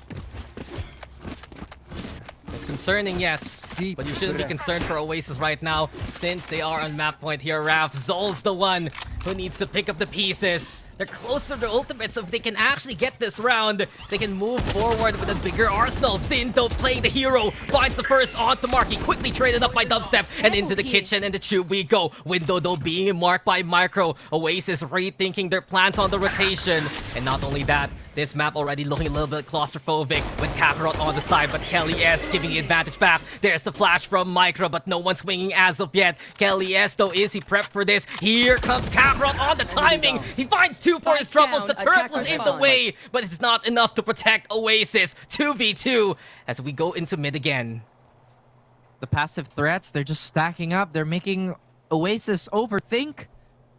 Like you said, they try to crawl up tube here. Not a lot of resistance, but Micro has the chance to disjoint this. There's only 45 seconds left on the clock, so as much as that is, with limited resources, that will trickle down so quickly. Now they have a breath of life here. And Dubstep again looking so much better when he's playing something he's accustomed in. This Killjoy has done so much for Oasis, and now they will mobilize their way into B site, but they have no intel or Kevs can come from. Has a Guardian in hand and a chance now to tap down Oasis. As soon as he hears the plant though, it's time for him to move on in. There you go, right on cue. Is Kevzy wants to do some work with a Guardian and a 1v2. Dubstep is a body shot away, Dax, but this is still very much doable. It's a turret now, and Oasis Gaming instead playing into the snowman area. Through the window, Savvy will peer, and in the glance we see Oasis win 13-8 as they take the first map. And that, mind you guys, is the Zol pick. So confidence abound for our boys in black and blue, or is it cyan? I'm not entirely sure which color scheme they're going, but again, over at Oasis, this is definitely a pivotal moment, at least on this series, because now the strong point for the opposing team is gone, and it might just be smooth sailing moving forward. Yeah, and as Raph will have to take a colorblind test after this one, Oasis Gaming repping all the colors that they need to take that sub. We do have to talk about, though, immediately the impact of how the composition works for Oasis. Yes, they're playing their double wall setup where everything feels comfy, but you really have to look at the fact that you finally removed Dubstep from Sova. You put Savvy on it. Dubstep looks so good on the Killjoy instead, and it's great to see Oasis make that call. I'll be truthful here. When I saw him play Sova last week, Dubstep really struggled in finding good angles. Not this time, just knowing exactly the swings, the timings, and when to play off the utility that he had there. It just seems so much more natural for him to play Sentinel, as you've said, and it just works. You know, Xavi has been a wonderful initiator ever since his playing days from way back when. So it's kind of like, why didn't they do this to begin with? Come on, Oasis Gaming, their flexibility is a double-edged sword, and they stabbed themselves last week. This time, they're looking good, ready to use the pointy end against their opposition. Marky, though, an MVP performance. He was just in control, especially in that first half, providing entries coming into the second. I love to see how much space he would make there from Oasis, and there was so much confidence for them because of Marky getting into the sites. Also, an unsung hero, Kelly S, man. I think, what, 5, maybe even 6 reckonings in that game alone, always providing a stun for Oasis to utilize. And it's just the beautiful balance of the firepower of Marky, who at one point in time was the king of blades. It always had that conversion with his Blade Storm. Not necessarily present this time around, but with Kelly S just holding down the back with a lot of utility and perfectly timed ones at that, just mixes so well. And this is the heartbreaker here for Zol Esports. 14 first kills, but could only get 8 rounds from it. They struggled to capitalize on that 5v4, and we saw Zin provide those kills early into the game, but just the way that Zol was playing out versus Oasis, the pace that they were doing, it wasn't enough to really rattle Oasis, who was just stationed, stable, and prepared for Zol to come their way. I think that's great because stability is something that was sorely lacking from this Oasis roster, and I feel like has been a recurring theme in some of their performances. But them not being rattled and not over adjusting from these first picks is a sign of growth. hopefully what tips them over into potential championship form. But as we've said, it's so early in the season that we're still looking for that evolution from every single team we have. Yeah, evolution is key, but the ways is showing right now they're taking the right steps to right their wrongs from the first week of action. You can see already how responsible they were on these multiple retakes, how quick they were into flooding in towards their sites. And not only that, yes, Zol provided so much pressure with the frag potential. The likes of Sin, of Micro was just massive in moments to stall out for time. They wouldn't let these critical moments go that awry here, Raph. I've noticed also that Oasis wouldn't let themselves get snowballed out of control compared to their matchup versus NAOS. They would always find that recovery as early as possible, and it was a key component to their win in this map. True. As we mentioned, Zol was doing okay. Is it enough to topple over Oasis? Apparently not, at least for the first map. And big adjustment there because their icebox last week on the side of Oasis looked pitiful. Now it makes a lot more sense. The executes are a lot cleaner. And just to comb over what you said, generally, they look just better in every aspect. Man, it's just like they hit the showers and they come out of it absolutely fresh. Oasis Gaming, they're gonna have that first map lead, and I guess this is the concern here right now for Zol Esports moving forward. They lost their map pick, and not only that, in their matchup versus Oasis back in the offseason, the next two maps were they lost out versus Oasis Gaming. It's an interesting conundrum right now that we're gonna have to solve very soon, but for now, we'll take a bit of a break.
The Yappers are backers, which means a game will come sooner rather than later. We are back here, folks, with Oasis Gaming versus Zol Esports. And Oasis took that 1-0 lead on Icebox. I'm Dasher with Raph, and we're continuing on, Raph, from where we really left off a while ago. We're talking about a little bit of what's been going on so far, but truthfully, Oasis, this is a bit of a redemption run that we're seeing from them, and that's what they want to prove today.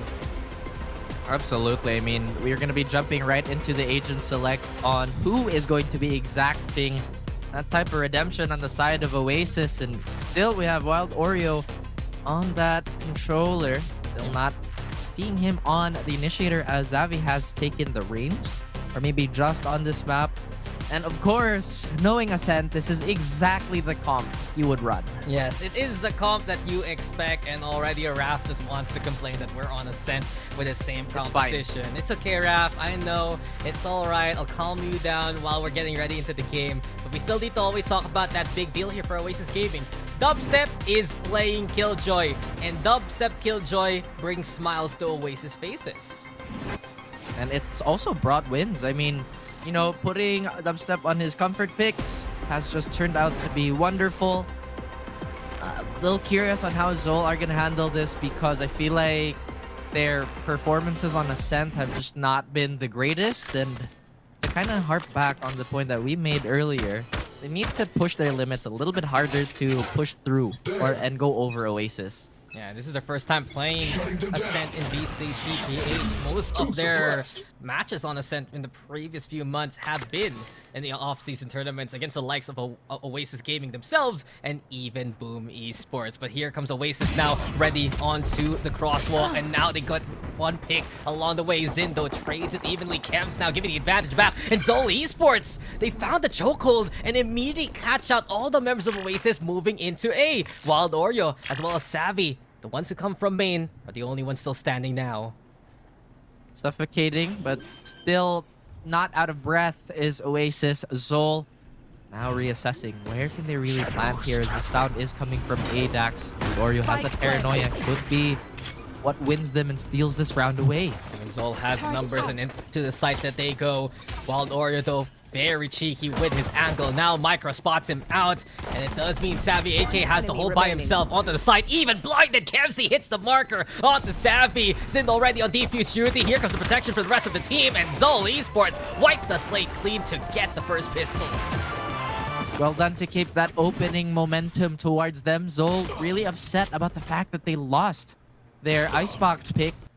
And now Oasis, despite getting a lot of space towards tree, funneled and trapped by Zol. Well done. It was super quick movement from Zol too. You saw 3 of them were stationed towards middle. They moved straight up into the courtyard as soon as they got that first contact point, and Oasis Gaming didn't even see it coming. Not at all, as they were blindsided. In fact, I think there was a little bit of confusion on everyone's end here. Zol, I don't think they're going to be going for something as aggressive. They just want to make sure that these guns that they have will do their job. And as I say that, Zin is looking to push. Come on, Zin wants to go for it. He thrives on that early momentum. With a little knife, though. And Oasis are assessing immediately what's the setup towards B. They know the Jet and the Killjoy are nearby the market area. And Oasis, they will take that as a sign to head into A instead. You get the paranoia from Kemsey. This will keep Oasis at bay. Marky still hit by the tail end of it. Kemsey right now making that Bulldog count, finds that pickoff, and here we go again. Marky, though, beautiful shot. Pass it now, up close personal, playing by the doorway. And Zol Esports, they see only one more member against them. Savvy, though, still with the fight in him. A 2v1 as he went for the tap onto Spikes, does it so yet again, trying to bait out Zol Esports. A shock dart though flies. Savvy repositions, and Micro and Kakarot, they just need to be a bit careful on the angle that they play from. Micro is holding steady still. Doesn't peek as of yet. Kakarot's now gonna be beside him. The plant goes down. The Savvy see this one coming into hell he goes. Playing magnificently with the position, but not enough with the shots. Micro will take him down. And Zol Esports, they had to work for it, but they'll get another round. Head scratcher definitely on the side of Oasis. They did get their money's worth with the weaker weapons, but their biggest concern is to where to put that anti-flank, because Zol have just been creeping their way to any opening, any gap in the movement of Oasis. Zol have just been taking that free real estate. Yeah, Paranoid there. Look at that shot from Kevzy, man. It was coming his way, still hits it anyway. And from this point on, Zol just had the gun advantage coming into the round. Again, Oasis doing some good damage to actually keep Zol really in check. But look at the answer by Zol quickly. Zayn already with the operator. A complete glass cannon coming into the round here. Remember, it's who shoots first, and as long as Zin doesn't miss, this will spell doom for Oasis. Doesn't get tagged up. Oasis has no idea there's an op here. Oh, the anti-flash was the position, and Zin gets one, but Marky trades it up evenly. Savvy also from the top mid area, already causing concern here for Zol Esports, and Oasis Gaming will take advantage of that fact. Found 3 in this fight. A dash on in, moving into the shed as Micro plays onto the site itself. Does Oasis see this coming though? They're already into the lane. Marky now expecting that contact point, providing a bit of a distraction. Still nets the kill anyway. And it's Kevzy all alone now. Overall though, Oasis, they got dicey because of the off, but immediately they execute onto the site. And it should be enough to get on the board here. More than enough. They only lose their Sentinel here from that early operator shot. And Oasis turning up the speed, turning up the tempo ever so slightly. Taking advantage of the longer rotations on the side of Zol. Really, really smart on their end. At the same time, that was a lot, and I mean a lot of raw peaks by Zol to just kind of band-aid that maybe not so bad wound. Yeah, it was bleeding a little bit, but it wasn't a full hemorrhage. In that case, though, Oasis Gaming took advantage of the utility, and we still have to mention how middle is being completely vied for by both teams. From top mid, you get the pick and move on in the way Oasis did in that last round. A TP also there from Wild Warrior to keep everyone guessing. So Zol Esports, they're on an eco after investing heavily in that last round here. Will it give them an ROI is the question, as these lesser weapons on the side of Zol not really doing any of them favors. And Oasis, they're backing on this. They're waiting for aggression again. That catwalk play from the first round looks like it's getting branched off by this one. Just a little bit more passive. And Oasis, they're still just holding the line here. They know the tendency of Zol and especially Zin to push the tempo early on. You talked about that early momentum. Oasis not letting it slip by them yet again. And the Oasis have moved towards B main here already. Zol Esports, though, checking the rotation, making sure that they're prepared for it. It's a heavy stack that can actually fight back versus the upcoming Oasis Tide. Don't really have ultimates besides that Hunter's Fury. This Savvy AK and Leash at the flash. Execution is a go. Zin holding still by the lane. And Zol Esports, they're holding steady and holding fast. 4 have fallen here for Oasis. The flash is there to allow Kelly as a fighting chance. And he gets onto the sides, but no escape, says Patman. A thrifty win by Zol. That was commanding by the defense. You look away, the round is over, and not in the way you would expect.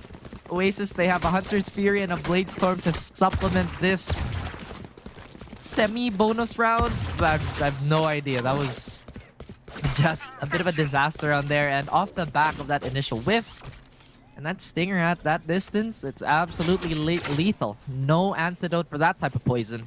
And you saw the positions right of Zol. The perfect angles for both the Stinger and the Sheriffs in different spots around the map. Zol also hitting some nutty shots to give them that round. And they have a big advantage moving forward here. Blade still out. The suppress is the answer. Micro already catching out Dubstep, expecting a little bit more reinforcements. But Marky had to bail out because of that knife. And Oasis barreled down towards A instead. Is this a good idea, though? It doesn't look like this is the weak side at all by Zol. A lot of utility here. The flashes are going to confirm their presence, and that alarm bot is going to be the doubling factor for Zol to reinforce this site. And look at that dash. Commits. Kakarot lying in wait. Kakarot's been patient. Kakarot's been waiting, and now Kakarot tries to go for the transfer. Does some immense damage, though, and Zin has come up to become the executioner. 2 for Zin. Here comes Kevzy. Steps on Marky. Kelly S with 3, but that's all he gets. And Zol Esports now pulling away with this lead. I am not sure what is going on here. Perhaps that initial assessment of stealing the map picks away was a correct one. Anybody's game, but at a lead like this, it is inspiring quite a bit of confidence in our Zol boys. It's always a cause of concern still for Oasis. They didn't look that good here on this map at all versus Just Us. It was very shaky and they lost it, remember that. Now Zol Esports, a team with more experience, with a lot of know-how of how Oasis plays. Right now, they're just outreading the competition, and they get the knife out. They realize 3 are nearby here by A main, and they know immediately Oasis wants to hit this site. Immediately is a big question mark. Big if. With Oasis and their tempo that's been biting them in the behind. Every time they kind of slow down like this, anticipating the push, not necessarily yielding good results. But Zol, they've been mixing it up, and Oasis have been left to guess many times around. Not even any confirmed towards wide either, so maybe they're a little wary of that. But the action ensues. Daxus, they're still pushed behind. Yeah, they're still just waiting here towards mid also. Smoke out again. Zol Esports keeping Oasis at bay. And it feels like it's a reliance now for Oasis to see if Dubstep or Savvy can find impact around the map. They're pivoting here towards B, but it's a bit of deja vu. They're going to walk into the Killjoy utility yet again. Are they walking in to yet another 30 trap? seconds left. Most likely, yes. But this time around, with the weapons that they have, it's just gonna be even worse. It's a slaughter. It's disgusting as Micro has found 3.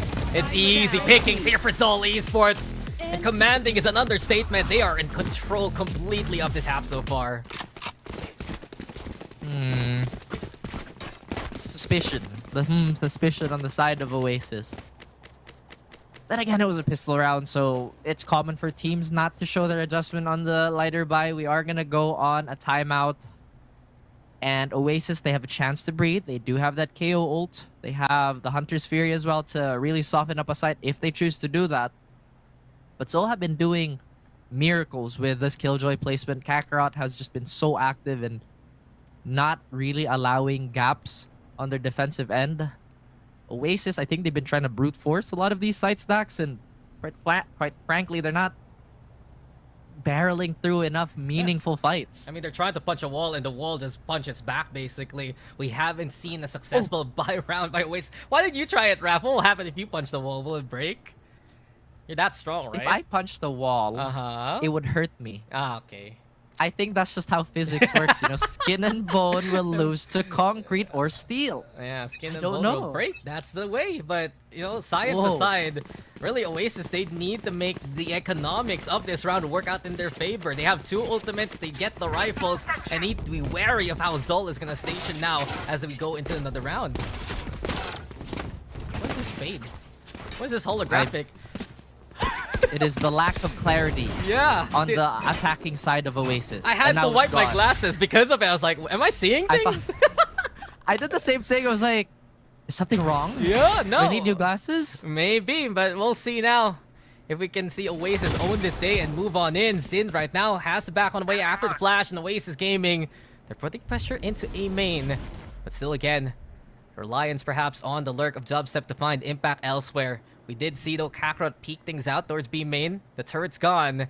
And Zind, does he dare cross this lane? It's dangerous with the smoke now. The Owl drone though, as soon as Zind hears it, he backs away. The intention to play into wine is not gonna happen. But Zind, he wants to go for it again. Holding steady, burns the dash. And Oasis Gaming trying to see what else they can get here. What can they get? They've been trying to pick away from the Zol basket, but the slapping of hands has just been too much. But this time around, Marky gives him a bit of a wrist lock, but still slowed down by this Molly. Beautiful placement! The utility so perfect here from Kevs as well as Patman, but the shock dart flies through and Kevs has been zapped down. It's 3v3 as we get the null command online. Patman though, that corner has been magnificent for him all throughout this game so far, and he delivers with a double kill to keep Zol in the game. Now we go to a 1v1, Micro versus Kelly S, and the pulse is to suppress. Micro might have been heard here onto the rafters. Kelly S gonna go to the planto as time is dwindling. And Micro hears it coming onto the Jenny for Kelly S for cover. Micro trying to see if he's gonna swing first and foremost. And Zol Esports, they did such a good job to hold off Oasis already. Can they get things done though? Here comes Micro dropping down against the opposition. How does it work out for Micro? I will never know, but Zol still takes it.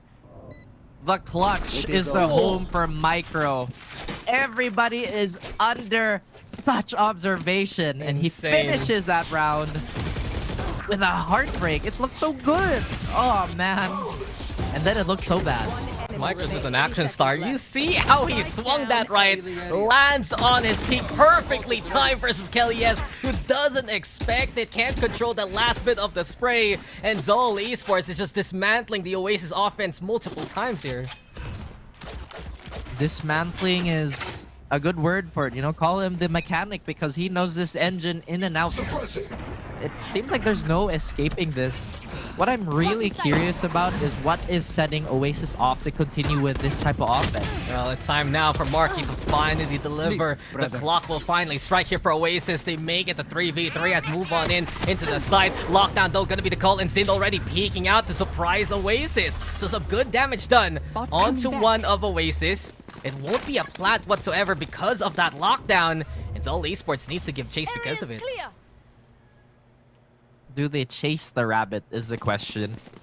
And it looks like they're giving up or stopping at a certain point, but I think this could be the wrench in their plans considering how low Dubstep is, and that's the first victim. Kakarot and his blonde Super Saiyan hair showing. Ultimately, he does get picked off, but by the power of friendship, Zol again continue to dominate this map. Yeah, bro, I'll honestly say 2 is better than 9,000 here because it's overwhelming, really, from Zol Esports again and again.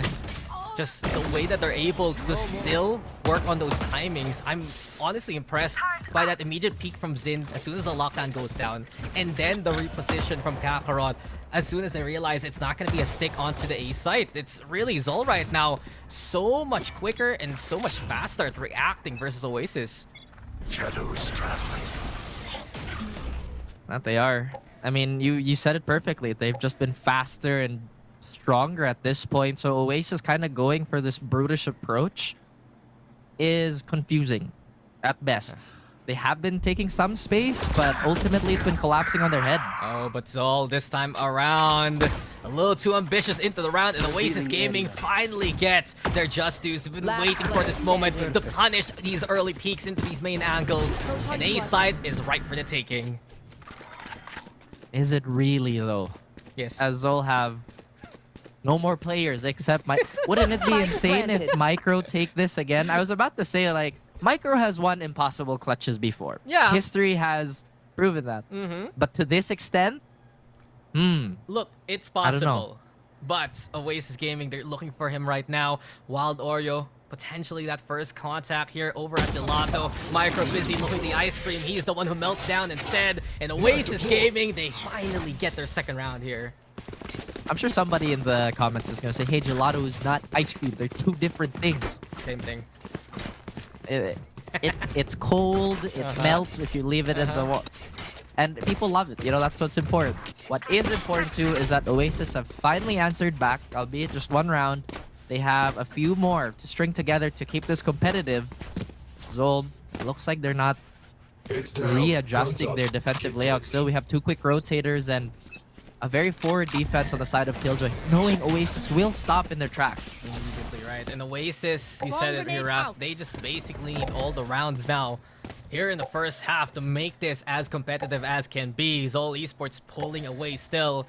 And this time around, they're heavy-handed in their mid-approach. All 5 members of Zol Esports have decided to take Courtyard just because Oasis always waits here at A main. This site is wide open right now, and Oasis needs to lose a member just to get that signal.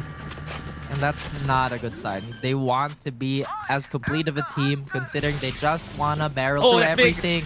There's no escape. And the legs get tagged. Absolutely. There's no dancing around this, Raph. He found 2 with that first strike, and immediately a master stroke from Micro to get 2 kills with the Hunter's Fury. Kakarot prepared over on the rafters, and Oasis Gaming is looking so lost right now in these woods. Here comes Sin yet again. Marky manning on up to fight back, sure. 1v3, they're all lining up to just take him down. And cue the music for Zol as they get another round here. The Hills have eyes, and it's apparently 3 sets of them. So when everything is looking at you, a straight peek is just not going to cut it. Oasis hobbling, struggling, call it whatever you want. But they need a round, or they need the most pristine and insane defense ever to reel this back. That's just crazy, especially knowing how the movement went. Come on, Micro, don't do that. That's beautiful from Micro, and truthfully, Micro really the evolution from just being that controller player back in SPE, moving into teams like Action PH, using his veteran prowess to help out his teams also. It's a big deal for Zol to still have the score of the Fallen 5 squad from way back when and have all that experience now in Valorant. Oasis, though, they're gonna tack on up. Marky's already exposed to have these blades, and they see exactly where he is on the map. Another thing for Oasis is like they can't identify which is no man's land and where they can really pivot off from. Zol have just been so good at making Oasis overthink and making, or rather oversimplifying Oasis attack plan. Marky's gonna freeze up a little bit here just because of that dash. Come on. Yo. Kelly is loved by the Lord there with that 1 HP, still surviving somehow, but now he will be felled by Kakarot instead. Marky, though, onto the side. Dubstep also able to net that kill. Marky with another one. That was crucial for him to allow Oasis to get in. And exactly what happens. Oasis Gaming, they get impact around that middle area, and it allows them to move into the site here. And perhaps it's a good idea to just kind of put a wedge where the rotators are eventually gonna come. Zin will finish off Marky, but two-man game towards Boathouse remains to be untouched. Dubstep maybe overstaying his welcome here, Dax. Yeah, it's a little bit dangerous, but he wants to be that contact point into lane immediately. Backs away in time, giving vital intel here for Oasis. It's a 1-for-1, and Savvy AK makes it done. Oasis at least getting their third round, but you can see really Zol is still in control of most of this game here. I'm thinking, like, Oasis have tried the full 5-man approach, and they've tried this more controlled approach. So far, the only winning rounds they've had is when they put more pressure towards mid. So it's giving Zol a hard time, like, oh, how do we route this? How do we pacify this type of resistance? Is it a little too late? I don't know. I mean, you can still make it 8-4 if ever, but Zol Esports, since they saw the weakness in the middle, as you mentioned, they already put Zin there with the operator in hand. Also, a one-and-done angle for Kevzi. I haven't seen him play that at all throughout this game. And it can actually surprise Oasis if they don't check that corner. Zin is already in position on top of Raptors. Fragment lineup here from Kelly as there's the flash too. And immediately Marky cannot cross. He's suppressed and he's getting hit by the fragment right now. Eventually he's weighed his way into the side, but Patman will punish him accordingly. Eventually Patman protecting his teammate. Kevzi given a chance to fight on back. And Patman mows them all down. A quad for Patman as Zol Esports makes it 9-3 to end the half. Switching sides. Kevzi must be saying, I knew it. That was my spot. As Patman mows every single player trying to go against him. Even nearly gets one from the smoke too. Beautiful adjustment here on the side of Zol. But again, Oasis, considering they only have one way in, there's just not much to do anymore. I'd have to say right now, the word for Oasis, unfortunately, is directionless here, Raph. They just can't find the right coordinates to play into the site, and just because of it, Zol commanding that first half and ending with a 9-3 scoreline. This is where it changes, though. It's up to Zol how they're going to play the execute, and I'd love to see, again, how the adjustments work out for Oasis with Savvy on the Silva, with Dubstep on the Killjoy. Will it make enough of a difference? Because this scoreline is getting out of hand very soon.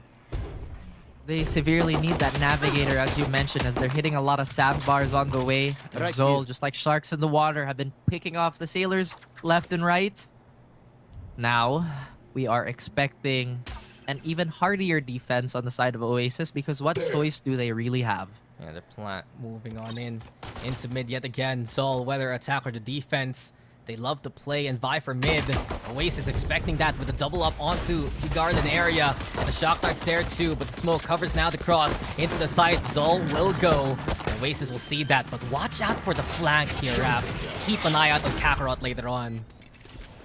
I am keeping an eye on him, but Zind might just be a little too eager for that kill. Oh, the moment. Savvy smartly gets killed. What? The paranoia is there, and Kakarot finally strikes at the right moment. He's found two already. Zin just holding W and wants to get the kill right here, right now. Zol make it to double digits as they get another pistol in this map. Let's go. That map control is things to unreal do. on the side of Zol. Either it be defense or offense. They have just converted Ascent to be their own little playground. And you did mention Oasis not necessarily the greatest on this map, but they're not bad at it either. But map mastery, looks like Zol is holding a clinic. Yeah, and Zol Esports is feeling so comfortable right now. By this point, everyone knows how to play Ascent. It's how fine-tuned or how off-timing you can play. And from what we've seen so far here from Zol Esports, they just know exactly where to go and what to get around the map, especially through mid. I think that really, Raph, we've seen here from Zol, they know exactly Really, how to Raph? capitalize. Okay, really, Raph. Really, come on, Raph. Come on, man. Really? Komaraf, I love that you are pointing out the proper way to build a sentence. Yes, sir. And Zol is pointing out how to build a proper lead in this game. Oasis, It's just that's the thing. Oasis is coming now onto the sites. You got Patman here, and the rest of Zol Esports playing a beautiful anti-eco. There's no really escape. Kelly's doing a bit of damage, yes, from up top here at the rafters. A few shots here and there. It's not enough. Zol Esports make it to 11. grammar of the game not appeared. Perhaps an exclamation point on the side of Zol. Still a few more question marks on Oasis. What is going on? This defense is looking flimsy as flimsy can be. With the rifles in their hand, this is pretty much the last chance of a turning point, right? Yep, I agree with you. Last dance right now here for Oasis. They lose this round. I can't really fathom how they're gonna move into another one with any kind of gunplay, truly. So it begs the question, what can Oasis do right here, right now? As Zin, he's gonna get suppressed, but he still wants to peek, and the flash is there.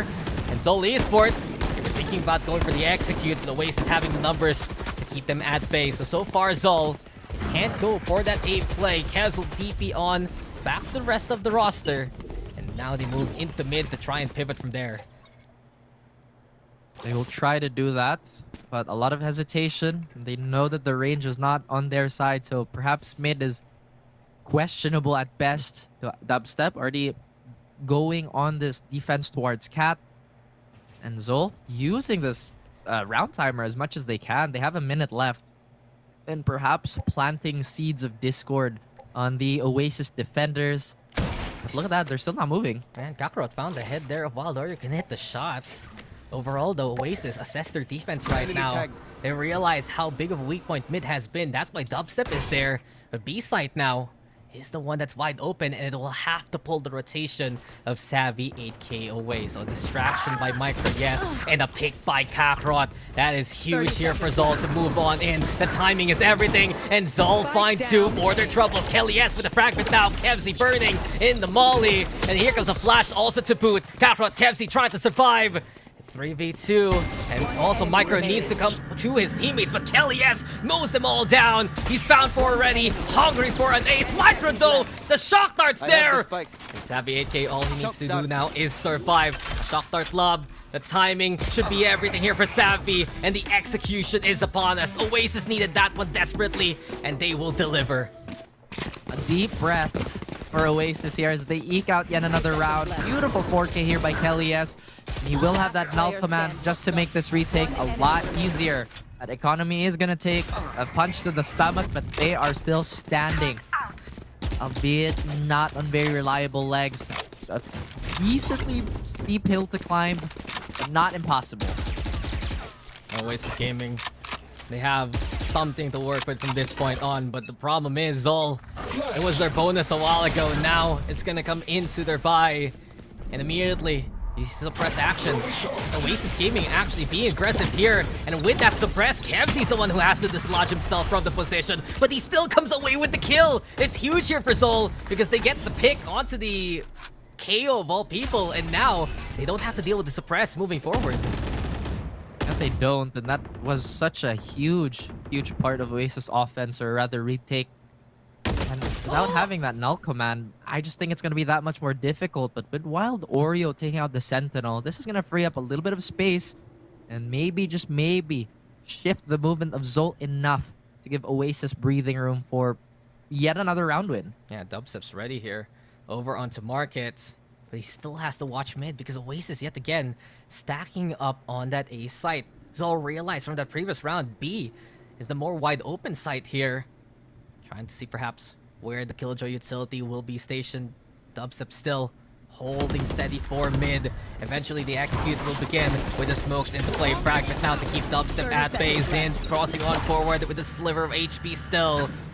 This allows Zol Esports now to play into the B side to get that plant down here, but Xin, he has under the plan, saw Dubstep throwing that utility, waiting for him to cross on in, but they just don't see each other. Eventually, it dissipates, and Xin will actually catch out Dubstep. Dubstep, though, did find one for his troubles, and now it leads to a 3v3 into the post-plant. Micro, though, on board now. Zol Esports still stable onto the side. It's Marky who has to do it all alone now. Away from the objective itself though, and Marky trying to move towards the spike itself. Flashed on up after the tap. Here comes the double up here from Zol, but Xin actually peeking the staircase first and foremost. It's not enough though for Marky as Patman is able to spray him down, and map point for Zol is upon us. Match point. So close, yet so far on the clutch. Economy-wise, Oasis is reeling again. They had to work with a Bulldog in that previous round. And with the movement of Zol just kind of bullying their way towards all these portions of the map, Oasis is mixed. I mean, it looks like they're just so anxious about many angles. Zol, they have all the time in the world to let this cook and potentially savor a map win. You can see it so many times here towards B. Xin, though, that's a lot of damage. Xin, get out of there. He stands strong. He does stand strong. He stands proud with 22 HP, that's for sure. But into the B side, we go again, and Pac-Man just eradicates Dubstep immediately from the round. Savvy eventually finishing off the job. First is Xin, but here comes Pac-Man one more time. The Fragment getting prepared to allow here the rest of Zol to go for the plant, but Marky goes massive with the double kill. Everything is left to Micro now. He's over onto the Kotas here, all alone on this island. The smoke to cover up one of the doorways. Oasis needs to search for him though, and here comes the tap immediately. Oasis Gaming, they play out the flash, they swing on in, but Micro holding steady in to cover. Eventually he's found by Wild Oreo, and Oasis keep alive in the game. Looking like an actual Terminator is Patman just jumping onto the site with full confidence. Not enough to keep the resistance down, and Oasis, they breathe for one more round here.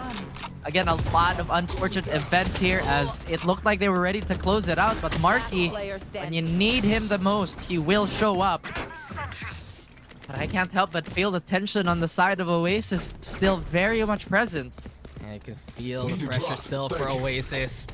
It has been Marky though, finding moments so far to keep Oasis alive in this game. And he's taking top frag honors yet again for the Oasis side.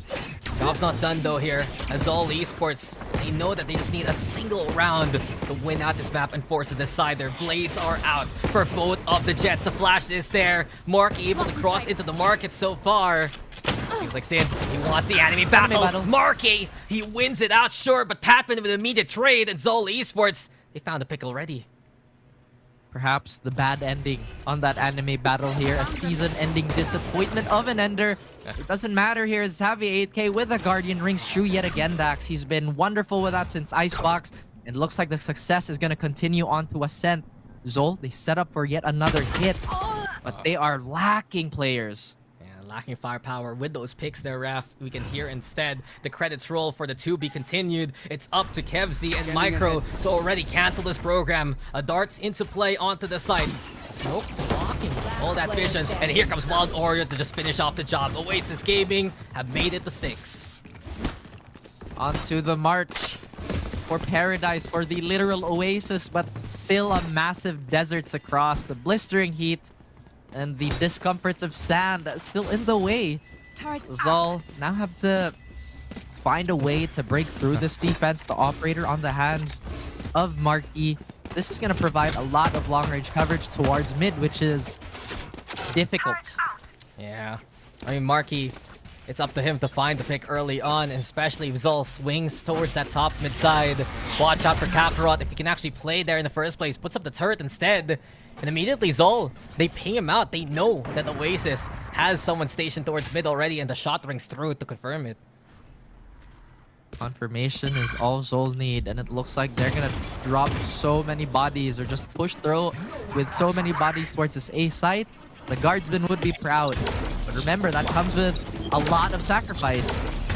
Enemy kill. Shot from Marky now, as Zin will put Kelly as the ground. Marky, though, another double kill to his name. This operator has been good to him all throughout the series. And Oasis Gaming holds steadfast and keeps all at bay so far.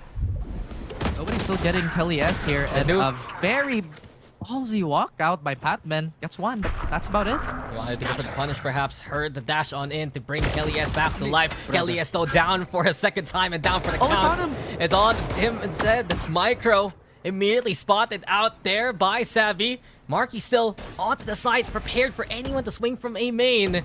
And Zol Esports is going to be walking into this one. Barrel seen and KFC's down. It's all left now to Micro here. A dart flies, the Battle of the Sovas into the garden. And Micro knows everything is not awesome. It's danger here for Micro. Has to pick up the Phantom. Allow him a little bit more firepower up close. But Marky's just so trained on it. Prepped now for the swing. Dubstep here. Ready to hang the snooze also. And it's an immediate execution. Micro's gone. Oasis keeping alive. All right, I did. A master clutcher, but not a master builder, apparently, as Dax tries to be sneaky with that one. Just like Micro. Again, all security systems on locked for Oasis. And that operator, as you mentioned, has brought so much value. As long as Marky gets first contact with that thing, it's almost a guaranteed win. But with Batman having the flashes available to him, that could potentially be a route that Zol can go to. Yeah, and I like this timeout here from Zol. Could be better if they perhaps wait for their full buy round, but right now they need to realize what they need to do to stop Marky's up right now. It's just been Oasis Gaming finding ways to keep themselves alive with the timings. You've noticed really Kelly S and Savvy 8K, big components of using that utility to catch out the initial entry points of the likes of Zin, of the likes of Patman, which has stifled Zol so far on the execute. And it's them getting swept in the legs like that that's been just a big problem on Zol. I mean, as we mentioned, Patman has been on fire in these last 4 rounds. His entries have been unreal. You kind of supplement that with how the rest of the team is performing. I mean, realistically, again, Micro's not a volume fragger, but his impact will always be felt. It's a very, very different story on Ascent. Maybe, just maybe, Dax, they're running out of gas, and they're kind of stalling. Yeah, so Esports a bit of a pit stop here in this round. And we see Kakarot, the only one buying a different gun, and Ares in his hands to go for a bit of the wall bang action, but Zol, they're gonna try to send it towards B. All the utility of Dubstep awaiting them. And lockdown's also available for Oasis if ever they need it in a pinch. Smokes out. And Zol thinking about the timing to go for the cross. They take the orb for Kakarot. Zin times the dash. And into the site we go already. I like the movement here from Zin at least. Keeping away from the market. Trying to surprise anyone. But a reposition from Marky now. Playing into CT. But Zin, a swift shot to silence Marky immediately. Dubstep though holding steadfast onto the site. And now Zol will know that many are stationed into the boathouse. Wild Horyo chipping on in. Savvy 8K ready here too. A Paranoia Lob to keep Zol at bay. And of course, Kelly S will try to go for the rally on the other side. Still though, Zol, they're waiting for the moment here, Raf. And when is it going to show? They have an Ares here, not necessarily the most mobile team. Batman, it's up to him. He tries to answer back, but the rifles, even when standing his ground again, will not see the light for the end of the day result, at least for that round. And Oasis, they cut this down to 4. It's realistic at this point. It's getting possible, it's getting doable, and Oasis Gaming standing proud to fight back in this second half. I gotta ask you, man, how many rounds has it been in a row here for Oasis? Because Zol has been stuck in 12 for quite a while already. I think that's a question that Oasis themselves probably won't like to answer because they want to keep this round by round. Focus up. Let's just win now, and hopefully that's how they're gonna take this away. But knowing Zol, they're not gonna let this slip away. Not in this fashion. Yeah, smokes out there for one way, and Zol Esports, they show their presence towards B main, breaking that turret.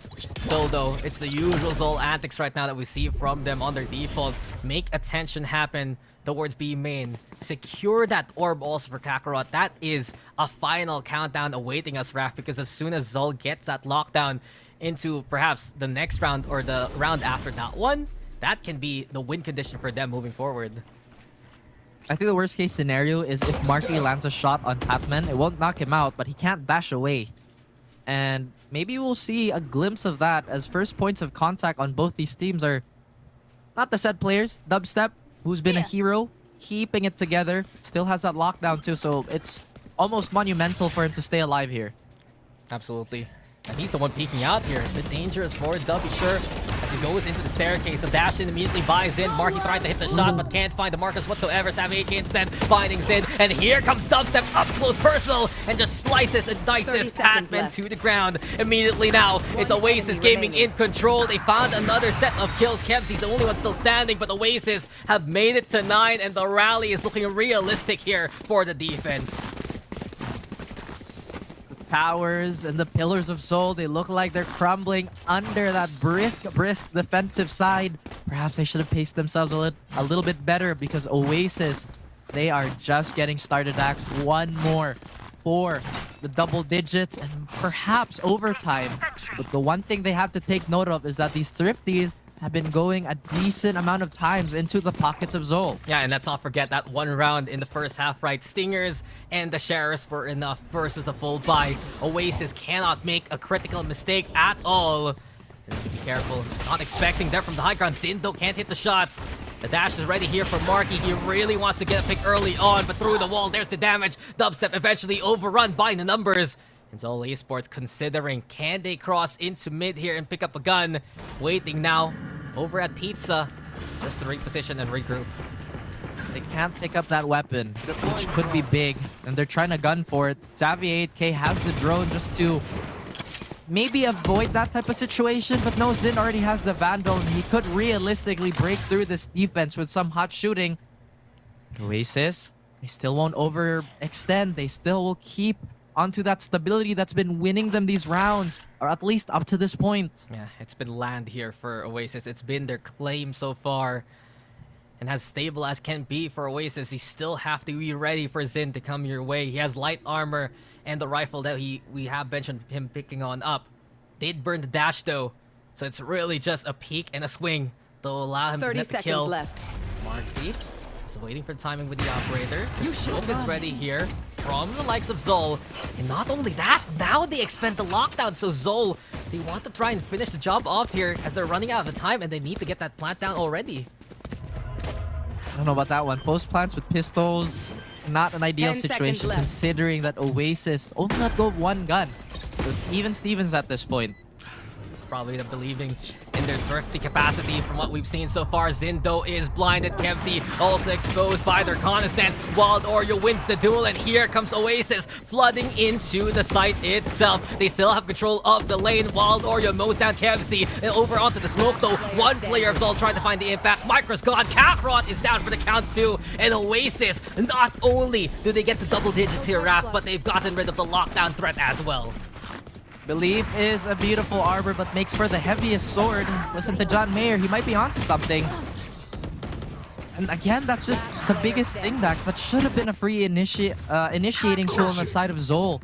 But with the lockdown actually being a little forgotten here, it still is a possibility, but at the same time, if that was layered upon each other, then that could have been the killing blow for Zol. Hot take, I think John Mayer's been a little bit forgotten for a long time. I haven't heard anyone mention John Mayer in so long. He hasn't made a song in God knows how long. It's probably because maybe we're just old. Maybe, yeah. All I remember from him now is Dear John by Taylor Swift, which Ray would love to basically sing it from time to time. Anyway, point still stands. Oasis Gaming have done an incredible rally here so far.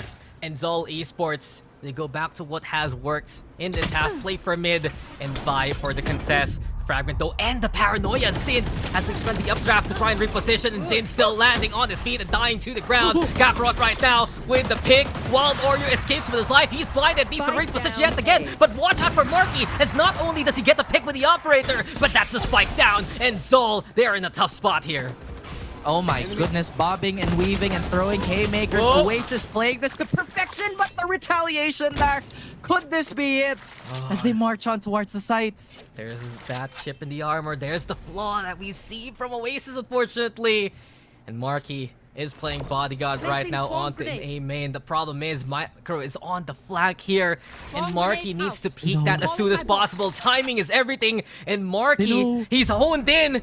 He's checking the corners, he's checking the boxes. Eventually, though, he's zeroed in onto Micro, and it's everything left to Kakarot right now. Can he do it though? Finds Wild Oreo, 3 for Kakarot, Blazer out, and Kakarot connects to get the clutch! We go to a decider as Sol stays alive in the series! And look at Kakarot. Oh, guys, that was close. Woo! Everybody is just going on towards us. Like, wow, guys, that was real close, but you know, we won that one.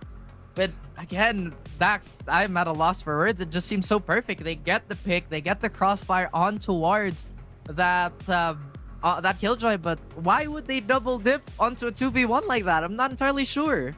I don't know either. Sometimes Oasis Gaming, they trip up when they can see the finish line coming their way, and Zol Esports were just a step away from wrapping up the map. It was a good run though from Oasis, don't get me wrong. It was a beautiful rally, helmed really by how we saw Dubstep try to play some of the anchors here and there. Marky's massive shots with the operator, and the rest of the team using some stellar utility to stall Zol. But we have to talk about how Zol took that map because of that initial lead in the first half, right? Yeah, I mean, I feel like that's been just the biggest point of, I guess, curiosity on the side of Oasis, because normally with a team that likes to run these complex sets, they just didn't really do much except try to barrel their way through the defense. We didn't see a lot of dynamic taking onto the maps, kind of just softening up or pulling aggression. It was just, hey guys, let's try and run in.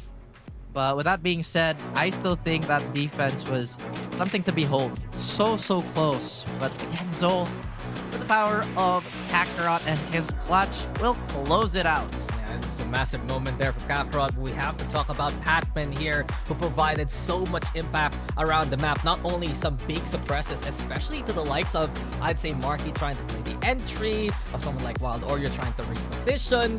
It's been just the Patman show when they get in there, and Zin has already made that space. How many rounds did he get a multi-kill there? I still remember a big quad from him in this map alone, and with 21 takedowns coming into this game here, it really goes to show Zol can stand toe-to-toe versus Oasis Gaming. That is true, and you know, this has been a wonderful matchup. I feel like Zol showing their fangs a little bit, because this was a team that's been kind of stuck in the middle of the pack, and now slowly but surely they're raising their peaks. And 6 rounds was the streak that Oasis got there, I believe, from what we've seen so far, around that number. But in any case, Zol Esports, they also prove again that they're so fast at getting these first kills. I think that's one thing that has been a bit lopsided right now in this series. Even in the first map, it's around like double from what we've seen so far in terms of first kills between Zol and Oasis as we check out the highlights here. I'm really curious what the philosophy on offense is for Oasis, because again, just from this stylistic standpoint, it just seemed like it was so shaky against Zol, with a lot of confident pushes and would temper themselves when they had to. And it just kind of gave so many openings, you know. We saw a lot of flanks. We saw a lot of just pincering on the side of Zol. And Oasis just frankly did not have the answer for that on their attacking side. Yeah, Oasis Gaming got a little tough there near the tail end. They were able to stop the lockdown play, yes. But I think it's really the last round where it all fell apart there for Oasis. The double up there from Zol. And then as soon as Wild Oreo was hit by the 1v1, Kakarot expecting the swing. Oasis had the spike in their hands, I believe, right? And really Zol punishing them at the last moment. So well done by Zol Esports. A big statement made that they stand toe-to-toe versus Oasis. And we are going into Split to wrap up this series later on. To be honest, I'm really happy that the power rankings have been going through a lot of shifting throughout our first 2 weeks, because it's been keeping the season very, very interesting. I feel like the real challenge now is who can really contest the very, very top. But before we get ahead of ourselves, Lex, we still have a series to go on to. Yeah, and we'll see what's gonna happen after this break.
Everything's even on up here as we are gonna go into map number 3. Two teams from Split 2 from last year continue on their journey right here, right now. And Oasis Gaming and Zol Esports are still here to do battle. Before anything else though, I'm Daxter still with Raph, and we are getting ready yet again for another incredible map. We're moving into Split here, and Raph, what did we just see there from Zol Esports? Just because that they had that incredible rally in the first half to have a commanding lead into it.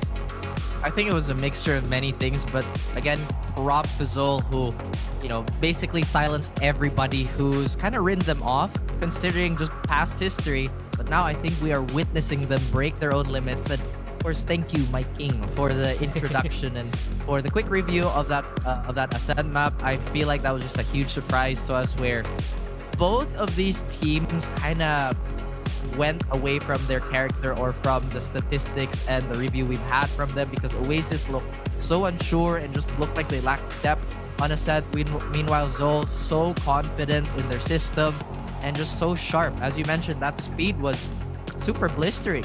It's been fast, sure, but you know who I gotta thank, of course, our official super app, Grab. Been very helpful to making VCT a possibility. And you can score Grab's lowest prices ever with up to 50% cheaper fares on Grab Car Saver, delivery fees as low as 15 pesos with Grab Food Saver delivery, and thousands of budget-friendly deals as low as 99 pesos with Grab Food Saver deals. So thank you yet again to Grab for making this all possible, but we've seen so far that anything is possible into this series. And we gotta talk about Split, because while this is a map that Zol and Oasis have played against each other in the offseason, which Oasis has won, we got to remember that series between Oasis and NAOS itself, right? It was Oasis picking Split, and they lost it in such a heavy fashion, 5-13, after NAOS decimated them on their attacking side. Attacking side has been a big suspicion point on Oasis, because if they cannot supplement the naturally weaker side of this map, then how can they really hold on to the rounds moving forward? So with that being said, yes, that match against NAOS was a great reference point, especially in how they were performing, but now this is a completely different opponent. They have to really sharpen up, because this could be a series that will slip away from them. Yeah, and the defense was no better. Again, it was a 9-3 half coming into the second half with NAOS in that lead, and it does beg the question, how will Oasis reconfigure themselves coming into this map? Because we saw last week, it was Dubstep playing that Sky. We saw it was Savvy 8K on that Cypher, and from the trend we've seen so far, it's been a flip instead. So I do wonder if Oasis is going to do that yet again. Shut up, Asura. You're talking too much. Wait a minute. I'm kidding. You know what? I hope man's Asura do it well. on a plate and you're doing him dirty. He can't even respond to you right now. That's why we have the Earth colors today. It's to represent him, you know? He's always with us, but with... Oh, I'm gonna flex it. This is the Uniqlo t-shirt I did not steal Isn't that from his shirt? Yeah, yes! I mean, it's my shirt now. Thank you. Yeah, it's your shirt. It's a sponsored shirt, okay, from him to me, not the stream itself. So big shout out to Asarai, who we'll see probably in the next coming weeks into the stream. But let's talk about Zol Esports on the other side. I gotta wonder, what do you think they're gonna run here coming into this one? Because from the off season, I remember Zol would play a double duelist with a Cypher, and while they could make waves on the attacking sides, I think the struggles of the defense with that lack of utility did hamper Zol Esports and their ambitions. That's true. I was about to point out that it was because of Zol's utility that really kept Oasis at bay. Personally, Oasis was respecting that a little too much. But when they did try to go for that forceful hand, obviously it was slapped away by just the gunplay of Atman and the rest of the gang. So I feel like they should stick to that more utility-oriented route. I wouldn't be surprised if they go double controller. But it looks like they are going to just that double duelist, as you mentioned. Double duelist still from months ago, the same lineup that they ran versus Oasis in the Pred League. On the other hand, though, Oasis Gaming, it's a swap that we mentioned, and Dubstep is in the back line. Savvy 8K, he's gonna be the one running here with the Sky, and I'm keeping an eye out also on the smoke composition here for Oasis. If I remember correctly, they tried to run the Astra there on Marquee on this map versus NAOS. They go for the Omen instead. Maybe a little bit more speed, maybe a little bit more of the reposition, but also the paranoia just to catch out Zol in the act of the execute. Caught red-handed. But I do feel like this is a good shift because I think Astra was just a little too static for a player like Marky, who undoubtedly can flex, but I think optimally or just from the eye test alone, he does way better on active agents that allow him to operator. Granted, I think on Omen it's a bit of a stretch, but rest assured, it might be a possibility for them. Yeah, and I think the shift here for Zol Esports is how they made sure what their roles would be coming into VCT. Because if I remember from the off-season, it was Kakarot usually on that duel list alongside Zin. Now we're getting some of those adjustments to put Kakarot in more utility-based agents. And what we see so far is Zol Esports proving that they can handle what Oasis can throw at them. Will Zol do it a second time in a row, or can Oasis Gaming finish off the job on map number 3? We are tied up 1-1. We are getting excited to get into the game, and it's going to send a lot of ripples around the pecking order, whoever wins the series here, Ralph. There is definitely going to be a power shift on the, as you mentioned, the pecking order, the totem pole of VCTPH. And with Oasis on this weaker side again, I am hoping for the best. Zol with a wonderful defense from Ascent. I think they're looking and they're trying their best to really translate that onto splits. Yeah, they have the momentum, and they should be very confident that they can actually win out in crucial clutch scenarios. Kakarot was the one who delivered that win in the last map. And Oasis Gaming, they're gonna start things off on the attack. Eliesto, alongside Wild Oreo, moving into the garage already. Kakarot, Guilty broken, staying still by the box. Savvy can't see anything. He doesn't spot out the Cypher whatsoever. And this is dangerous here, but wisely done by Wild Oreo. Clears out the corner, gets the pick, and Oasis Gaming have the advantage. That they do, but look at this. A rotation on the side of Zol.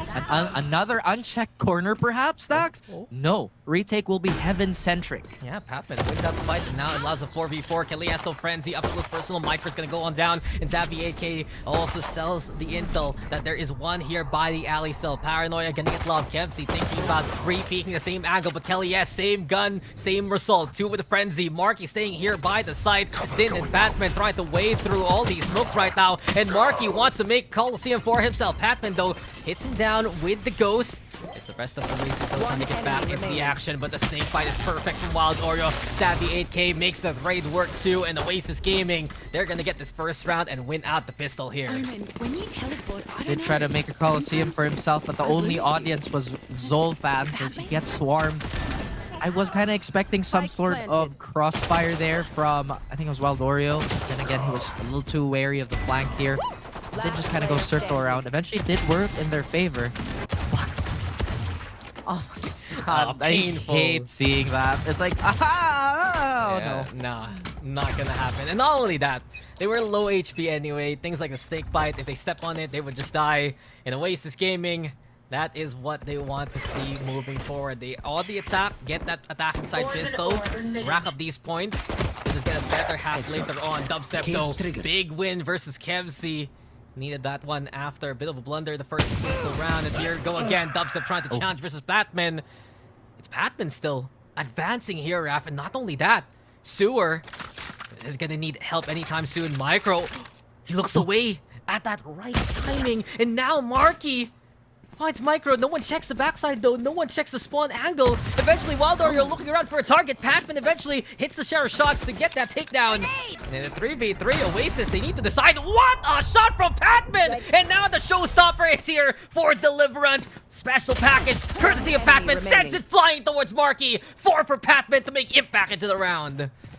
Deliverance, penance, ask for forgiveness, as that was a mighty gigantic sin for them to not check. But then again, that was a bit of a trick play here. I think they only expected one lurk. Well designed here by Zol. And I have to say, Dax, Patman's aim has been almost unreal this entire series. It's just been so sharp. It's, quite frankly, robotic in some instances.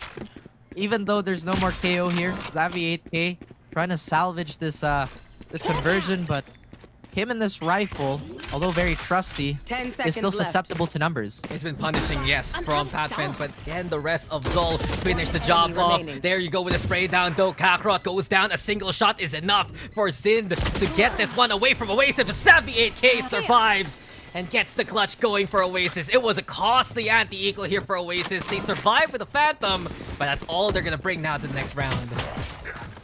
I can't believe there's only one person with frags on the side of Zol, and it's Batman. That's Paul There's like Batman.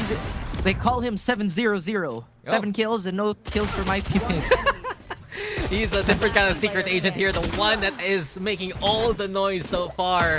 And at the very least, Zol can work with this. They have the guns now. They're going to have the advantage as Oasis will actually use a few of those credits to buy 3 rifles, or 2 extra rifles rather, coming into the round. But this bonus, not the best scenario here for Oasis Gaming right now. Dubstep still on the lurk, and the rest of Oasis waiting to see if they can go for B. So their backline is going to be the entirety of the backline. Not a lot of aggression from potential saving grace. These 3 Phantoms can still do a lot of work and maybe snowball into an acquisition of a Vandal or 2. But I love the confidence again by Zol to just kind of crawl up towards mid. Unfortunately for them, they cannot confirm any information, potentially leaving B alone. And not only that, Poison Cloud looking to be utilized by Oasis to go for the cross. Camera broken quickly after the tag, but it was enough to stop the tide of Oasis going into the site. While all of that happened though, Raph, Dubstep did find the pickoff onto Zind, and that is a gun that Oasis can pick up for free. If they can crawl up here, and it's not a matter of if anymore, as they've done. confirmed that. I was like, if! I look at the minimap and stop staring into the abyss that is Kakarot. He will get one more. I love that he 30 backs out. seconds left.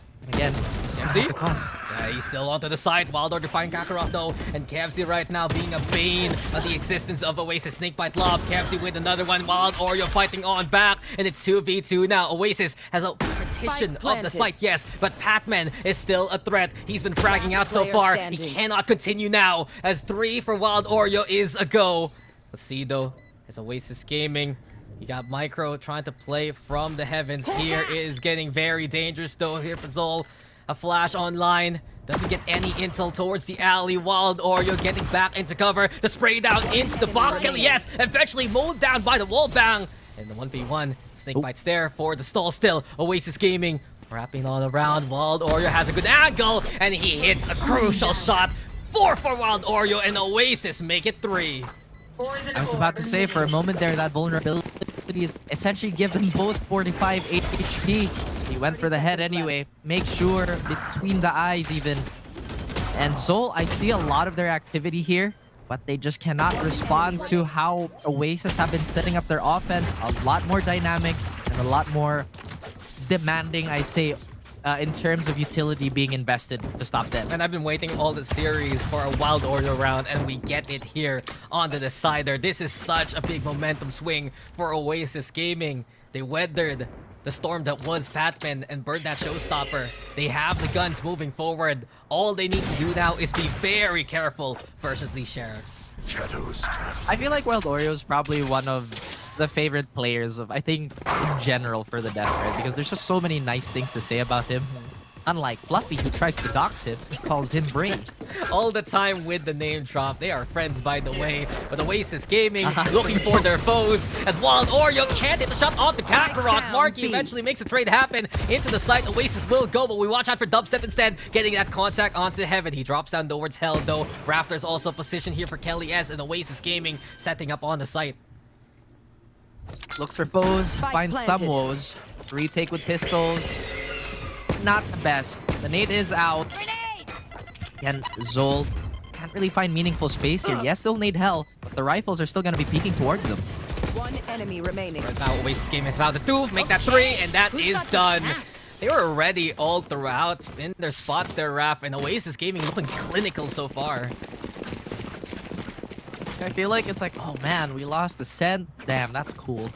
And they just kind of reel it back. But again, you know, it was a legitimate cause for concern, considering how floppy that attacking side was. But right now, they've really refined themselves yet again and found that form which we all love to see. Meanwhile, Zol, they still have remnants of that success.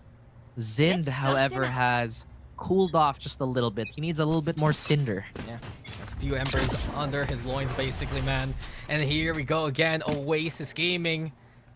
They hold steady this time, expecting Zol to be the aggressors. And that's exactly what the script has written. The contact point over onto Ramen Patman. always leading the charge here as he has been fragging out so far. A flash is the play. Savvy 8K counters in kind, but Patman quick on the trigger finger. He has found 2 pickoffs, and Zol Esports get a big advantage as the spike has been left behind. Wild Warrior, the next victim. What can Oasis do by this point? Almost nothing, as Dubstep's the only one standing. And he faced the music in a 4v1. Maybe he can, but not the tune that he would like. Has to make a long march just to get go for that spike. But I think a save call would probably be a little wiser here, considering they can't really buy a full rifle. Oh! What? From afar, Patman is perfection. And Zol, they finally get on the board, but 10 kills for Patman in 5 rounds. It is just insane how much impact he's had so far. And whew, what a beautiful transfer to boot there. One enemy remaining. I have not seen this type of hot hand in a while. What do you mean? And, you know... What do you mean? You cast Ja a while ago. Yeah, but from Patman. You know, I was about... Let me finish my story. It's like with Ja, it's like, oh yeah, he's gonna do that. You know what I mean? I think we're so used to it. We're a little spoiled by Ja himself. But Patman, I think the trajectory that he's been going on has been really exciting. Because at one point in time, I feel like the consensus for Patman was that he's a serviceable player but can't really find a ceiling. Otherwise, he might bump his head towards a fight with Kelly S. Yeah. But lately, he's been breaking through that mold. Yeah, unfortunately for Patman, Raph was talking about him and he just got caster cursed to oblivion there. In any case, good to see him back on that duel list. But speaking of the duels now, Oasis Gaming trying to make a lot of noise here. Over onto Heaven. They jump down into vents. This will pull Zind away, and Dubstep's camera spots him immediately. Seeker's now gonna be the call. Seems like Oasis, they still want to pivot themselves over onto the B side, and I think the big matchup right now is Kevs versus one with a spike as Kelly S blows up Micro to Kingdom Come. Kevsy, though, finding the deny on the spike itself from the shadows now to pick it up. That's a call here from Oasis, but Kevsy with another one, and he has all the garage control in the world to work with. Maybe a catch though from Zin. That's exactly what happens. 2v2, Heaven in control here for Zol Esports. Savvy AK trying to play onto the pillar, but it's a neural theft now to give the intel towards Zol. Kakarot though, fighting from the high ground. Zin getting closer and closer. The TP on the way for Marky to survive for just a little bit longer. 30 HP, the Cloudburst now through the spray, through the smoke, and Zol will get their second round. They underestimated the power of the high ground again. Common mistake, and yet as punishing as it can be. Looked so good for Oasis. And Kelly S even getting a few more to his name. But you mentioned, Dax, just how cool, calm, and collected Zol was. And everything just kind of fell into place here. Can I get a drop? Oasis, I think they had the right idea of just trying to, like, hey, we've been winning the side fight. Let's keep that going. Now I feel like they have to change their plans just a tiny bit. Yeah, it wasn't a bad call from Oasis whatsoever. Plan A, get Wild Oreo with garage control and move on forward. Even if they lost that duel, they had that from the shadows for Marky to try and get it back anyway, but there was just so much pressure around the map, and Oasis Gaming now, they're seeing Zol getting heated up finally into the half. Go for the A execute though. Quick little flash over onto ramps. And Zol Esports are gonna have to give up a little bit of the side here already. How much can they give up? And it looks like this is gonna be a more Heaven-centric take. There is a classic. Just kind of avoid his barrel sticking out here. Not sure if that dog spotted out the ropes player here, or if there was a back out just in time, but that boom bot is definitely gonna confirm. The timing from Patman still swings out to get the one. Kakarot also over onto the elbow here onto the sights. Zin has repositioned, but it's not good enough. Marky finds him immediately. We equalize the numbers yet again. Micro though, as soon as he gets that signal that there are only 3 left on the Oasis side, the Seekers will immediately catch out all the remaining players here. And they even have the neural theft just to kind of make sure of this, and a mad sprint is going to happen towards the opposite site. I think timing is going to be decent on our retakers here. Micro will have to do the hold of a lifetime to just kind of stop this, or even isolate the players at 1v1. With that being said, they're just getting shredded apart. His life ends there, but Kevsy at least still catches out Marky through the smoke. It was Intel for Intel there, Raph, with the ultimates, but Dubstep now awaiting Kakarot coming his way. The cane is out, and Kakarot will have to hobble into the next round. Kevsy, the only one still standing, tripwire broken. Oasis need to be careful on the swing, but Dubstep should have the angle from above, and the high ground best anyone yet again. 5 rounds now here for Oasis. The cane is out. What's that Did you supposed see the to mean? melee? Especially, No, it's melee. It's like a stick thing. I assume it's like a cane it's a or a staff. pole. Planted. Last player standing. It's staff, Okay. right? It's the yeah. It's just. Okay. I thought there was something being thrown in the way of our veteran play. Notice how I say veteran instead of old. What? What? You just said it. You just said the word. You said the O word. We're old. We get the pass. We're getting old, true. But here we go again. Things are looking fresh yet again for Oasis now as they move in to make a lot of noise towards A. Burn out that utility, but there is still a threat elsewhere. Sin has picked up the operator, hit the shot, forces the smoke out there from the Oasis side and into B. We will see Oasis pivot again. Pivots. They want to do this as smooth as possible. They don't want rounds to slip away or more players. Elias was an important part of this offense. Without him, might just have to make some sort of artificial front line. And you know Zol can smell that. You know they can see it. Kevs has been so crazy with the anchor play towards B, and not only that, he has found 2 into the round. Everything left to Dubstep yet again. Concerning though, where Patman is stationed. 3 for Dubstep.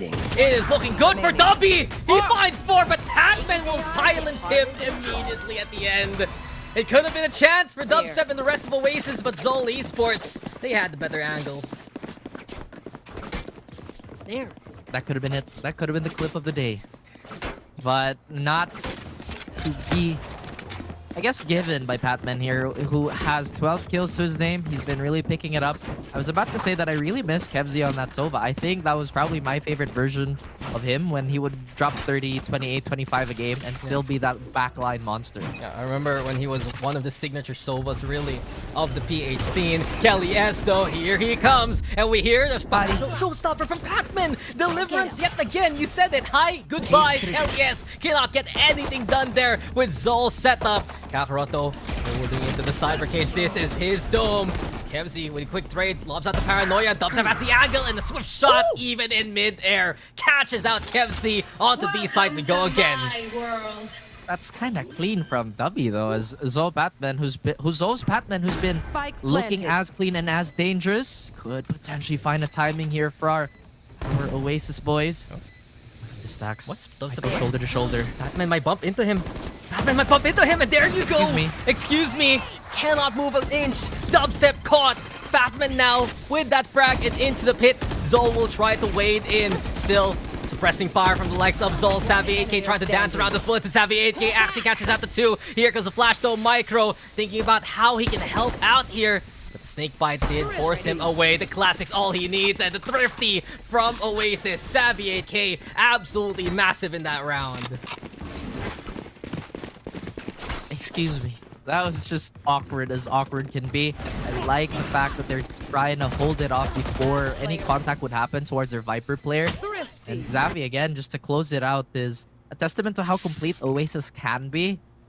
And this attacking side, I think, is just that much more impressive already in terms of performance. And a timeout here for Zol Esports. Absolutely needed after that last round. And Oasis Gaming, it does feel like most of their success really comes in when they're able to move into that B side. We've seen how many different plans of Oasis end up in B. Usually they say the slogan's right, all roads lead to the Oasis. All roads lead to B side here. That's what we're seeing right now. What is plan B? B. I see. Yeah. That's pretty much it, right? But I mean, realistically speaking too, I think Zol has not been as diligent with the dubstep lurk, and that's been causing a few problems here and there. Then again, it's kind of overshadowed by the fact that they're taking up a lot of space too, with Patman kind of going deeper into the map, where Oasis wouldn't really expect him. It's kind of like an even trade at this point. Yeah. And Zol Esports, unfortunately for them, it's not going to be an even round. They only have the Sheriffs now to work with, a single Frenzy, sure. And perhaps if Kakarot can get the pick, give the intel, it's something Zol can work with. But as of right now, Oasis Gaming has a really good chance to change the script here, Raph. To finally stop playing into B, to go into A, which has less members of Zol. And Dubstep again on the singular lurk. Seekers out. Should be able to trap down that one member up on Heaven. Oasis will realize this is a clear site to take. That it is, but they still haven't taken the pressure away from Heaven here. There is a Kakarot that is retreating. Dubstep. He has to go for TDM right now. He gets 2. And that's all he gets. Rifle drop. Zol with a bit of firepower now can move into A. I think they might actually just go for the safe call here, right? I mean, it would be the smart thing to do. Oh! Or they could get another kill, or they could line up and get collateral. Yeah, that's I don't know, not my call to make. That's probably like the worst timeline there for Zol Esports and Kakarot. The only one still standing. He just basically watched everything happen in front of him into the round. Should die to the spike here to get a bit of money to work with. But there's a swing from Kelly S. Kelly S still wins it. And Oasis Gaming have a 4-round gap now in their advantage. I'm really happy to see that Dubstep actually went back and I guess the progression of his thinking was like, as long as I'm alive, I'm going to be annoying towards Zol. And Zol obviously have to address that, right? And they want the extra Vandal anyway. But with the cards stacked against him, that was really well executed. They have the Neural Theft here. Kevzy.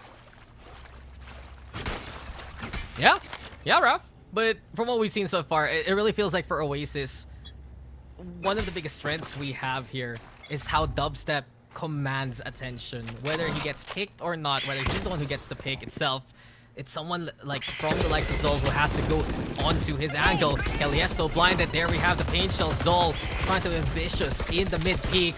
And they're spraying down what they can with these angles. Oasis though back into cover. And no lives were lost so far.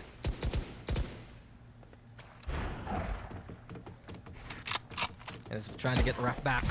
We got the Trailblazer. You are back. Welcome back, my friend. We saw that action into mid. Trailblazer, though, will see Patman, but he stands tall to at least frag out onto one. Zin also watching out towards the garage, and Oasis still haven't found the space that they want to work with.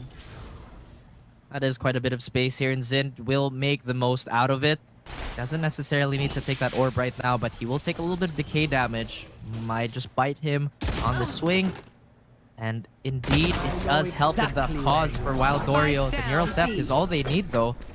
And no matter how far they're going to retreat, that's still going to give them all the info they need in the world. Yeah, they got the Neural Theft. Now they know they can play into A. Kakarot, yet again, the one to watch out for. 30 Moving seconds into left. screens right now. Barely misses Marky on the timing. And Marky, you might expect him to swing into the screens itself, but he's already on the side. Kakarot eventually spotted on out, anchoring himself to play against the upcoming Oasis players. He also gets the intel now with the Neural Theft. There we go with the tap. Wild Dorio getting back to the cover. Dubstep has been found and 10 been seconds fragged left. on. So everything is left to Wild Oreo here. A 1v3. Time is running out, and Wild Oreo will be traded. Zol Esports, in such a flurry of a round, they will still win it out. Last round in the half. This is still a very, very good attacking half by Oasis, getting to that 7 point, but Zol can make this even more difficult by tacking on an extra round. They do have a judge available, but relatively speaking, Zin has had, what, one good round? Or super impactful round? So I think this might be a time to be a little more aggressive. My question is, do they have info on how Oasis like to play towards ramp here? I think the concern is Zol did so in that last round, aggressing into mid. Now they have someone playing over on the ramps, as you mentioned, but Oasis Gaming, they're ready to just anticipate an upcoming assault from the defense itself. Bump screens out. Paranoia gonna be the response in Oasis. They're thinking about how much utility they want to throw towards the garage, but instead, it's really Kelly S and Zin who might find the impact early into the round here. The tag comes from the spray into the smoke. Zin is still holding steady into the corner. And Zin, can he get anything done here? That's the big question. Absolutely not, as Dubstep will find him in Oasis. They're moving into Heaven now. Well, that they do, and that's why we cut off it, because it was an uninteresting off-screen death, apparently.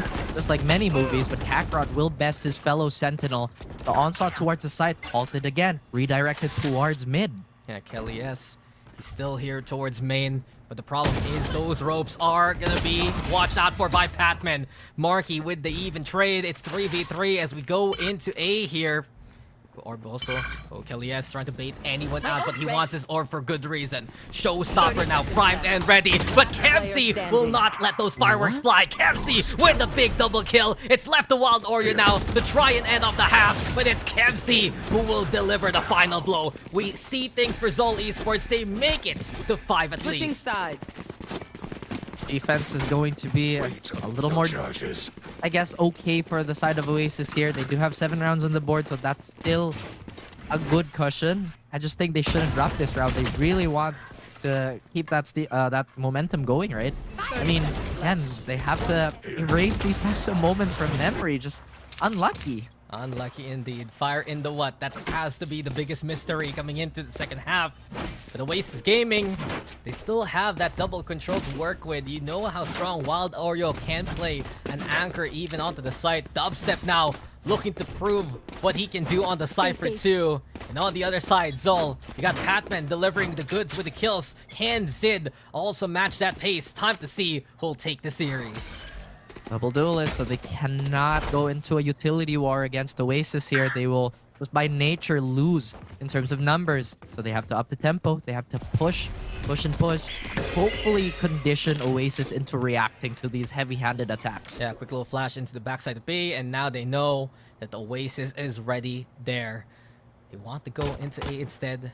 A quick pivot now as they move into the main angle. But the screens has a player. It's Savvy 8K going for suppressing fire. Kelly S also tracking the flight bat. He knows exactly where Patman is gonna go, and he makes sure he can punish the raise in the air.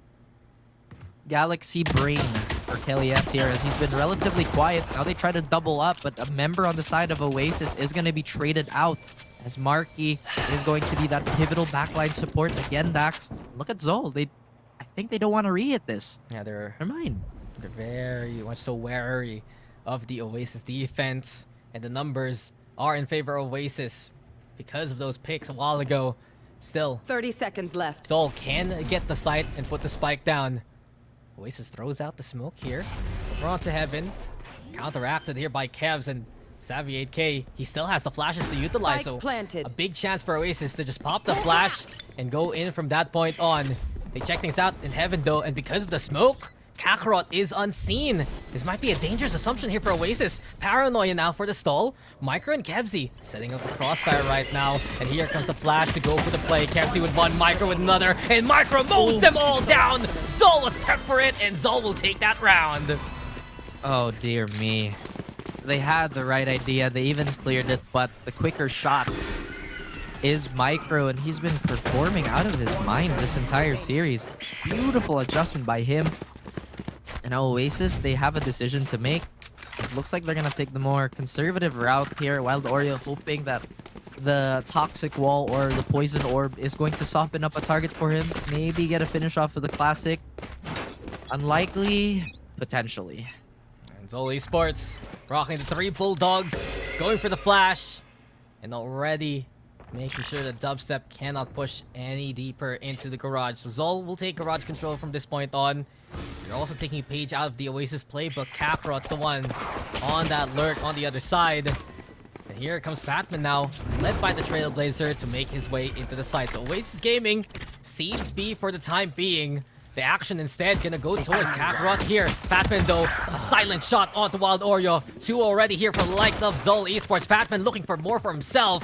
Plant goes down, but watch out here by Mail. The chase is on in Oasis Gaming. Looking for an angle to work with here from Heaven. Let's see what Savvy can see here. Paranoia though gets a beautiful connection. The rest of Oasis need to hold back. Patman with another one. It's Oasis Gaming dropping down to try and play from hell. Kelly S at least chipping in onto the scoreboard. But Zol Esports, the firepower in the hands of the last remaining 3. Here comes Sind with his double kill to his own. And we are tied up. Wonderful conversion here, not dropping any of the Bulldogs, and curious gap in the defense of Oasis. They're getting a sneaky move towards Wild Oreo in mid. And look at that, it's just like, huh? What is that? As you mentioned, despite all the gaps in the defense here, I think Oasis is still looking quite good. Just have to honestly just be a little more compact, because Zol is doing the same thing. Oh hey guys, we see a small opening here. We're gonna try and slither through it. We're gonna use our smokes. We're gonna use their smokes. we'll be fine. Yeah, and it feels like for Zol, they're the ones who get the right calls on when to burst into the site. As soon as they flush out dubstep, it was an immediate go signal from Fatman as well as Zind.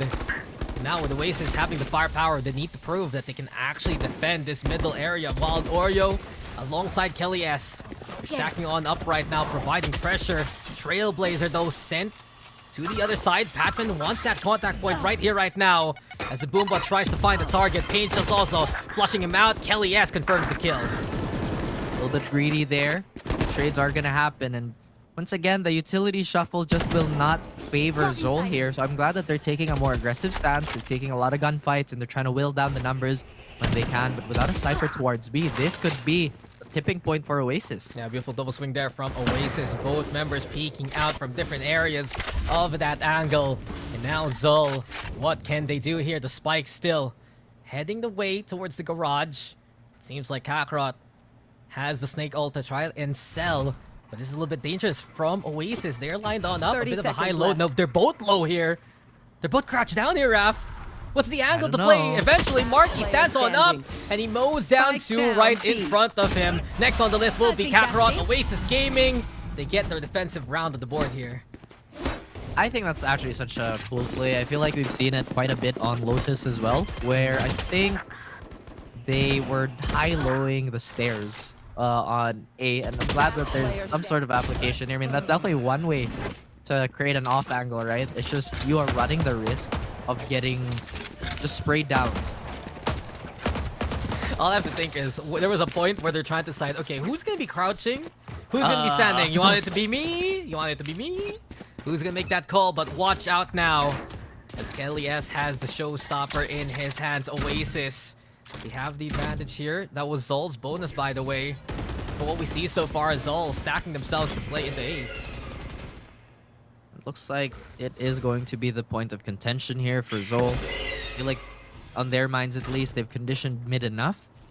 They will try to go for a more gunplay heavy approach. Considering they have double duelists, they have the mobility, all the mobility in the world to do it. But that Oasis have vacated their heaven, but potentially anticipating this type of play. Yeah, they're okay to leave that for the time being. The Trailblazer will catch out the initial tripwire, but eventually Zol will force Oasis's hand and make them contest forward. Trailblazer to get the scouting information. Kelly S running wildly to avoid those bullets.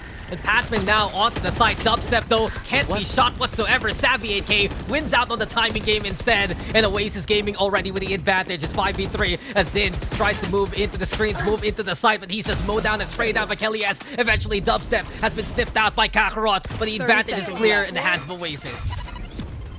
Can't even get better than this. It is a 4v2. Kakarot still very healthy. If he can pick one up, that's the neural theft. This post plant is going to be that much more secure, but for some reason exposes himself, and they get dunked on. Justice reigns from above, and Kelly S with 2 with the showstopper. 3 from the round, and it's beautiful work made by Oasis. Well, Out of charges. I'm sure that you would love for me to go off of that play, but I feel like there is just nothing more Kelly S could do. And those thrusters are in play. A lot of height, a lot of verticality. Just a big, big rocket from an outstanding player. Good job, Oasis. Yeah, it's a beautiful fireworks for Oasis to celebrate in. They keep the lead going. They have the gun advantage now. And this is where we would see if Zol can actually still keep Oasis at an arm's length. Can they get close enough with these Sheriffs to hit those nutty shots that we've seen in the series? Batman, he has to be very careful right now. Wild Oreo thinking about the swing. We know that the crossfire is set, the snake bite also, and we've seen Patman be punished in this angle before here, Raph. He dares go for it yet again. Gets the tag on the Kelly S though, and it's Kevzi actually stealing the life of Wild Oreo away. It is high noon somewhere in the world, and Kevzi is definitely there, but the clock is still ticking for Zol here to get that weapon and get some extra armaments on towards their side. And as we say that, Oasis, they're trying to shift away from the closer angles here, maximizing their rifles, and Kakarot scrambling for a corpse. He finally gets it. Yeah, give Kakarot that corpse, and there you have it. The intel is provided. Zol Esports find a weak point in this defense. And because of the noise they're making into vents, they have forced Oasis to actually go for that A site, but they don't go for B instead. They're bringing the spike into A, feeling that that's a weaker site thanks to that initial intel. Batman though prepared here for CT push. Kelly S now swinging with the blast back. Batman though, Page Shells force him away for the time being. We watch instead what Marky can do. Savvy also with a helping hand, but Zol quickly trading here to get the spike plant down. That stray Phantom is just helping Zol's cause so much, and now Zind has a Vandal for himself. This has been flipped on the head of Oasis. They don't necessarily have any ults available to them, nor a lot of utility to actively help in the fight. If Dubstep can get a kill here or a frag, maybe this is doable, but a crossfire towards aiming might not. Lines it up anyway for the headshot. Zin there, catching at Kelly S. Everything left to Dubstep with 33 HP. It is so difficult for Dubstep to make this work. Saw the foot of Zin immediately. The swing comes out, and Zol Esports, they've done it yet again here, Raph. Another thrifty to their name. Chaos did not help them in that previous round, but this time they still confidently swing for the fences. They get theirs. Again, that Phantom just did so much. Man, and this corner play that they've been doing for how many rounds has been working out. Remember, it was Kevzi first. I think it was on the defending side, or was it the pistol round on this half? Pistol. And then now we have a repeat offender. And not only that, that's at least the 4th, maybe the 5th. I've lost count here for Zol Esports, but it just shows that every single map, Zol Esports has gotten a thrifty round win over Oasis. Zin, though, walking into his own teammates' paint shells, a little bit of chip damage there. But because of the fast execute onto mid, they get mid control. And this Oasis Gaming has to see that and play over onto the staircase instead. Wild Oreo though peeking. Zin will get seen. Paranoia, here he comes. Patman though up close and personal. And it'll be a 1-for-1 trade. Marky though with the advantage now. Leaps on up to try and TP, but Micro punishes him. The operator in the hands of Kelly S. Oasis Gaming has the numbers now in their favor. And the Trailblazer, oh, he's trying to protect the little doggy there. Savvy gets the intel, and they know exactly where Kakarot is. Just a matter of patience at this point, because if the nightmare of the last round on Ascent won't haunt them, then perhaps this will give them a rude awakening. Unlikely, as the operator is going to be playing close angles here. Kakarot incredibly sharp. Was the one to clutch it out. Narrowly escapes with the snipe, but the double up is too much. He still gets Savvy 8k here, and there is no way in hell he still manages to survive this gunfight. And Kelly S with a classic, all in a day's work. You saw the hope, you saw the chance, how he moved himself because of the blast packs, but Oasis Gaming, they had numbers, and it got very much so dangerous near the end. But this is where it all really started. Marky's paranoia caught out so many of Zol Esports, and then with Kelly S winning out the 1v1 towards Garage with the operator, it was enough for Oasis to play off from, and now Zol has to go for this much needed timeout. They need to convert, and a thrifty win is not a strange concept, a foreign concept for Zol. I don't think they've really used Omen's ult here, not even for scouting purposes. They could potentially have that in the bag. Now Zind will have a Blade Storm. This is essentially still a gun round. Kelly S with the operator doing quite a bit of damage. I think that they might use a Paranoia and an extra flash to just kind of figure out where he is. Yeah, I think for Kelly S though, this operator play really changes the landscape of how Zol is going to approach the next few rounds. There is that chance where they're going to pick up the pace even more just to dislodge the initial operator angle. You mentioned the utility, yes, but it still boils down to how Patman and Zid are going to get in there. The blades are ready for Zid. Zol Esports considering a few hero buys. I consider this already a force buy for 2 of them. And truthfully, this is Zol putting a lot of eggs in this basket. They should have some money still to work with into the next round for rifles, but this is dangerous as Kelly S blasts back in, hits the foot of Patman. He's legged, yes, but 30 HP is still something he can work with. He cut off his toe, but now it's been regrown back by Micro. And I understand that the hero play is in hand, but at the same time, that just means they're not going to contest off with an off themselves. Wild Oreo, I was really not a fan of this solo hold towards Heaven. But where is Patman? How is he going to sneak up between 2 defenders? He's trying, but the camera exposes his intentions. He's been healed up though by Micro along the way. rips off the dart from himself, and Zin, on the other hand, a different plan and a different motion, tries to explode into B, but hits his head on the roof there. And that has to hurt for Zin. Went for the angle, couldn't get it done. Oasis Gaming have found the 2 picks on the duelist already.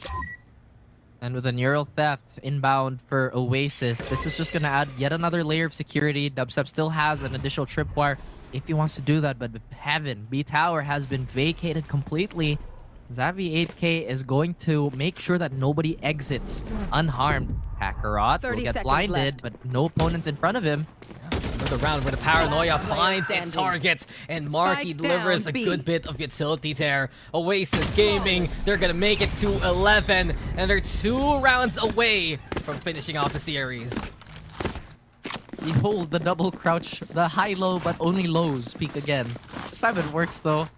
But Oasis, as you mentioned, in a decently commanding lead here. They're not gonna have any trouble with their banks, as Zol will have the opposite effect. If they don't win this round, then they're gonna be coming into the potential last with a heavy cloud above their head. Yeah, this is do or die time here for Zol. I was concerned with the money a while ago. They lose this, they'll barely have anything in the bank left. Oasis Gaming, they're ready to try and push the limits of Zol Esports. And you can see utter confidence from Kelly as he is moving forward into garage. Wild Oreo expects the mid take instead, and that's why he has the cloud and the snake bite ready. Not a lot of aggression towards mid, considering utility has been used to block that avenue off. But Zol, they're waiting patiently. They still want to take this.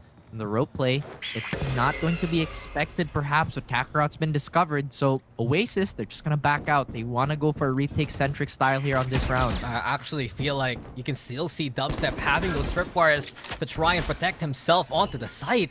Zol Esports, they're rethinking their plans right now. There is danger on that A side. Here comes Synth right now to push on forward. Has to break the tripwire, and they see the chance. And Zol Esports eventually make their way in. But it's a 2-for-2 trade. Marky still stabilized over onto the screens. And not only that, it's Oasis now moving into heaven here. Postplan not been so kind towards Oasis. They can use Marky's ult to confirm the positioning of Zol and make this a little easier for themselves. Wild Oreo not too far away from the ult either, and they're going to do exactly that. No valuable information on the side, though. Hell yes, a marksman. It's perfect, even with the paint shells, and Micro is in absolute trouble. Mowed down there by Wild Oreo. Beautiful shots from Kelly S so far, and Wild Oreo finishes off the job. Oasis Gaming are on match point. One more round for Oasis to close the series out.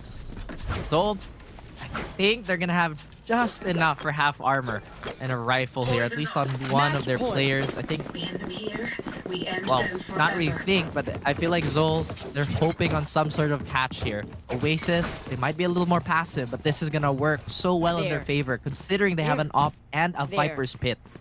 They have everything that they would want here, Raph, and they're seeing the rewards right in front of them. Can they take this series here? Can they put Zol Esports away?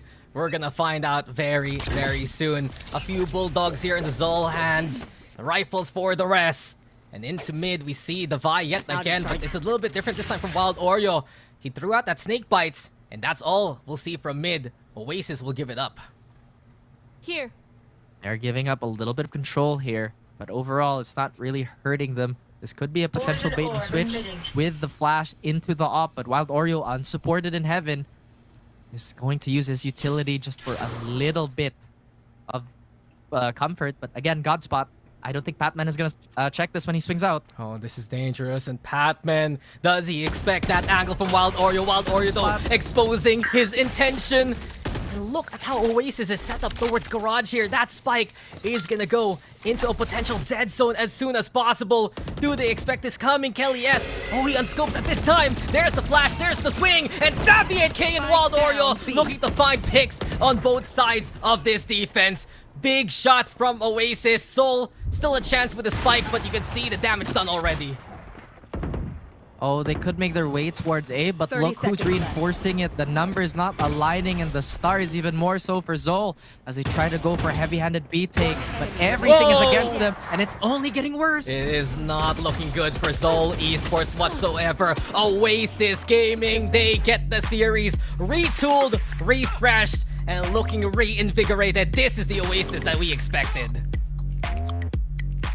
Ooh, I feel like that was a really, really tense series here, but as you saw, it kind of go down to the wire. Oasis had it in full control, and I gotta say, what a beautiful recovery from that Ascent map.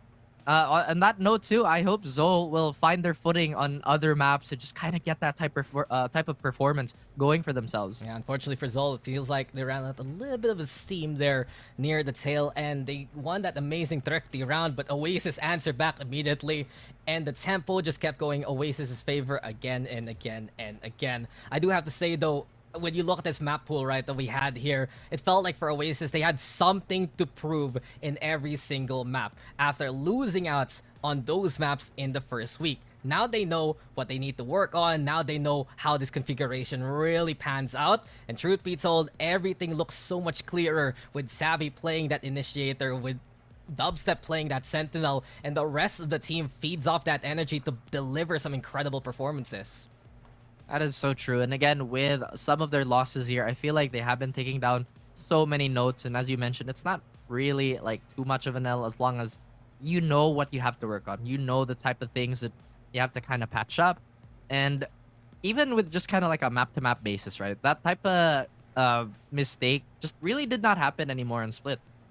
Yeah, it felt like more so there were lesser mistakes from Oasis when they lost, but instead it was more so the strength of Zol Esports getting in there, getting some immense frags, and we saw so much step-up players from Zol Esports, especially in that last map. It was an incredible raise showing, right, from what we had there over and over again from Mr. Patman. And not only that, we're gonna get into our post-match stats right now just to show off what happened. Both raises take the MVP. Patman barely inching out Kelly S with a single frag, but as soon as Kelly got the operator going, it was just a different landscape made by Oasis Gaming. Absolutely, and that operator just, I feel like, was a little more... Okay, no. The thing is, it's like on Oasis, there's just so many choices like for op, right? Because Marky has been fantastic with it. Kelly S is no slouch either. And potentially, Dubstep could reprise his role if he chose to do that. So, with that being said, that's a lot on Zol's plate.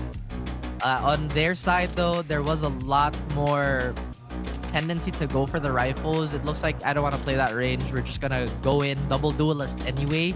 But the lack of utility Dax, I feel like it hurt them, especially in those slower rounds. And this is the first game we see Oasis Gaming actually get more first kills versus Zol Esports. We've seen Zol Esports try to work on those 4v5s for multiple times. It just didn't really pan out this time around.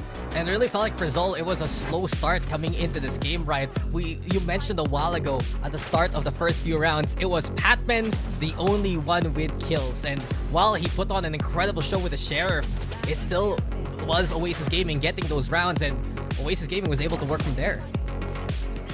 Exactly, and I feel like if there was a bit more presence towards those openers, then this could have been a different story, because we had moments like this, right? We had moments like this on the second half.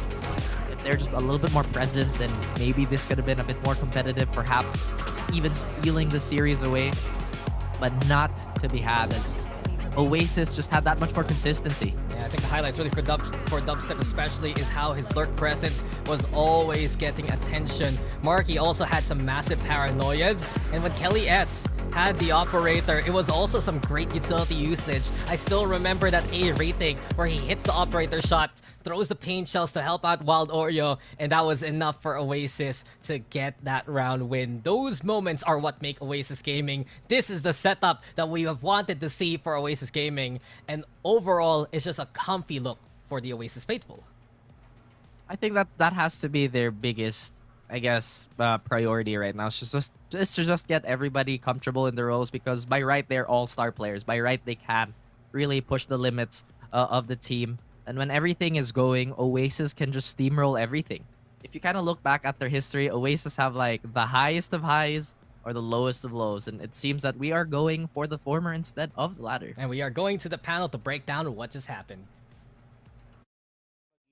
kasing one-sided ng first series ang ating second series, and we were given that. My name is Wolf, kasama si Black and Blue at si Honey Glaze. Very quickly, what are your insights about what happened at match? Bakit siya naging sobrang close, BNB? Well, I think first of all, you can't underestimate a team like Zol, especially yung pinag-usapan nga natin, diba? They have a high chance of winning this series. Muntikin na nga mangyari. Well, I mean, to be fair, muntikin na nga mag-comeback din ang Oasis, pero wag nating isipin yung mga pwede sanang mangyari. Let's only look at what did happen, and that was, in the end, Oasis were able to close it out. Medyo naging close game nga, pero I am still impressed sa inilabas dito ng Zol, and they're still one of the top teams dito para sa akin sa tournament natin. Oh, mga parang naging tug of war na lang din siya halos for that series dahil always there are times na naging natitrifty ng players ng Sol itong Oasis Gaming At yun yung nagpa-exciting para sa akin because we can normally nanonood ako tas parang okay sige it's a Nico round and then bigla like thrifty what is happening and so many times it happened that made it really interesting. Any standout players from that series, Black and Blue? I mean, there I think is not necessarily a single player kasi nag-iba sila ng roles dito eh. Gusto nga tanungin mamaya sa interview natin kung ano yung rason na yun. Pero Marky for sure in the opening two maps, him back on the duelist is a call to form para sa kanya. It's been a long time since we've seen him be on that jet specifically ng consistent na ganito. Katulad ng ginagawa ngayon ng Oasis for a long time, especially last year, parang napa-flex lang yung roles niya. Hindi siya na mismo nalagay sa duelist. When they put him on that jet, nakita mo ba naman gumagana ng maayos. Well, good thing na pinoint out mo yan before I ask HG here. Kasi makikita natin kung sino nga ba ang ating naging MVP. And I would say, Marky is definitely a front runner. Madami namang mga magagandang performances from any other player in this series. In fact, kahit dun sa natalo na team natin, madami mga standout plays. But Marky made a mark dito sa ating laban. With this kind of stat, we can see 214 PCS and a very good overall stats. HG, what can ano pa pwede natin masabi dito about kay Marky? Well, dun kasi sa idea na lagi natin mention earlier na kapag nagsi-switch up ka ng mga roles, nag-iiba din yung mga mindset mo. So, ibig sabihin, Marky is just really flexible enough para malaman niya kung ano dapat yung kailangan niya maging aggression or kung ano ang kaya niyang ibigay na performance throughout the map. Since, again, first two maps, duelist, going into the third map, naging controller nga siya. And there are always the times na naliligtas niya rin talaga yung Oasis Gaming from any round na pwede niya ma-clutch. That being said, siya ang ating MVP sa ngayon. Hopefully ay maging consistent ang kanilang performance and this also inspires yung kanyang mga teammates to also strive for more. About dun sa flexing na interestingly ay medyo napag-usapan natin before the game started. Something about them flexing too much na baka mapasama sila but it was evident in that series na hindi, kaya naman. We actually have Marky sa ating interview session sa ngayon. I'm excited to see this guy. Kamusta naman, bossing? Nandiyan ba kayo? Hello po. Hello po. Okay naman ba? Anong pakiramdam natin? Syempre, masaya. Dahil nanalo kami. Simple. I think si BNB have some questions for you. Meron. Unang-una, kamusta naman yung team ngayon na kasi nung off-season tournament, muntikin na kayo mawalan ng isang player, malunod yung isa. So, kamusta naman ang team chemistry ngayon? Pangalawa, ano yung reason kung ba't kayo nag-iba ng parang mismong roles ngayon? Kasi like last few weeks nakikita namin, kaya si Dubstep nandun siya sa Ini, ngayon pa Sentinel siya, ikaw naman napa-Jet ngayon when last week parang puro controller nilalaro mo. Ano yung mismong team idea kung ba't kayo nagbago? If we really want to win split 1, kailangan may magbago. Kasi the past walang nag-work, kaya we have to change. Tama yun. Short but simple no? Yun ang importante. And Marky, hi, congratulations ulit for winning on your series. Pero ito yun naman yung question ko, Kuya Marky, what was the idea nga na paano nyo na pigilan yung comeback potential ng Zol Esports? Dahil they were really this close para makuha nga yung game number 3 sana for their team. that map 3, confident kami na amin yung mapa na yun. Actually, dapat 2-0 dapat yan eh. Di ko alam ba't pinaabot pa ng map 3. yun! Grabe. I Okay, like satisfied na ako kayo. very satisfied. And I'm sure na the confidence is very high dun sa inyong team and congratulations again for that series of victory. Siguro ano na lang, ano yung pwede pa naming abangan mula sa inyo? Is there something that will change in the future or parang mas better ba na performance niyo, mas clean? Ano ba yung pwede pa naming abangan mula sa team ninyo? Siguro mas flexible pa yung team. Kung ano yung nakikita ngayon, parang hindi pa yung 100%. Pwede maging 200% pa. Hindi pa daw todo yun. Spicy, man. Spicy, alright. And now I'll give you the chance, Marky, to give your shoutouts. Kung meron kang mga special someone dyan, meron kayong mga gustong batiin or gustong pasalamatan, go ahead and give your shoutouts. Siyempre, shoutout sa Oasis, sa pamilya ko, sa fans, siyempre sa girlfriend ko. Yun. Okay, maraming salamat, Marky. We'll let you rest for now. That is Marky mula dun sa ating winning team, Oasis, with a 2-1 victory. Congratulations and thank you po, Idol. And how about that kind of confidence? Nagulat ba kayo? Ako, nagulat ako eh. Nagulat ako, sabi niya, hindi na daw dapat naging 3 games pa eh. Gusto niya 2-0 na sana talaga yun. Wala, basic lang daw kasi yun. Huwag na kayo magulat daw kung mas lalakas pa daw sila sa parating na mga linggo natin, di ba? Alright. We can expect more from their team. Of course, mga susunod din ng mga teams. That is series number 2 ng ating mga naparod na match. We still have one more and that will be after this break. But for now, gusto namin pasalamatan ang mga organizations and that made this possible. Mineski Global is the official tournament organizer for the 2024 VALORANT Challengers Philippines, presented by PPG, of the largest multi-game esports league in the country. Of course, guys, make sure to check out dito ang aming official super app partner na si Grab. Score Grab's lowest prices ever with up to 15% cheaper fares. Nandun sa baba ng screen on Grab Car Saver. Delivery fees as low as 15 pesos with Grab Food Saver Delivery, and thousands of budget-friendly meals as low as 99 pesos with Grab Food Saver Meals. Ayun. Last but not the least, syempre, the tournament is officially sanctioned by the Games and Amusement Board. Has been BNB and HG. Huwag po kayong alis dahil magbabalik po ako at kasama na rin ang iba pang mga panelists and casters natin for series number 3 of VCTPH 2024.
tayo po ay nagbabalik para sa VCTPH 2024. Kasama ninyo ulit, Wolf, and this time with my favorite people. Ayan, nandiyan si Raph at si Ray Ray. Kamusta naman?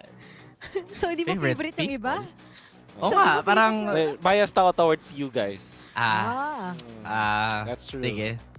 Grabe, no? Favorite people talaga. So, sila Black and Blue, sila Dax kanina, ayaw mo. Yun yung sinabi mo, Wolf, I'm not saying na... wag ka mag-alala, yun din yung sasabihin ko na interesante na when they eventually get back here. So, hindi ka loyal sa amin, Wolf? Is that what Grabe. you're saying din? We should settle itong mga issues na to, Raph, later on, not on broadcast. No, just kidding. But I hope everybody's having fun. Sa mga viewers natin, you are watching VCTPH 2024. Of course, brought to us by Mineski Global, the official tournament organizer for the 2024 VALORANT Challengers Philippines, presented by PPGL, the largest multi-game esports league in the country. Also, thanks to our official super app, Grab. Score Grab's lowest prices ever with up to 15% cheaper fares on Grab Car Saver, delivery fees as low as 15 pesos with Grab Food Saver delivery, and thousands of budget-friendly meals as low as 99 pesos with, again, Grab Food Saver meals. And last but not the least, this tournament is officially sanctioned by the Games and Amusement Board. Here we are watching the third series of the day kung saan ang Old Stinky Cat, one of the most unique team names, will be going up against GEEK Fam. Isa naman din sa mga inaabangan din dito sa ating tournament. What is the landscape nitong ano yung ambience ng ating best of 3 series ngayon? Will this be close? Will this be intense? What are you guys expecting sa series na to?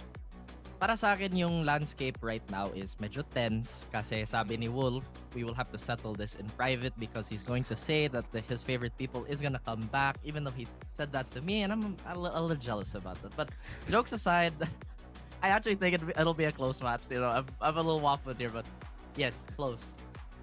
Sa akin naman, feel ko parating may surprise factor. Both of the teams, minsan natatalo sila sa malakas na, sa team na hindi mo ina-expect. Tapos biglang mananalo sila all over naman sa isang team na mas malakas sa kanila as per predictions or as per what we analyze. So it's just too cool to see both of these teams fight against each other. They have the young rosters na meron dito and marami din silang pinagdaanan. So I'm glad to see itong laban na to. Now, why don't we welcome sa ating series na to ang ating mga manlalaro? Let's look at GEEK Fam.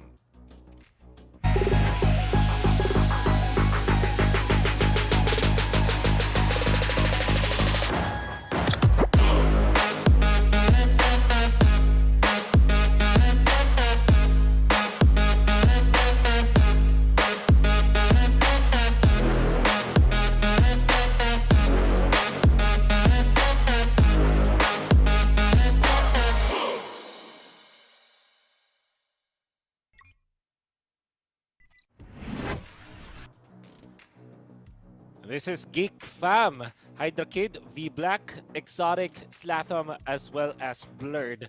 And I believe na Raph knows a lot about this team. Ano ba ang pwede nating abangan dito sa GEEK Fam? I mean, this is a team that's very close to my heart and, you know, logistically speaking, they're also very close to me. So that's why I think I like talking about them. Pero yun nga, their performances in the last splits was pretty good, honestly, for a rookie team. You could say the same thing about their opposing players right now, but to look at GEEK Fam and how they've grown from a very, very young, maybe gunplay-heavy team into what they are now, you can still see the growing pains with their slower starts and all, but you can see that the intention to grow out of that just all aim and nothing else mentality, it's very obvious. You know, I've been telling this, diba, na the fact that they got Blurred already into the roster speaks something, diba? That he's finally back with his old teammates, diba? He's finally on his roots talaga. And the more na mas comfortable si Blurred, the more na mas marami siyang may expound na experience with this roster. Of course, a lot of exciting stuff. Technically, parang veterans na rin itong mga players na to. But they are grouped up together na nandito na mas maganda na yung kanilang chemistry kumpara sa mga previous splits. But we're yet to see the results from this team. Ang kanilang mga katapat ngayon, they're not too shabby at all. Makita natin ang Old Stinky Cat.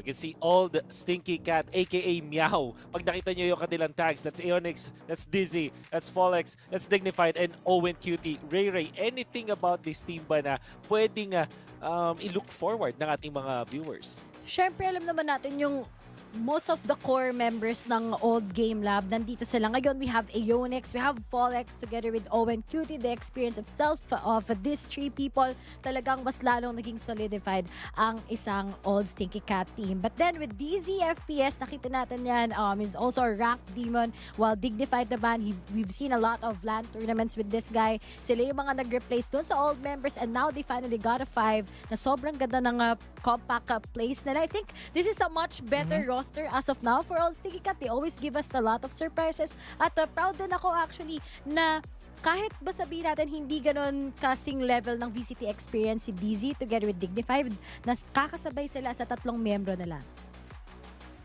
I was about to say that, like, despite them being the newest additions, yung mga performance nila, at least on the previous maps, it just seems like they were in the league for how long? And they've been so consistent. I think Digny had a few clutches to his name, and I feel like it was Lotus that Dizzy contributed with his Gecko. So, again, this is not a roster that you can kind of just push to the side. Super duper agree dun sa sinabi mo dun, Raf. Kasi when we watched itong old Stinky Cat mula dun sa qualifiers and then eventually dun sa first week, in fact, sila pa nga yung merong streak talaga ngayon compared to other teams natin. One of the two teams na winning streak dito sa ating group stages, which speaks a lot dun sa pwede nilang maabot. And like you said, the consistency is there. When it comes though, dun sa mga importanteng mga players, are there any standouts na pwede nating pag-usapan dito? I'll go feel like... Sige, go I'll go first. I think like it's really Aeonix talaga. Last time when we've seen him last year on the scene ng VCT page, when he was acquired dun sa Game Lab roster, but there were just a lot of good changes. But I think it's not as the best as where he is right now. So there's just a lot of improvement. At na-utilize talaga siya ng coach nila. So you gotta give it credits din talaga kay Jay.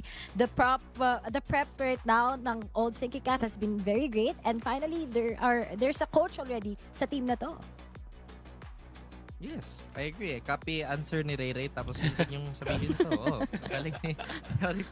Pero I feel like on the opposite end naman of Geek Fam, I feel like if I'm not mistaken, I think V-Black is also helping with the calls. So there's definitely a lot of character and a lot of stoicism from his calls. Again, granted na palaging, I guess, lugi sila on the opening routes. It's like what? Sometimes they lose 4 in a row, 5 in a row, and then they're like, okay, we're gonna come back and we're gonna win the entire map. I feel like stylistically though, it's difficult against OSC because they're so clean. Well, we'll see for dun sa mga matches natin. And good thing na na-mention mo dyan si V-Black, because I think that siya rin ang featured natin ngayon sa ating team head-to-head or player head-to-head. It's going to be V-Black versus DZFS. And you know, at least for me, hindi ito yung unang beses na i-comment ko si V-Black. Parang ilang splits na rin na sinasabi ko na really gustong-gusto ko yung playstyle niya in a way na siya yung nahuhuli palagi dun sa mga rounds, like almost clutching almost all the time for his team kung saan man siya napunta. And that's also very true itong sa Geek Fam para sa split 1 ng VCT page 2024. And same can be said naman para kay TZ. Siya naman, ang na-observe ko sa kanya is yung impact niya sa start ng rounds, like how he actually initiates for the team, right? So para sila mapasok. That's my read about this head-to-head. But for you, Ray, ano ba yung pwede nating expect dito sa tapatan ng V-Black versus DZ? Both are the clutch kings ng each of their teams, diba? Whenever times are hard, the Vanta Black is there to save the day. While for DZ naman, even if there were just a little, sabi natin, nagka-crumble on the late rounds yung kanyang teammates, he's just there to bring it back on track. So talagang laki ng impact ng plays ni DZ when it comes to that Gecko. Well, on the other side naman, the stunts of Vanta Black has been pretty accurate. Dati nakita natin siya is on that controller role, but right now, changing from time to time on that breach. Ang laki din na naging development ng player na to. Yeah.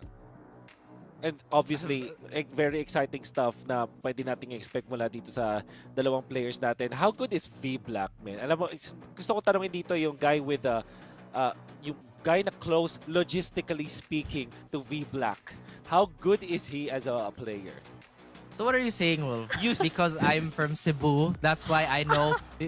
Yeah, honestly, that's probably the real answer. It's like, yeah, I'm just a little distracted because I look like the Lord is about to take me on my camera. But it's fine, guys. This is I'm joking, but I think the reason why V Black is so good, despite him being super good in the clutch, and I feel like the stats are a little misleading, right? Because I've noticed Dizzy is the one that's more active with the fights, especially on his initiator, while V Black kind of hangs back.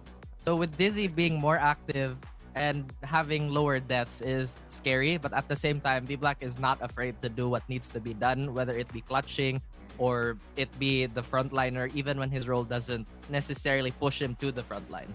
Yeah.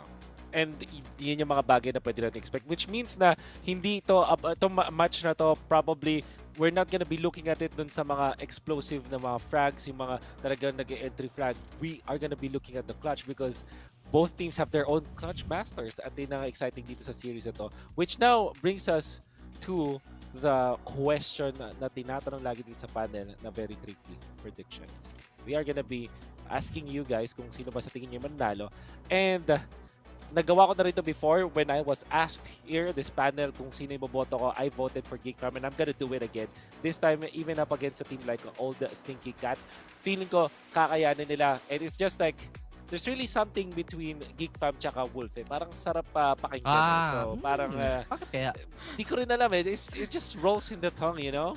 So I wanted to ask, once again, always a fam. Ayan, yan.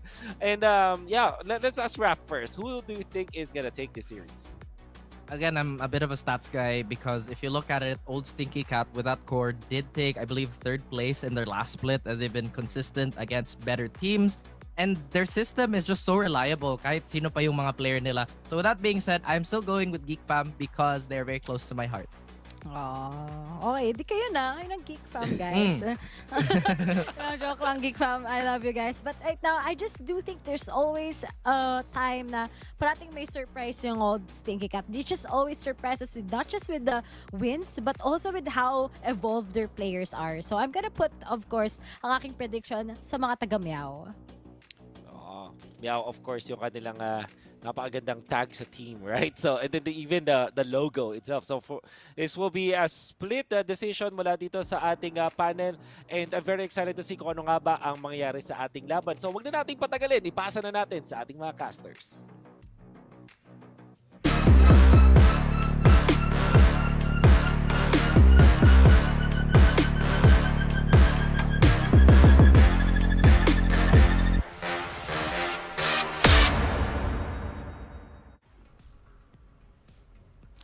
Ready for another one? Because we are getting into our final series of the day.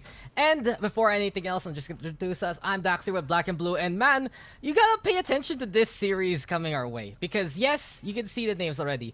Old Stinky Cat versus GEEK Fam.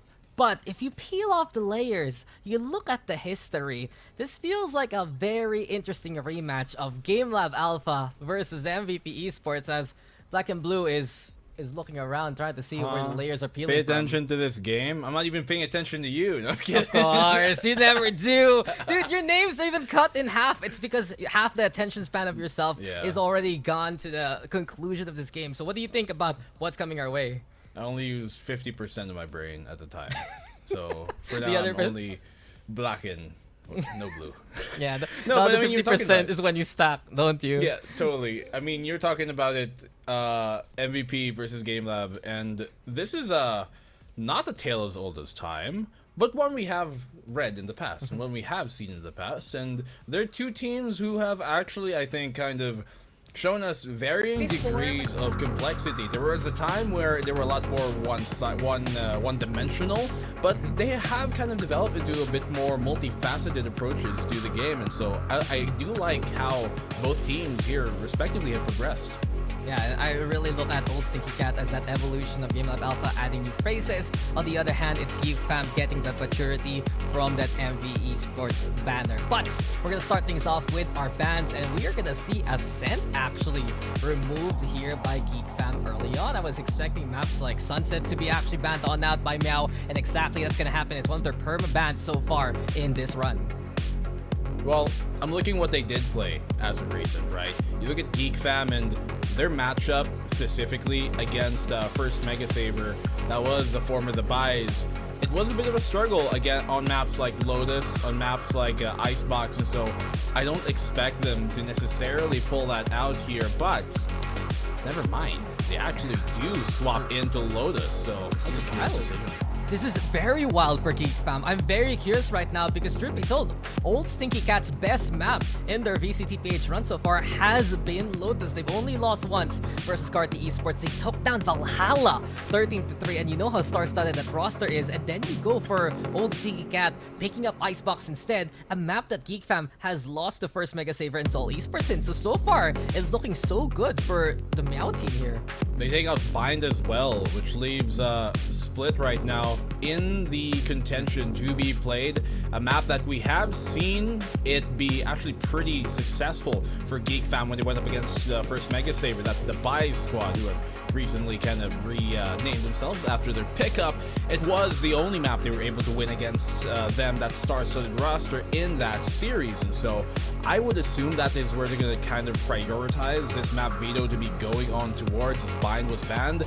No, Split, that's a good ban though here, coming from MEOW, as they should, and obviously that's going to leave the one and only Ascent. Huh? I kid. Hello? Freeze. You built it all up just to come crashing down to the ground. I told you, don't pay attention. Oh, fumble. But I like this pick from the side of Old Stinky Cat. I was thinking, would they ban out Split, or would they ban out that Breeze? Because they haven't played it as of yet. Same could be said for GEEK fam, but that's a pick that says we are confident in our aim. We are confident that we can actually outmuscle you. And as of right now, I'm really leaning forward to Old Stinky Cat in this map draft just because of those first two maps alone.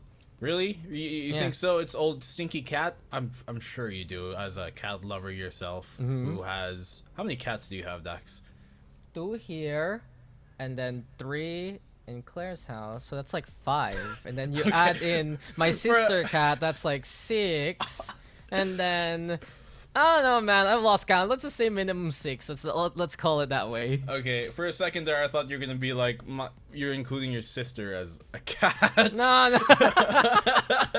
I mean, you have to take care of her, and well, not like a cat, but in any case, this is looking to be a very interesting series. I guess I have to go back to that old history though. I always need to bring my shovel and bring out the history books from before. And the big reason why yeah, it's my major. There's a big reason why we didn't see that Game Lab Alpha Core get that direct invite into VCTPH 2024. And it's because of the GEEK fam squad themselves. They're the ones that eliminated them last year, and they forced the Old Stinky Cat roster now to go through the open qualifiers just to get back this stage. So again, vengeance is something we always look forward to in these kind of matchups. Just after all these months, how have these two teams retooled themselves and reformed to get even better? Yeah, I mean, of course, Game Lab Alpha, that roster, right, the core of this, the last time we saw them during the playoffs of last year, they unfortunately flunked out, like, early on in the lower bracket, kind of like in their first lower bracket match, which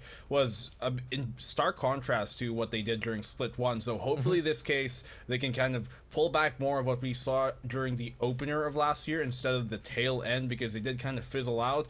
And I think that what we've gotten so far has been a pretty good implication of their power levels right now. They took down the team in Valhalla, as you said. Yeah, it went to 3 maps, but hey, they still took him down in the end, which is what matters. And that is quite an experienced team, to say the very least, to kind of establish your first win in. Then obviously they roll over Cardi Esports. And now they're looking at GEEK fam, as you mentioned, the team that kind of, if it wasn't for GEEK fam really still staying together, perhaps this Old Stinky Cat team would be one of the invited ones. Ultimately, it doesn't matter because they qualified here anyway. They're just that good. But hey, I mean, what else can you say about these two teams? They were young guns. They still kind of are. But now they have a bit more, I guess, grizzleness to them. They're a bit less callowed and a bit more calloused into this season. Yeah, there's a little bit of that wear and tear. I feel like they're a lot more mature right now in how they really look at the game. I look at old Stinky Cat, especially adding in players like Dignified and Dizzy FPS. Honestly, I've known Dignified for quite a while. Remember when I used to host Pugs back in Valorant PH? He's one of those players that really grew from that system. Yeah, dude, I know the story. The lore is there, and he's finally made it. Of the people. Daxcast. Back in my day. When I was happy and not jaded like I am right now. But yeah, was emphasis on that. But Dignified again, he had that collegiate career also. Now he's here in VCTPH, and he's been such a good impact player for old Stinky Cat. Another player I really have to mention right now has been Aeonix. He has been up and beyond his performances from last year to really being one of the strongest anchors for old Stinky Cat right now. And those are some of the pieces that we've seen really evolve to make this team even better. Well, I mean, you're looking at old Stinky Cat. I'm looking at GEEK Fam here, and who they have on the table, right? They pretty much keep the core of what we saw from the past, and I think Slatham has had such a tremendous uptick in his play. We saw him be by far, maybe not super far, but he definitely was one of the most standout performers during that first Mega Saver match that he had, and that was considering he was locked on the innie. So the space being bought by him for Exotic, we know a player like Exotic is obviously one that is super high risk, high reward. He's going to buy you space, but he's probably not going to live through the attempt, but he'll get you that space. And having a player like Slatham right behind you, they're the type of player that can really kind of make use of the space such an aggressive duelist front line such as Exotic has on GEEK Fam.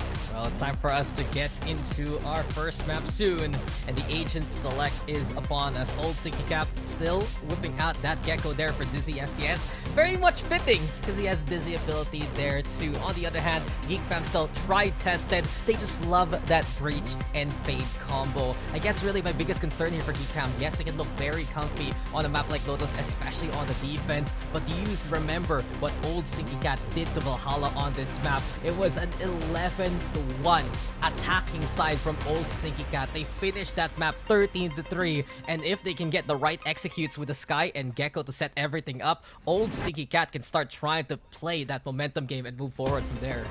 Well, let's see if that differential and initiator ideas are going to really matter at the end. Which one is a bit more, well, proper for this type of setting? We got the Gecko and Sky versus the Breach and the Fade. It's up to you and it's up to us to see which one turns out well. Yeah, look at these comps right now. It feels like for old Stinky Cap, it's a lot more of that newness here. The Gecko has become very much so popular in multiple maps, not just in ladder, but in pro play. The Cypher, of course, is slowly trying to chip away at the Killjoy pick ratio, and especially in certain maps, Lotus can be considered one of them. And you look at GEEK Fam, blast from the past, you still Fade and the Breach together. You still have that Killjoy trying to play lockdowns, even though it's a 3-site map. It really feels like stark differences in terms of the compositions, and especially in the way that they want to play them. Well, I mean, I think a big thing to consider here too is how this veto has kind of gone. As we established early on, our opening map here being on Lotus is one that we have seen some positive net for one side over the other. But let's get right into it, Dax. Opening round of the pistol here. Yeah, we go again into another series, our final series of the day. GEEK Fam versus old Stinky Cat. You gonna call them Meow? Do you want to call them Meow? How do you want to call them?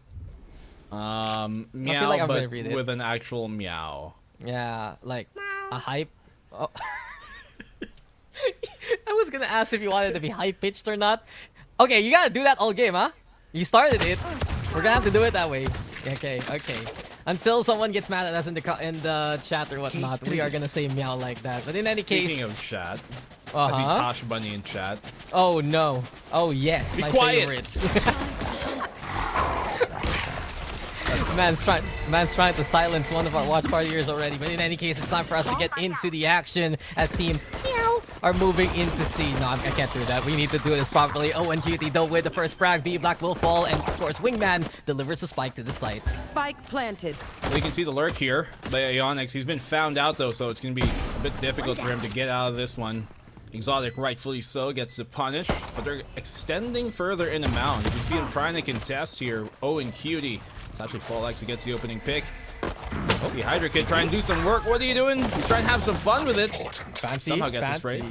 Fancy footwork there from Hydra Kid. Sprays him down with a frenzy. remaining. Owen Keita though expecting the push anyway, and Folex onto the sights. It will be enough for MEOW to take the first round. 3 for Exotic though. That's good to build up that showstopper. But in any case, we see the C execute V very fruitful for Old Stinky Cat.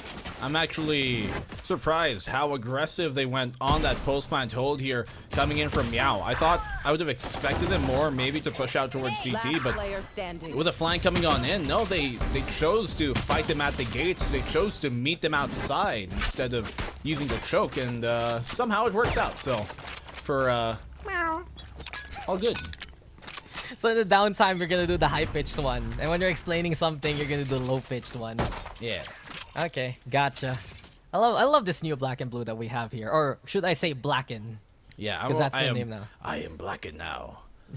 No more B&B, only Yeah, you're just B. Cage 3.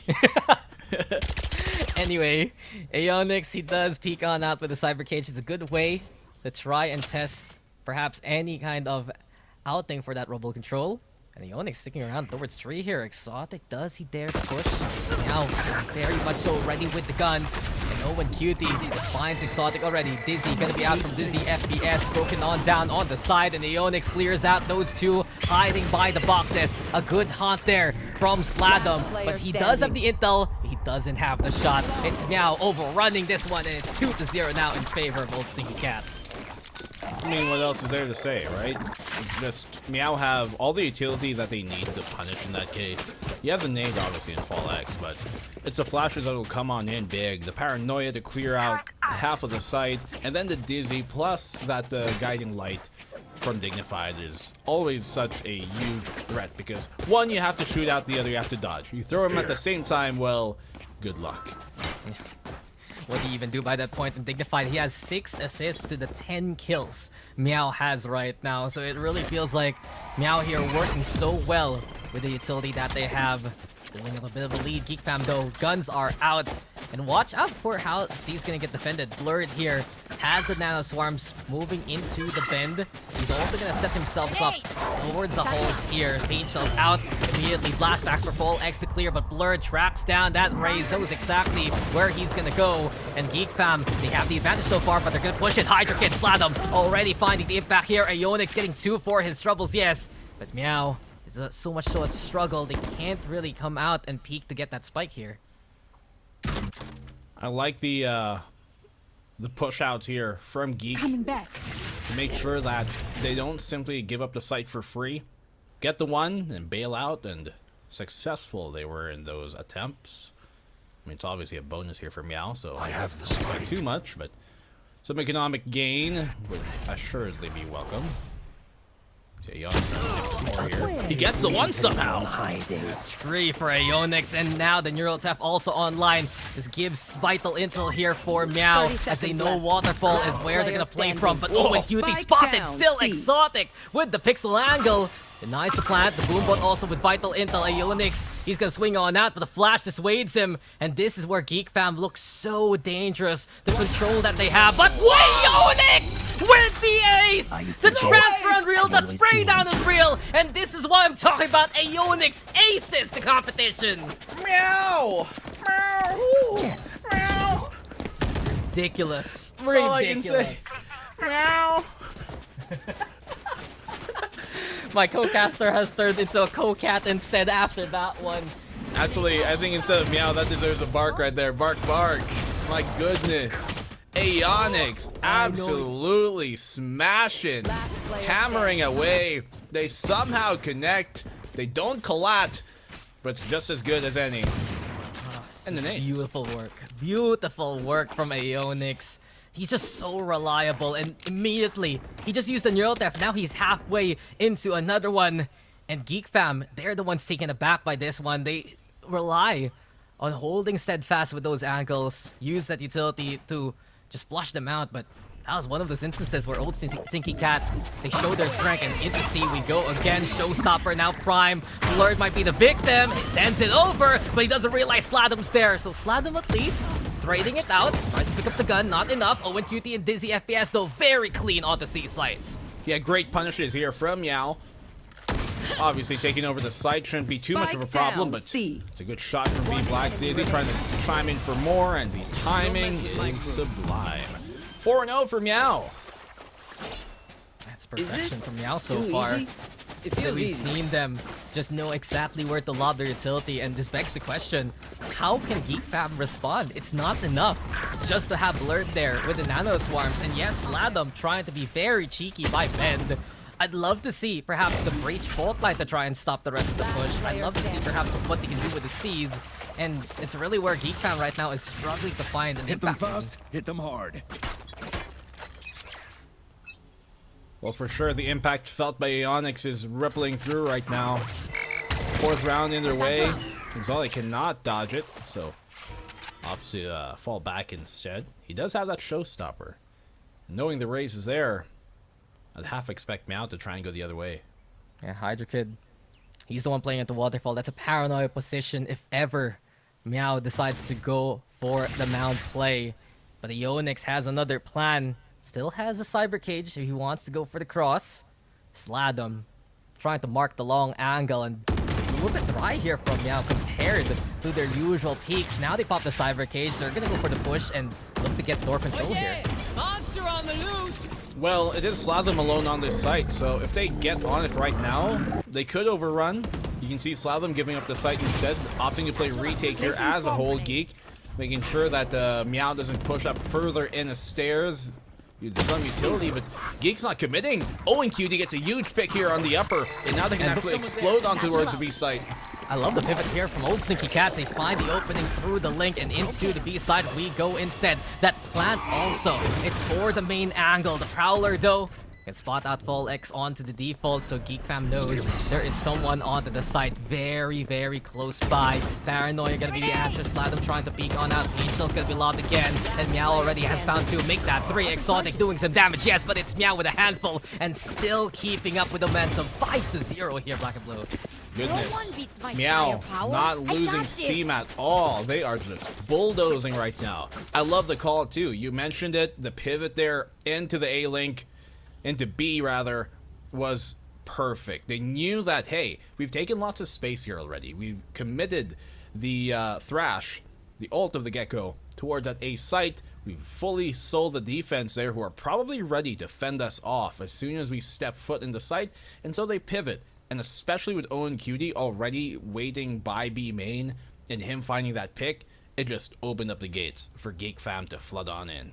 Rather, this is for my Meow to concern. flood on in. This is my concern though for Geek Fam. They pick up Lotus, and we see what Meow was able to do versus Valhalla happening in front of them. Right now, Geek Fam is getting outpaced by the newer style of running that Gecko and that Sky together. The speed of Old Stinky Cat making those decisions. And while Geek Fam, there are moments there from Exotic, moments perhaps from Sladum now that he has the Nightfall. It's just not happening at the right times. Yeah, I quite like this composition too by Meow in general as a whole, because with the nerfs to the Sky, you don't have the regeneration off of the guiding lights anymore. You don't have a third flash to throw, and so having the Dizzy, funnily enough, on Dizzy, it's going to be a lot more sustainable further into the fight to have that utility available. As long as they can keep on regenerating it and getting it back up, then Meow have so many options to both gather info and press the issue on the fight.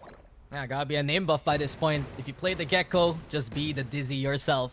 And Meow, for once, slowing down the pace onto a default here.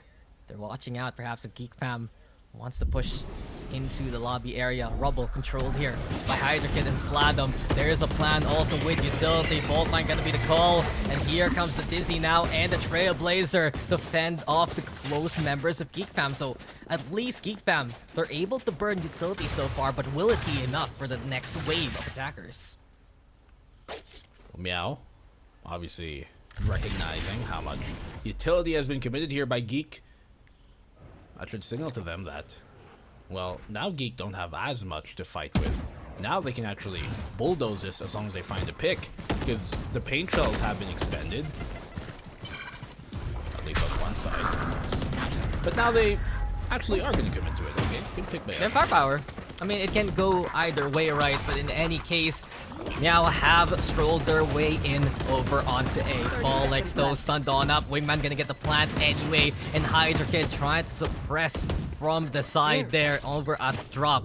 But watch out, Sladum's the one who can make the impact. Never mind, spotted out here by Folex. Backside, the control point here for GEEK Fam. They're marking the staircase as well as B-Black is there. And ONQT getting on board. Good damage done here by GEEK Fam. They're getting picks along the way. Everything left now to Blurred in the 1v2. The Sheriff perhaps can give the miracle here for GEEK Fam. It's so unlikely. The turret is stationed. There's the tap as well. Dizzy FPS trying to find the timing. Aeonix providing pressure from the other side. The push though is not enough. Dizzy FPS gets that final kill, and MEOW are still as clean as can be with perfect rounds so far. My goodness, 6-0 Adio.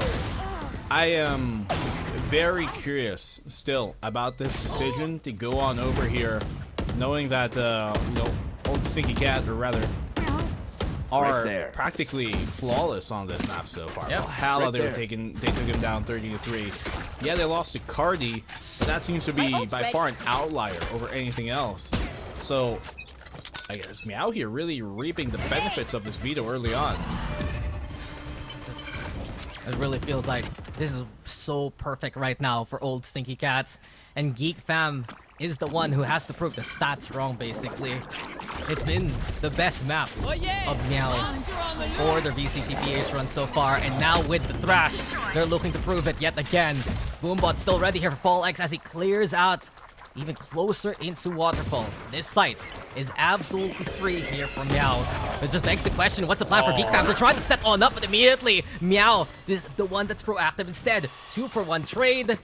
Really, the one GEEK Fam's gonna rely on is the Rolling Thunder. B-Black sends it. It's to clear out Waterfall, but no one's there. MEOW have already got back to their second battle station onto the site. Exotic, can he play the hero? Absolutely not. Everything left to B-Black. The captain goes down with his ship, and MEOW are making it 7-0 here. I am loving the cohesion here by MEOW. You can really see that they're able to encapsulate these ideas in small moments where you think, hey, it's really easy to mess this one up, but no.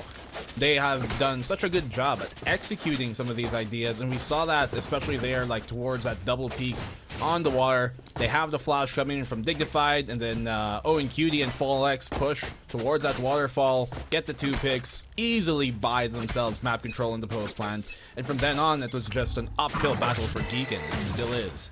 And they expended that Rolling Thunder, something that they use to just win out on the retake immediately in other series. It's a vital tool for GEEK Fam, and even worse now, they have no smokes to work with. Hydra Kid is gone. A beautiful stun though to allow Sladum to win out that fight versus Aeonix, but that's only a lurk. C still looking very likely for old Sneaky Cat to hit. Good initial fight here by GEEK though, towards A main, but the brunt of the push is committing towards the C site. Charlie is theirs. Smartly enough by Blurred, he pulls back. Oh my goodness, imagine if he found timing of that. Imagine if he waited a second more. He would have deleted Blurred.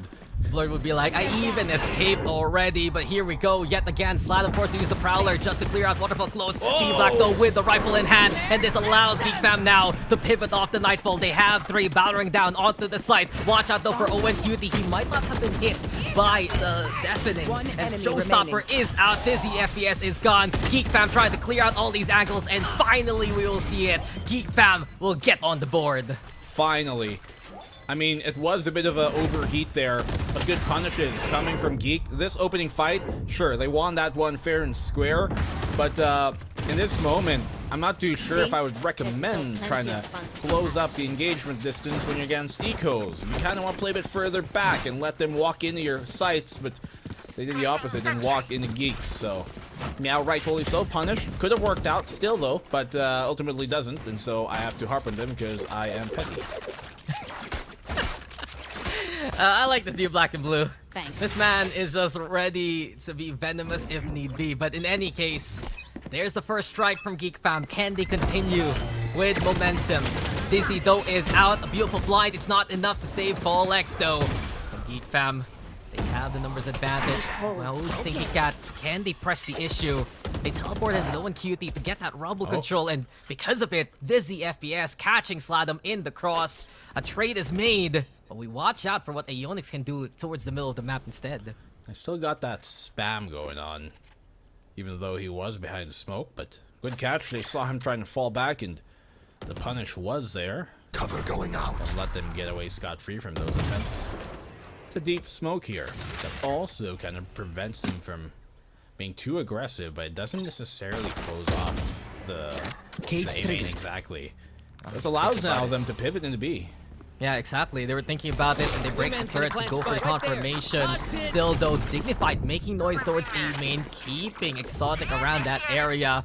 We do get the lockdown right now, but since Wingman is down, they can pick up the spike and just go elsewhere. How will they do it? So Hydra Kid swinging on in, perfect timing from Hydra Kid. Dignified winning the duel versus Exotic. A chance now here for Meow to go to A, but no. Hands up, Aeonix. You can't fight on back. They're looking for him. They can't find him. Know. They think he's on mound. The thing is, 20 seconds. Can Meow get to a site in time? The answer will be yes, as Dignified opens the door wide open. And Meow will run towards A. Other plan though, Hydra Kid from the shadows also drop. 8 seconds. Time is running out. Oh, he's teleported up top. This is dangerous on the swing. They'll get the plant. Dignified gets the 3K. And Blurred now looking to go for the 1v2. Different angles though to deal with. Dignified with the quad. And say hello to such a fresh face into VCT. Dignified delivers. Well, that should certainly dignify his case of being here. Huge round from him. This opening pick obviously on the breach, but everything then on after. Keeping his teammate alive, but then also at the same time, the neural theft here coming in from Aeonix was absolutely clutch. They needed that information to find out exactly where the push off the retake was coming from. Hydra Kid trying to chime on in there from the drop. He did get 2 great picks, and it's kind of unfortunate to see that GEEK fam aren't able to convert that round when it was looking so well for them. It's a heartbreaker, especially for Hydra Kids. That timing on the swing while the lockdown was going was absolutely perfection, but it just wasn't enough. Meow has done such a good job rotating around the map, maximizing the space that they have. And this is a decent call here from GEEK fam. They send a lot of force fists towards Rubble just to make those choices lessened. But the problem is, with the numbers, Blurred is likely to be overrun yet again. See, this is the beauty of the Dizzy. After you throw it out, you can simply recover it, especially in positions here like Mountain, which are safe. You can use it again for the site execute itself, and so there's very little reason to not just expend it when you have an opportunity to do so. The Prowler here, though, it does miss Aeonix, which gives him an opportunity to maybe dip into this. Let's see if he finds a pick. I'll find you. Some of the fun with Dizzy. Ooh, the Haunt will get the incel.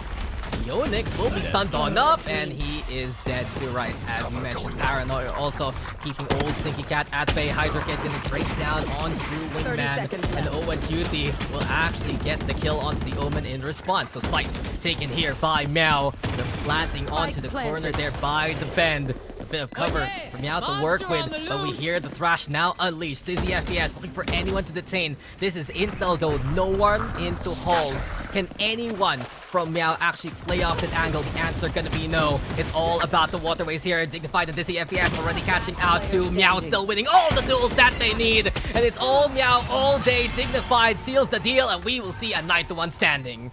Wow. Just great execution, great recovery there, and really the ironclad defense of the site that they've already taken has been super good here for Meow. Once they get the plant down, it's almost nigh inevitable that they're going to be able to convert these type of rounds. And at the same time, though, there's just so much here for GEEK fam to deal with on those retakes. They have to be afraid of the Dizzy. They have to be wary of the guiding light flashes. And when they're timed right, like we see there from Meow, from both Dignified and Dizzy, it just makes it so threatening to even attempt a retake. Oh, Aeonix. I got a little dangerous there real quick. Camera broken. But you mentioned it. It's just right now the executions from Meow. The protocol on the offense has been sublime. And there you go yet again. A sublime pick by Aeonix. You are enough there, good sir. But it will be enough for old Stinky Cat to move on in. Answer, absolutely yes.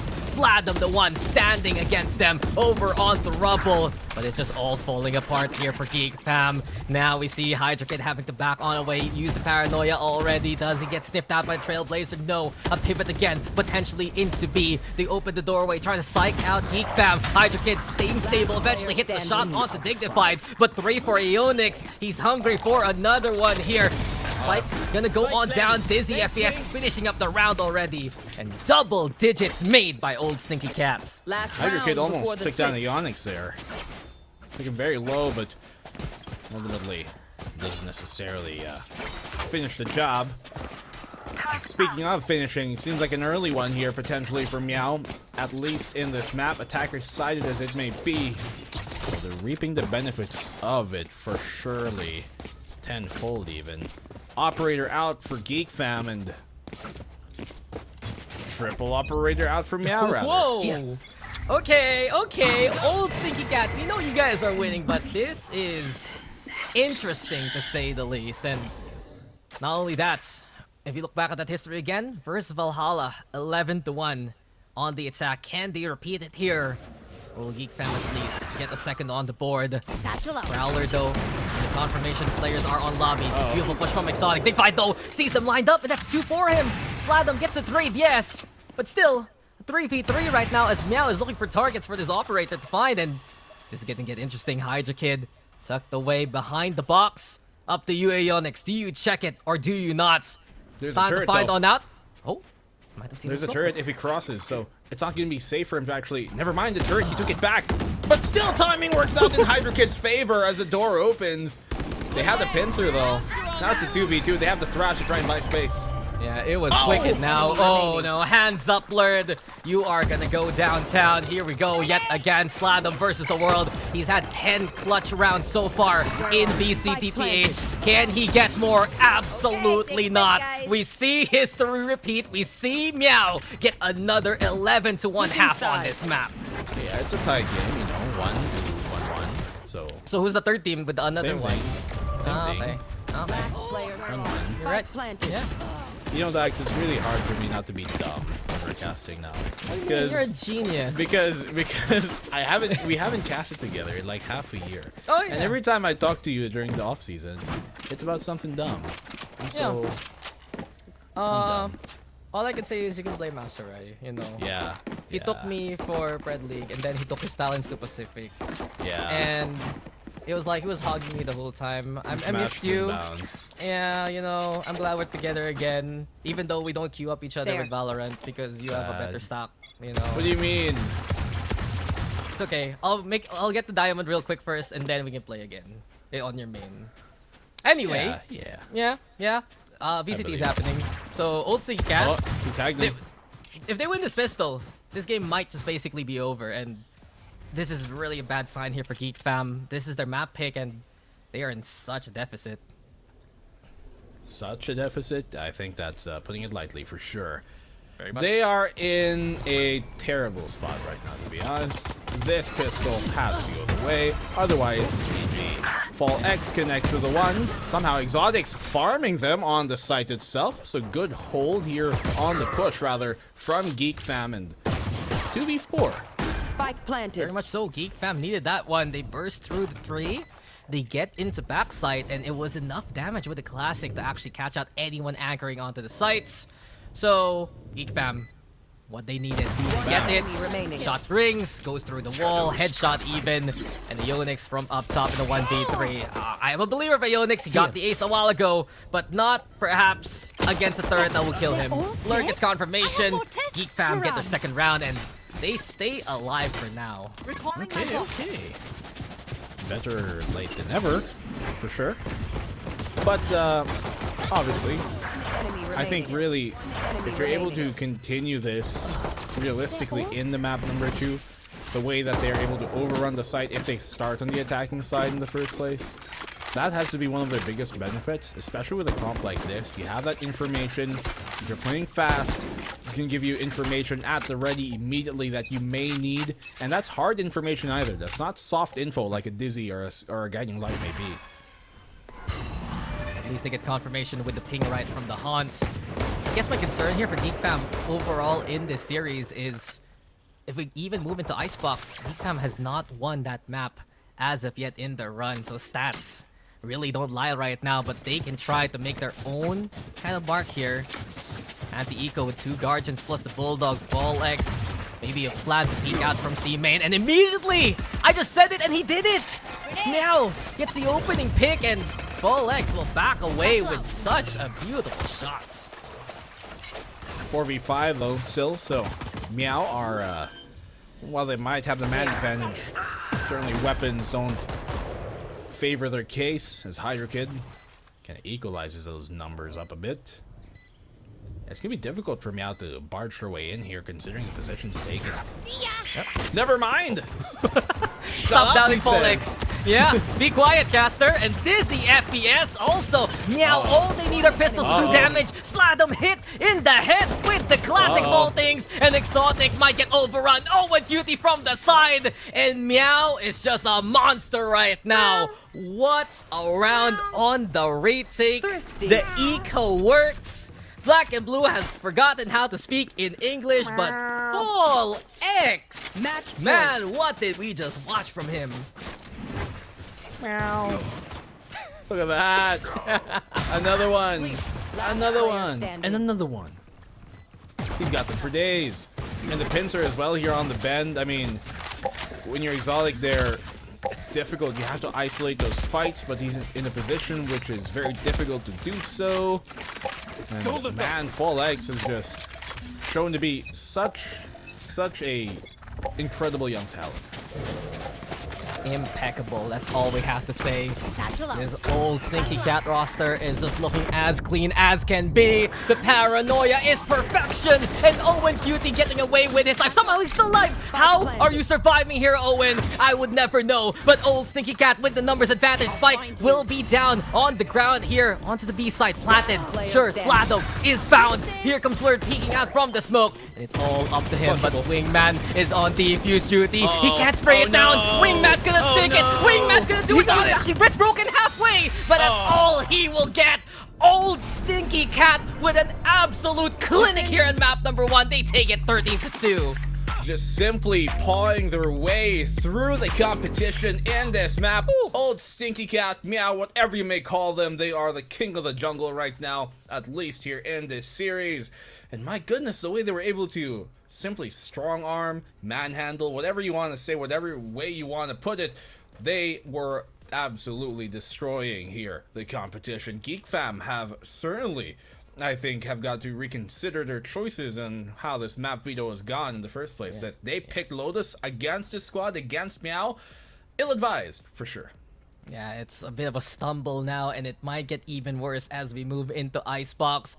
But what else can we say besides honestly one-sided, right? That was as amazing as could be from old Stinky Cat. They did it versus Valhalla, they did it versus GEEK fam, and it really feels like that they faced off against two sides of a coin there. The aggression from Valhalla answered. The more defense reserve nature of GEEK fam answered as well. And it just really feels that this system from the Game Lab Alpha boys, the core, brought over to old Stinky Cat with these newer players, it is working so very well. And they're one of the more coordinated teams that we have here in the group stage. Yeah, their cohesion is something to not be understated, and we've seen that many times on over, both on their attack and defensive side, albeit we didn't have too much seen on the defensive side.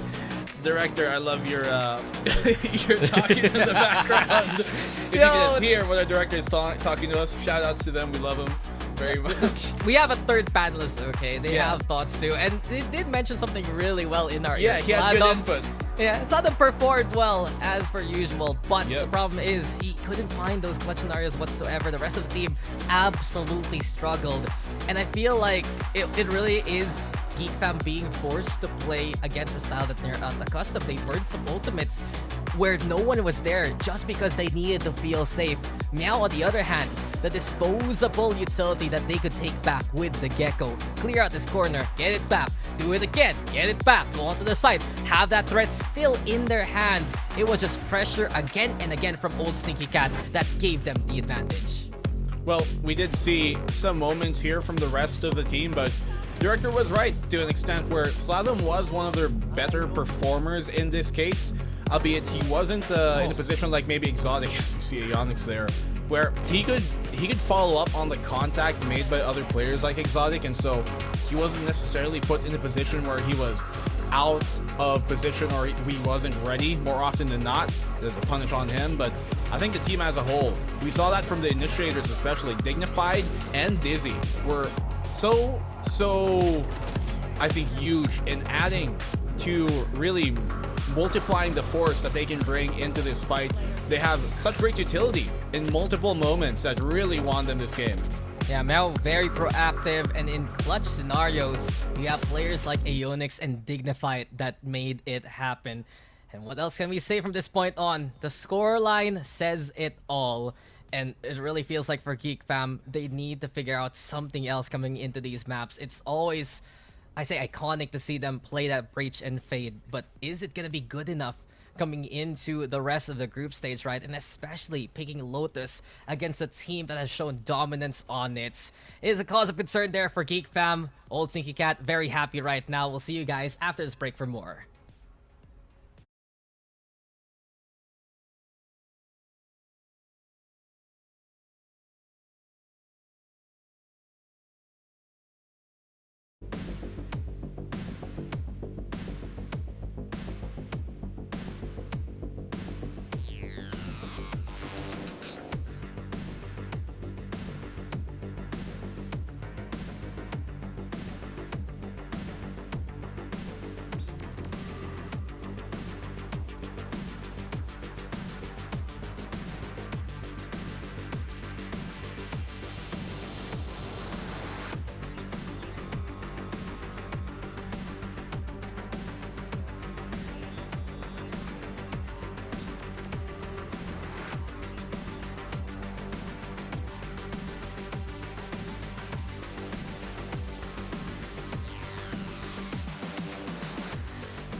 Okay, so there you go.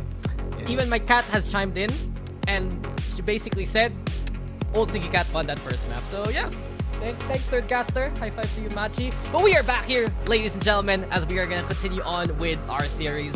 But things are looking pretty grim here for Geek Fam Black and Blue. We're moving into Icebox, and something I said a while ago, not only is this Old Stinky Cat's map pick, but also Geek Fam hasn't found a win on this map for so very long already. Yeah, they have struggled. To be fair, the teams that they did play up against here on Icebox coming on forward have been two teams that were, well, to say the very least, highly touted in our tournament. You got first Mega Saver, yes, that is Device, and then you also have Zol, which we just saw a while ago almost took down Oasis, and so definitely not easy competitors to go up against, but I still do think there's an opportunity here for them to make something happen, because both those games were pretty close. They did close it out, but it was close enough at least to have a considerable amount of effort look into this specific matchup in terms of them going against those Stinky Cat and Icebox. And I wouldn't be surprised if we go into map number 3. We've seen kind of these stomps be turned around in the past before.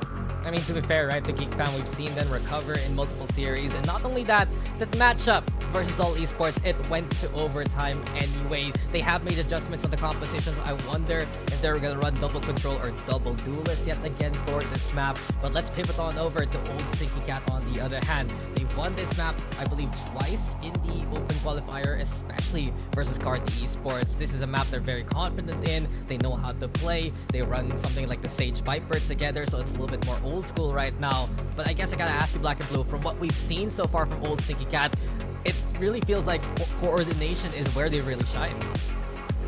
I definitely think so. We were pointing that out during map number 1 right there on Lotus, where there are so many times where you could see the cohesion between this team has been super fluid, and it's been super, I think, well coordinated in a way that doesn't also seem rigid, because some teams might have kind of that coordination in their roster, but they also seem a bit rigid where they're not able to flex and fluidly move throughout the map. But we see that, at least here for MEOW, they do have some contingency in their play, right? When they see that, hey, maybe this site isn't working out, we can quickly pivot to maybe the B site, and those type of ideals being executed by a team like MEOW has been, to be honest, quite impressive for me this season. Yeah, okay, we're gonna get into Aegis Select. I gotta ask you though real quick, what's the color code for your backlight? Please send it to me while we are getting ready with this Aegis Select itself.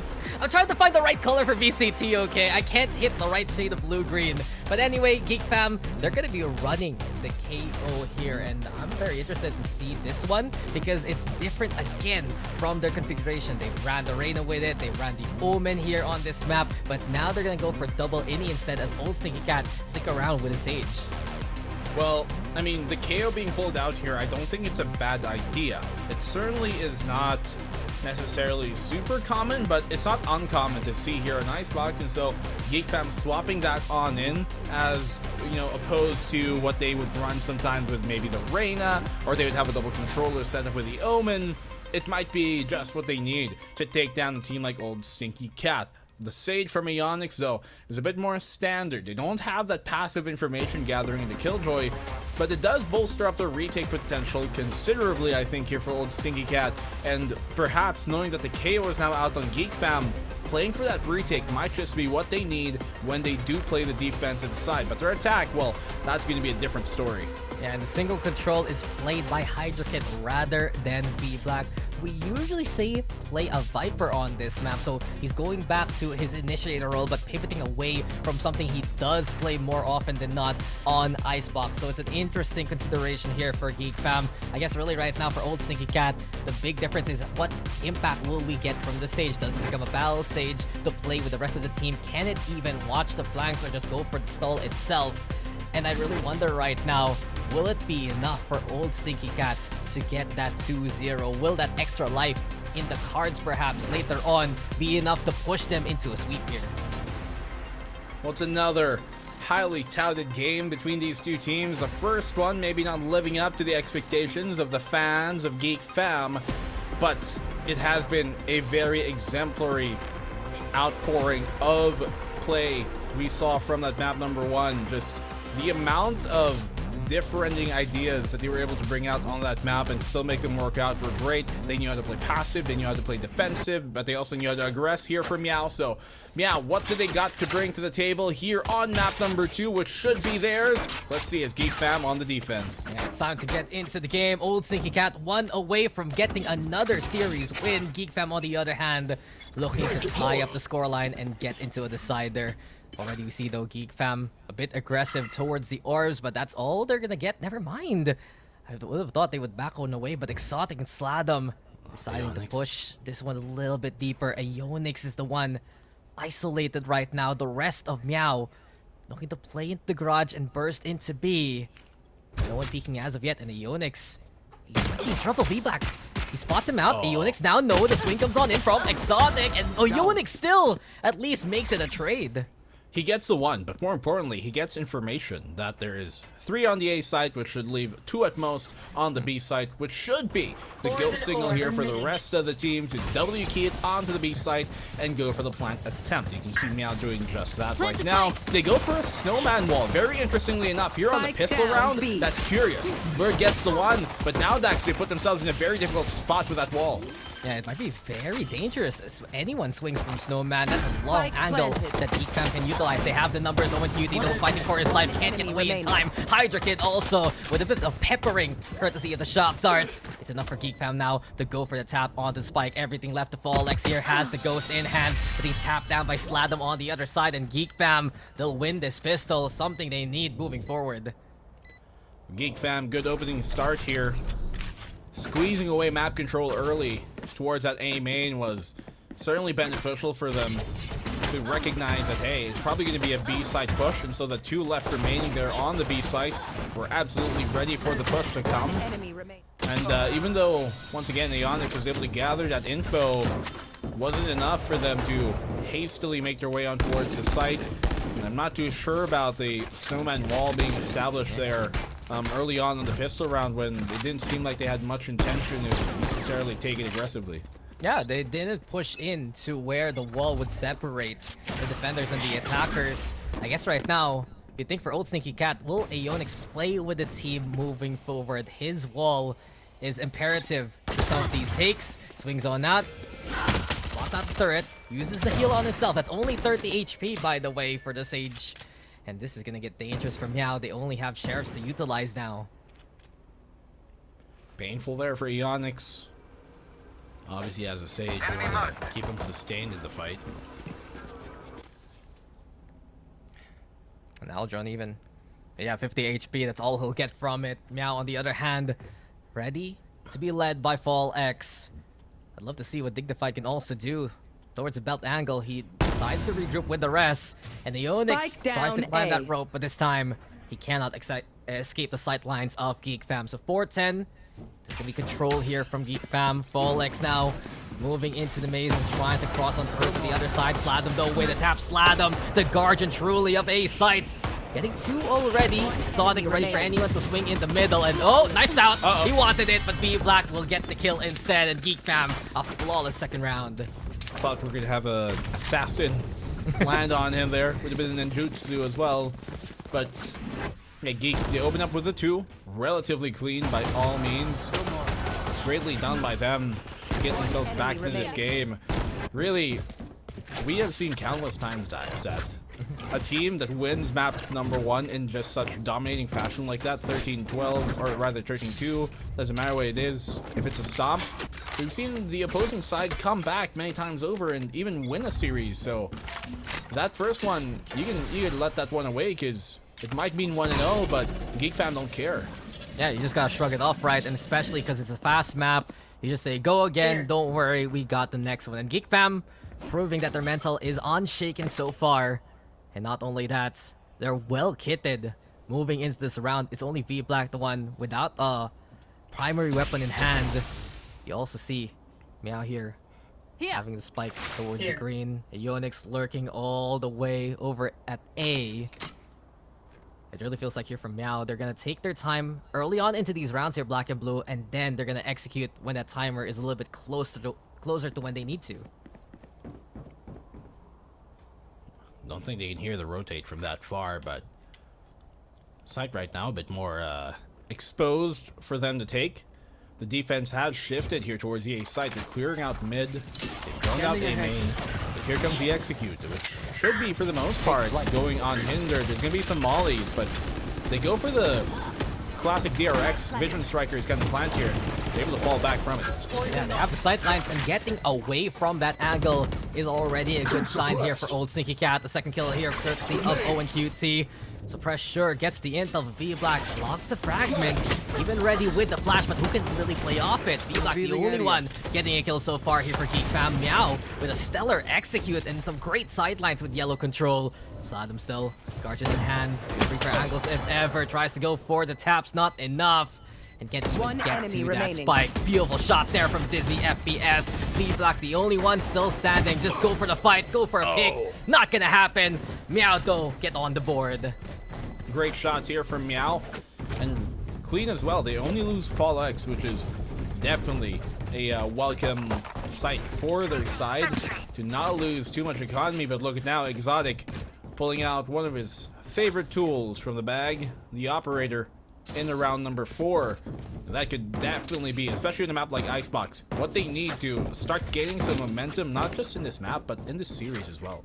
Yeah, it's just GEEK Fam right now. This is a round that they need to prove themselves in, and not only that, Operator is out for Exotic. No! Press for the intel. This is gonna be big though. Can MEOW swing off this? Apparently not. And Exotic gets away with his life and can reposition for the nest position with the Operator. A dash in though from Fall X. Because of that noise, Exotic is gonna mark that angle immediately. There's also a helping hand from Hydra Kid down below, so if MEOW crosses towards this second floor, perhaps it can be GEEK Fam punishing them. Yeah, they have to be extra careful. The drone has been burnt out, which means they have no other way of gathering information bar just burning a recon dart.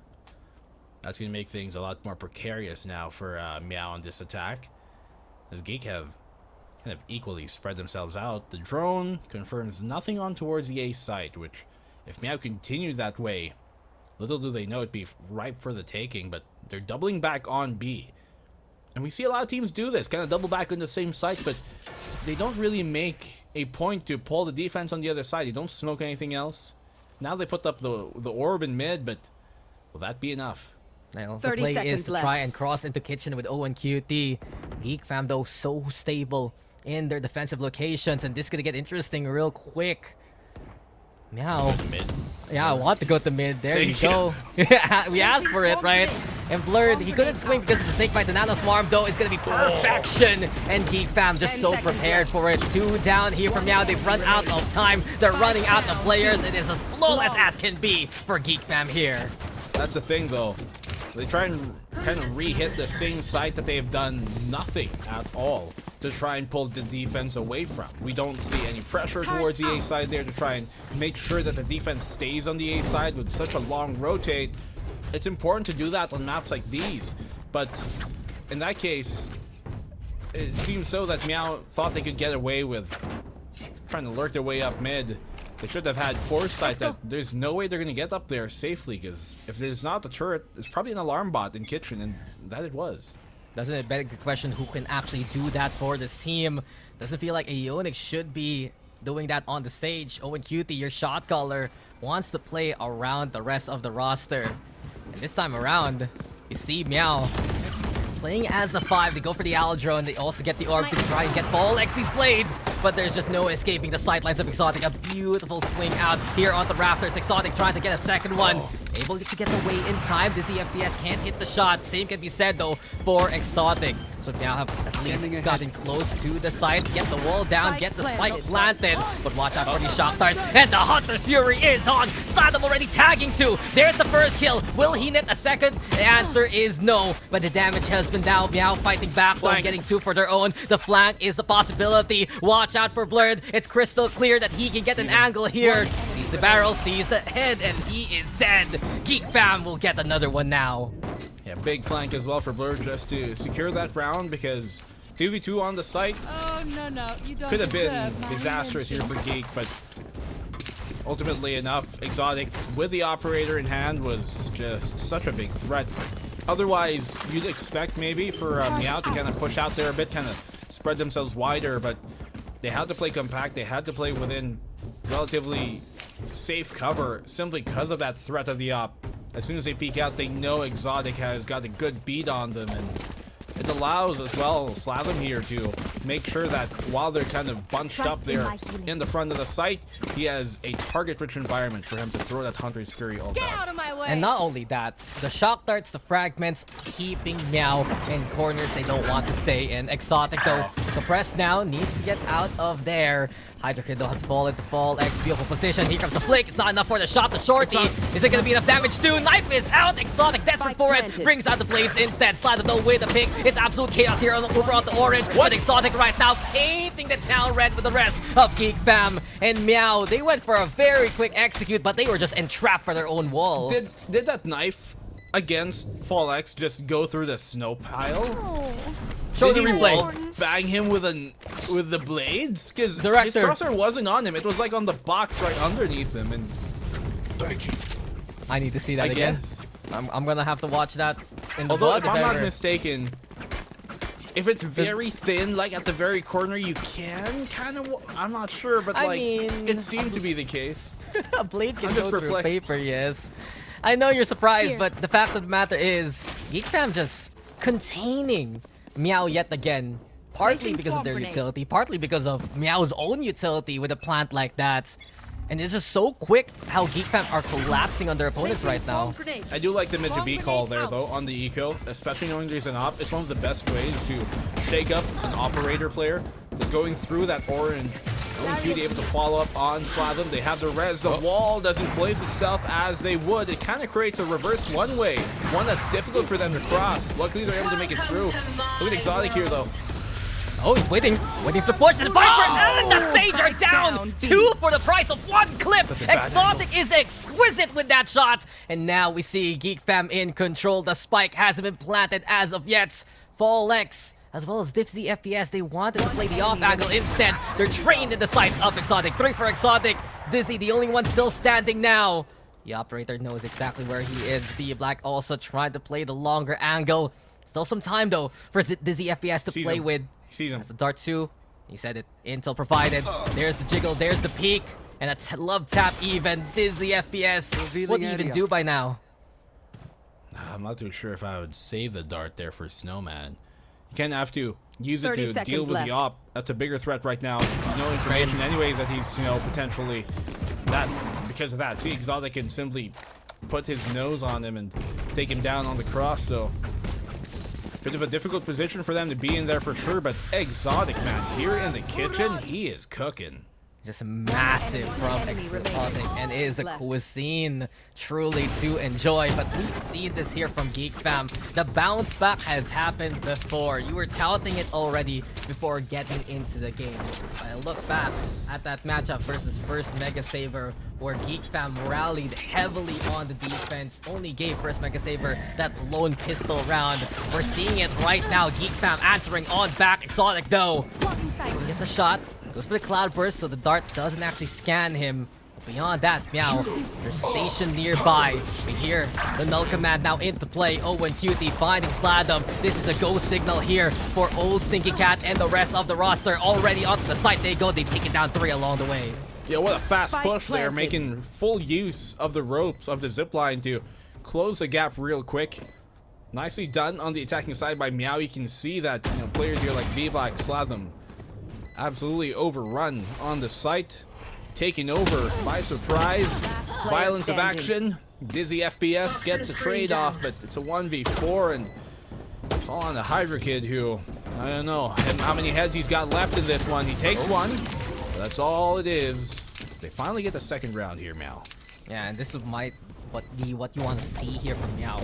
A little bit more of that faster pace, executing onto the side, quickly getting out before the rest of the utility flies your way. And not only that, punishing GEEK fam with those early aggressive peaks. Can this trend continue? We'll find out soon. But this is big here for Old Stinky Cat. They have a res, so they can make a trade with the operator happen. Well, perhaps with the kind of one round that they were able to take here, MEOW have finally kind of realize the Placing pace swamp that they grenade. should be playing on some of these Swamp grenade executes. out. They've been looking a lot less, I guess, aggressive, to say the very least, here on their Icebox, attacking executes, and it's been allowing GEEK fam to set themselves against the push to repel them or at least prepare for a retake. I agree with you. The few seconds to spare have been enough for GEEK fam to just find the right formation. The plant is not gonna go down. Aeonix forcing the issue a little too much. That was the snake bite and the nanoswarm. Yeah, did you see how fast his health bar just disappeared? Just completely dissimulates any notion of that happening. Yeah, man's just fragile right now, and what's here for poor old Aeonix, as GEEK fam have denied that plant and even more so broken the wall segment that provides that cover. What will MEOW do from this point on? Fall X trapped in no man's land. The Toxic Serene to allow the cover for the cross. And here we go with the suppress as well. Spike though gonna get planted. Hydra Kid looking for the timing on the swing. Dignified will fall, checks the corner. Able to take down the Cubby. The tap is there. Owen Cutie, the only one standing. But GEEK fam, they can already sting it. They get confirmation of their opponent. The Cloudburst for the cover again. And GEEK fam are so clean right now on the retake. Wow, GEEK fam, that's what we talked about. Now that they had, the timing to prepare for that retake, to set themselves, it makes it so much more difficult for MEOW to repel that retake attempt here. They clear out high. I'm not sure why he would peek in that case, and obviously trying to take that position there on towards danger from. I don't remember if it was Aeonix, but it just leaves into a position, rather probably Owen Cutie, it leaves them into a position where they are in one and done positions, and when you have less player count, you can't play like that because you need more than the one. And not only that, the play that they made for the spike was, it had to be then and there. It had to be now. And with GEEK fam denying that yet again, it's become so problematic for old Stinky Cat to get into the post plant in the first place. The blades are out though, and Fall X wants to provide a few kills to his team. Does he find it though? The nest already taken control of by Blurred. The upper area held together by GEEK fam. You also have Hydra Kid nearby, ready with the pit if they need to. But beyond this, it's just MEOW sticking around towards yellow and just waiting for any opportunity to come their way. MEOW, obviously just Here. waiting here. They cut the noise, but GEEK are there ready, and once again, nothing really to pull the defense away. They maybe pull up the orb. Oh, that's a beautiful scan that nobody was ready for, and this confirms their suspicion, so they have to press the issue now. Might as well go for it. A little too late on the classic. Snakebite gonna get lobbed. A pop flash though to try and find an opening. Hydra Kid traded immediately by Blurred. Here up top, it's still a strong position for him to work with. The plant though gonna go on down. The wall also fortified right now. So the space made here by old Stinky Cat. No commando utilized by V-Black. Blurred playing Ice Climbers from on top. No one expects him there whatsoever. The trade is done by Dizzy 2v2 as Exotic still has the up, but the shorty's enough for that sudden surprise in the Cloudburst. Everything left to Owen Cutie, but yet again he's ill-prepared, and it's GEEK fam writing the books right now and writing the story of this first half. Dizzy keeps on playing there by the held position underneath the site, and I'm not too sure why it's such a position they insist on taking. They obviously did plant there deep, but you can still take yellow, you can still play from yellow, especially as a Sova. You kind of want to be further back so you have actual time to line up your utility. And at this point, GEEK expected, like we saw there, Blur just making sure he pre-marks the position. He gets the one, obviously, in the Onyx. Isn't able to clean up Dizzy after, but still, his position found out, and it's just not an easily defendable position by any means if a team knows you're there. It does feel like here for GEEK fam, we're seeing how deep their playbook can be on a map like Icebox. Sees the head of Dignified, can't hit the shots. What's he doing? Why did he switch to his knife all in between that and stuff? If he just held it, he would have taken off V-Black's head. Man wanted to move a little bit faster. It's honestly muscle memory by this point for any player of tactical FPS, right? Just switch back to the knife. Adventure shuffle. Oh, the snakebite bounce. It distracted everyone, including Hydra Kid. And that allows Owen Cutie to actually get that pick and a chance now to move towards B here. Calculated for sure. Of course, don't ever doubt. Luckily for MEOW, they haven't placed down their wall yet. And this is when they have to be very wary of the dip in and out. Where it gets the one locked down here as well. Pressure absolutely surmounting. Exotic gets another here on Fallex as well. And oh my goodness, MEOW are just, there's no hope in hell for them to try and get this one when they're simply being bulldozed. And yellow is where they make their last stand. They go down heroes, but the spike will get defused. Everything Blurred sees is a kill zone. That pre-fire was immediate. He was ready for anyone to come his way, and GEEK fam are just sending a message to MEOW right now. What you could do to us, we can do to you. And we are seeing shades of the first map with different names. 9-2 right now. And what does old Stinky Cat do now? Correct me if I'm wrong here, Black and Blue, but I haven't seen a res at all this half. You're wrong. No, you're right. I don't think I have either. To be fair, it took quite a while for MEOW to get his res online, but even after that, they haven't really had opportunities to do so as well. And so, I mean, Ionix is put in such a difficult spot here. He has to kind of be frontline, he has to be backline, but he tries to go for the plant. He dies in the attempt because of the op and other factors. GEEK are just suffocating right now with the defense. Yeah, it's just some Sage things from time to time. You're the one putting up the wall, you're the one putting down the spike. You gotta be very careful of your position. Dignified though, it's a beautiful beginning here for MEOW. Can they capitalize off that pick? Hunter's Fury gonna be the call. Dignified already trying to get out of dodge. Sladam taking his time to line up another shot. It's just not gonna be enough to find any targets. Fallex though, felling B Black Raptors now, where GEEK fam can make their stand, but it's the same angle taken, and Fallex hits the same old shot. 5v2 immediately. Dart broken, sure, but Hydra Kid already exposing his intentions and position. Here we go with the knife null command also to make it so difficult for GEEK fam to play into the site. Hydra Kid is not given a chance whatsoever to put up that Viper Spit, and Exotic dropping on down to try and fight instead. Hydra will fall, Dignified will go. Hunter's Fury now from afar. They're hunting down Exotic. They're marking his position, and he is gonna get hit by the snake bite, chased down by the rest of MEOW. Ionix doing acrobatics there, but the rest is gonna be all old Stinky Cat. They at least get a final round to end their attacking side. 9-3. The last possible moment, somehow, MEOW able to make things work, especially with Fallex. You know, confirming those kills on the site itself in the entry attempt. But, I mean, it's a step in the right direction. Still, though, insurmountable odds. We've seen those in the previous map, obviously. Ones that weren't overcome.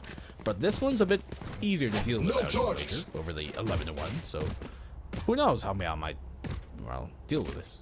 It's still possible here for old Stinky Cat, but GEEK fam has done an incredible job in this game. And the players who couldn't really find an impact as much so in the first map, we're seeing it right now. Exotic with 16 kills. You got Blurred as well, doing an immense job anchoring down that B side. Now MEOW will take the aggressive stance on the defense. They find two at the very least. Advantage here for old Stinky Cat as they pull away. 3v4 now. It's GEEK. Take the brunt of the impact. It's MEOW who, on the defensive side, have to be careful not to spread themselves thin. Because little before they know, GEEK could be bunching up for triple push onto either site. They do leave Blurred, though, to try and gather information, maybe pull the defense here, and potentially best case scenario, get a pick or not. So it's GEEK who has to be wary right now of these positions. Marking Ionix, he's at 4 HP, and through the wall, the Ghost is enough to secure that kill. So pick that GEEK fam is looking for, and not only that, that's the sustain of MEOW. No more healing orbs, equalized numbers, and B site is right for the taking. And that's exactly what they needed to be careful of. Losing a player without a trade when they have the man advantage, especially when it's a 3v4, it's only a single player that separates their advantages. So now it's going to be difficult. They have the knife to try and flush out that yellow position. They do. No more recon available. No more dart as well. And so let's see how they retake. Yeah, no more lineups. You gotta swing, and Hydra Kid and Sladam provide that immensely. It's all Dignified now to try and fight on back. The pressure from the Shark Dart is immense. And already you see it. GEEK Fam with double digits. It is too much to handle for Old Sneaky Cat right now. Are we going in the map number 3? Looking to be the case. I mean, GEEK Fam, we've mentioned that this Icebox map, at least in the past here, for Old Stinky Cat, they were able to take down some of the other teams in this group stage. That was during their open qualifier run, but 2 of those teams are in here being dressed as in Cardi. But it's GEEK Fam who played against some highly touted teams on Icebox. Zolan first Mega Saber, that being the Buy squad, and they did pretty good. They lost, but they were pretty close. It went into overtime as well versus Zol, so GEEK showing that this map is certainly one that they're not shy from playing at, even after those 2 losses. Yeah, they're proving that they have a lot more experience in closer competition here on Icebox. And it's really Old Stinky Cat shaken up by how GEEK Fam has been playing out this map so far, especially from what we saw on the defense. Do get GEEK Fam though moving away after that initial show of force towards A main. They're even checking out mid right now. Gun advantage is clear for Bulldogs and the Guardian. If they can all keep on alive, it's gonna be a very suitable kit for the next round if ever. Alright. Push on in. Unfortunately, the wall isn't here for GEEK Fam, and Aeonix is able to find an angle off of that exact fact. They know he's up top here, Dizzy, and has to be careful off the spam. Trades out happening as MEOW still have the player count advantage, but have to be careful not to let that one slip away. Look at the fight here going on. It's a 2v2 as the dust settles. A 1v2 as it's all on a Fall X now. Yeah, Fall X, the only one still standing. We've seen MEOW though find picks along the way and timing everything here for Fall X. He's not spotted as of yet. There's the moment versus Blur, gets back into cover. And with 30 HP, he gives himself a fighting chance. A tap yet again from Sladum. He's gonna go up top the nest, and Sladum will slither on in and deliver that final blow. GEEK Fam, they get away with the round, but at what cost here? That was very close. Imagine if MEOW were able to win that round. A shot there from Aeonix as well on the flick, but I mean, Fall X, luckily enough here for GEEK Fam, he was pretty low, so the awkward push there actually works out in the end, coming in from Sladum. Obviously eco for them as they're trying to play their bonus with a sole Bulldog they're able to hold on to. But MEOW, a buy round which almost assuredly has to be won. Yeah, it gives them a fighting chance, and if they lose this, that's pretty much it. The odds are stacked against GEEK Fam though. With the Aldro now spotting out the position of Hydra Kid and the rest. Old Stinky Cat realizes there's still that point to pivot from. Haven't really committed on the spike as of yet. GEEK Fam, they're just trying to see if MEOW's gonna peek out early. No opportunities yet for a pick for GEEK Fam. Oh. Well, now they're known. Not sure why he shot there. Might have just been a misclick. It happens to the best of us. They're going for the drone right now, and GEEK Fam playing it so slow in this round. They don't find any punish play whatsoever. Unix low on the HP too, and Exotic slips by. Luckily for MEOW though, they check him out. 3 already have fallen on the GEEK Fam side, but damage done by the Bulldog and the Marshall still. So Blurred over onto mid, looking for any target, not watching. 25 seconds left here for GEEK Fam. They're running out of time to actually play into the side of Dizzy, and Unix so prepped for this. Marshall making noise. Screen is gonna be up as a result, and with a spike now taken. Hydra Kid, he needs to push, he needs to get in there, find a way to get the pick. Answer though, absolutely no. Courtesy of Old Stinky Cat, and we will see them get the 4th round. They get team ace as well, so pass the salt around, would ya? Pass the butter, pass the bread, and break it. There we go, it's on the board. Everyone's on the board at least. And just equally passing out the love. Is that another condiment with Black and Blue household? Love? Yeah. No, only hate. Oh man, don't be like that. Into the unknown. Yeah, You have such I a like positive home. Yeah. Man, is so shy to talk about his life, but here we go again. Oh, and Cutie, that is just delicious. What do you mean? Your life is Valorant, and of course, everything that you do. Did you see that though? That is collateral damage. Exotic is 17 HP left. Immensely impacted immediately by Owen Cutie, and yeah, even has a poison cloud just to keep everyone at bay. Just to make sure that he's not dipping into that fight. Good pick up here from Dizzy as well.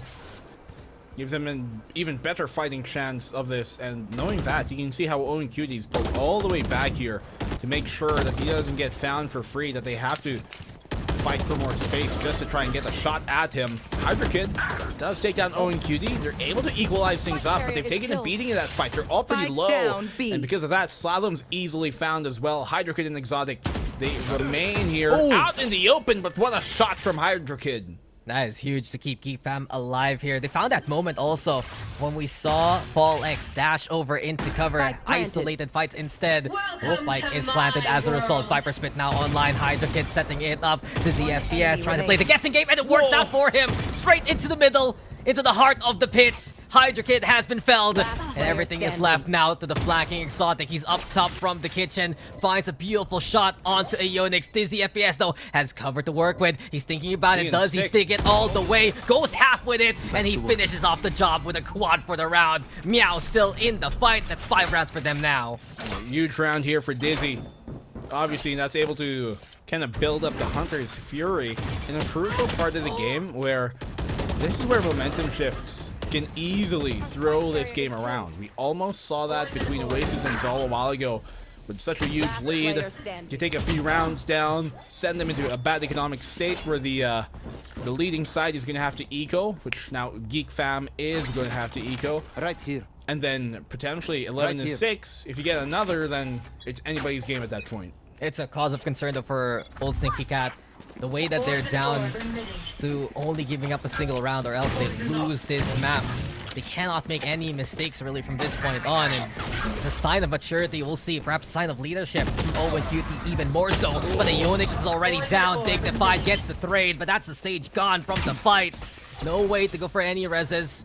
Dizzy FPS playing into the middle, and this is dangerous, but he still gets the job done. We watch out for Owen Cutie now, the leader for the team. He will be leading his own demise instead as we get the plant going for GEEK fam. Why is he so open? 4v3 against the Eco. Bit of an ego hold there, ego peek.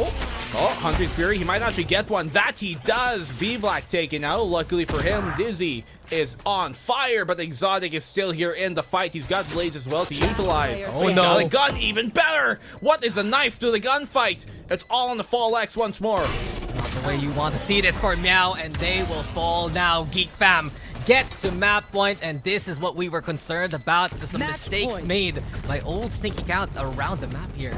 Yeah, that could have been a round for them. That could have been it. But I'm not too sure why Owen Cutie was trying to chime in for the fight there when they have the man advantage. It was a 4v3. He knew they were coming towards B, but just, I guess, overheating, kind of ego peeking, and holding such a wide angle away from safety, away from cover. Ill-advised, and you can see why. But they have to do it the hard way. A broken bye here for Old Stinky Cat as GEEK fam are marching their way over into B. That kill onto Owen Cutie yet again can be the symbol of victory for GEEK fam. Looking to continue on now. Wall is set on up. A dash in from Exotic as well. And we hear the null command making some noise. Counter null command though from Dignified, but not the position really to work with it. The plant gonna go on down anyway. Here comes Exotic from up top. A beautiful position to still fight with, but Fall X will punish him now with a trade of his own. Altron also scouting for a target. Desperation for Ionix. He goes for the wall. Can he go all the way with it? That's the question. Molly's out. Hunter's Fury now. Sladom suppressing any kind of lane. Gets the tag on the Fall X. And MEOW is scrambling to find any kind of fight. It's 2v2 though. Fall X is in cover. And this is a chance. Sladom, can your dart ring true?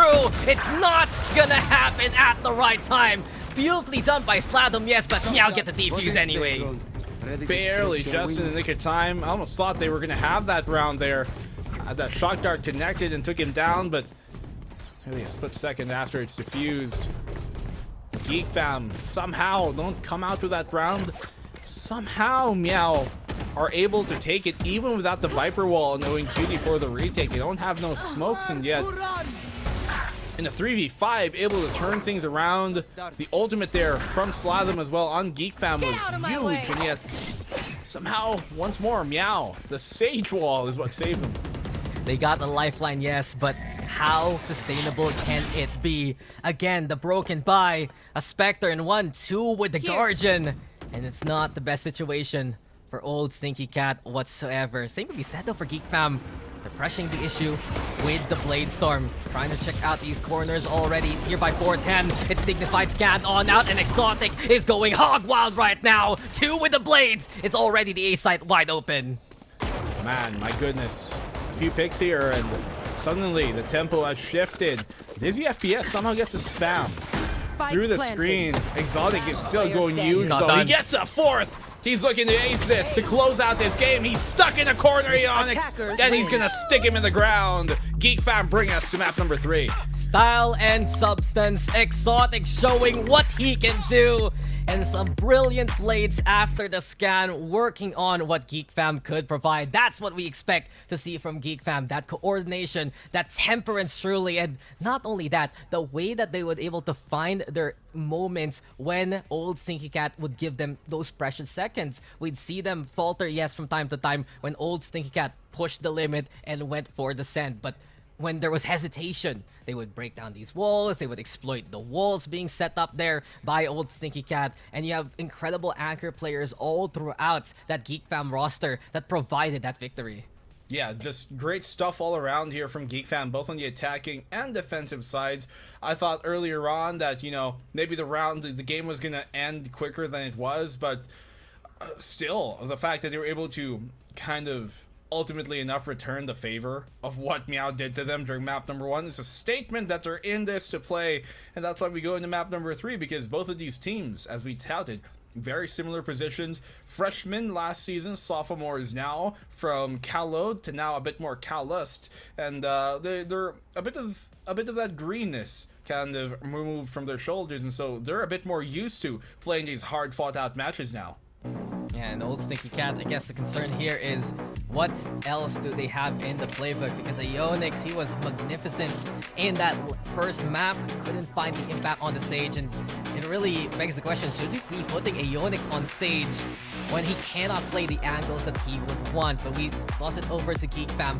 25 for Exotic. I still also have to give it to Blurred and Sladom doing an incredible job. B was always saved by Blurred. We've seen it multiple times how he would have the best angles for not just the stall, but also to hit those nutty shots. And Sladom also bringing up the consistency, still being the standard here for GEEK Fam. It's a good sign for GEEK Fam to show signs of life right now.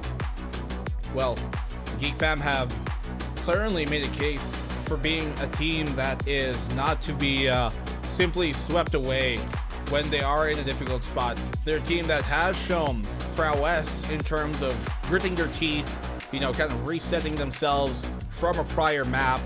As you said a while ago, that one was a quick one, the opener. So GG go next, go to the next one, and they simply shed all that weight off their shoulders, and we go into this, and you can see Dax a lot more cohesion now as well in this map.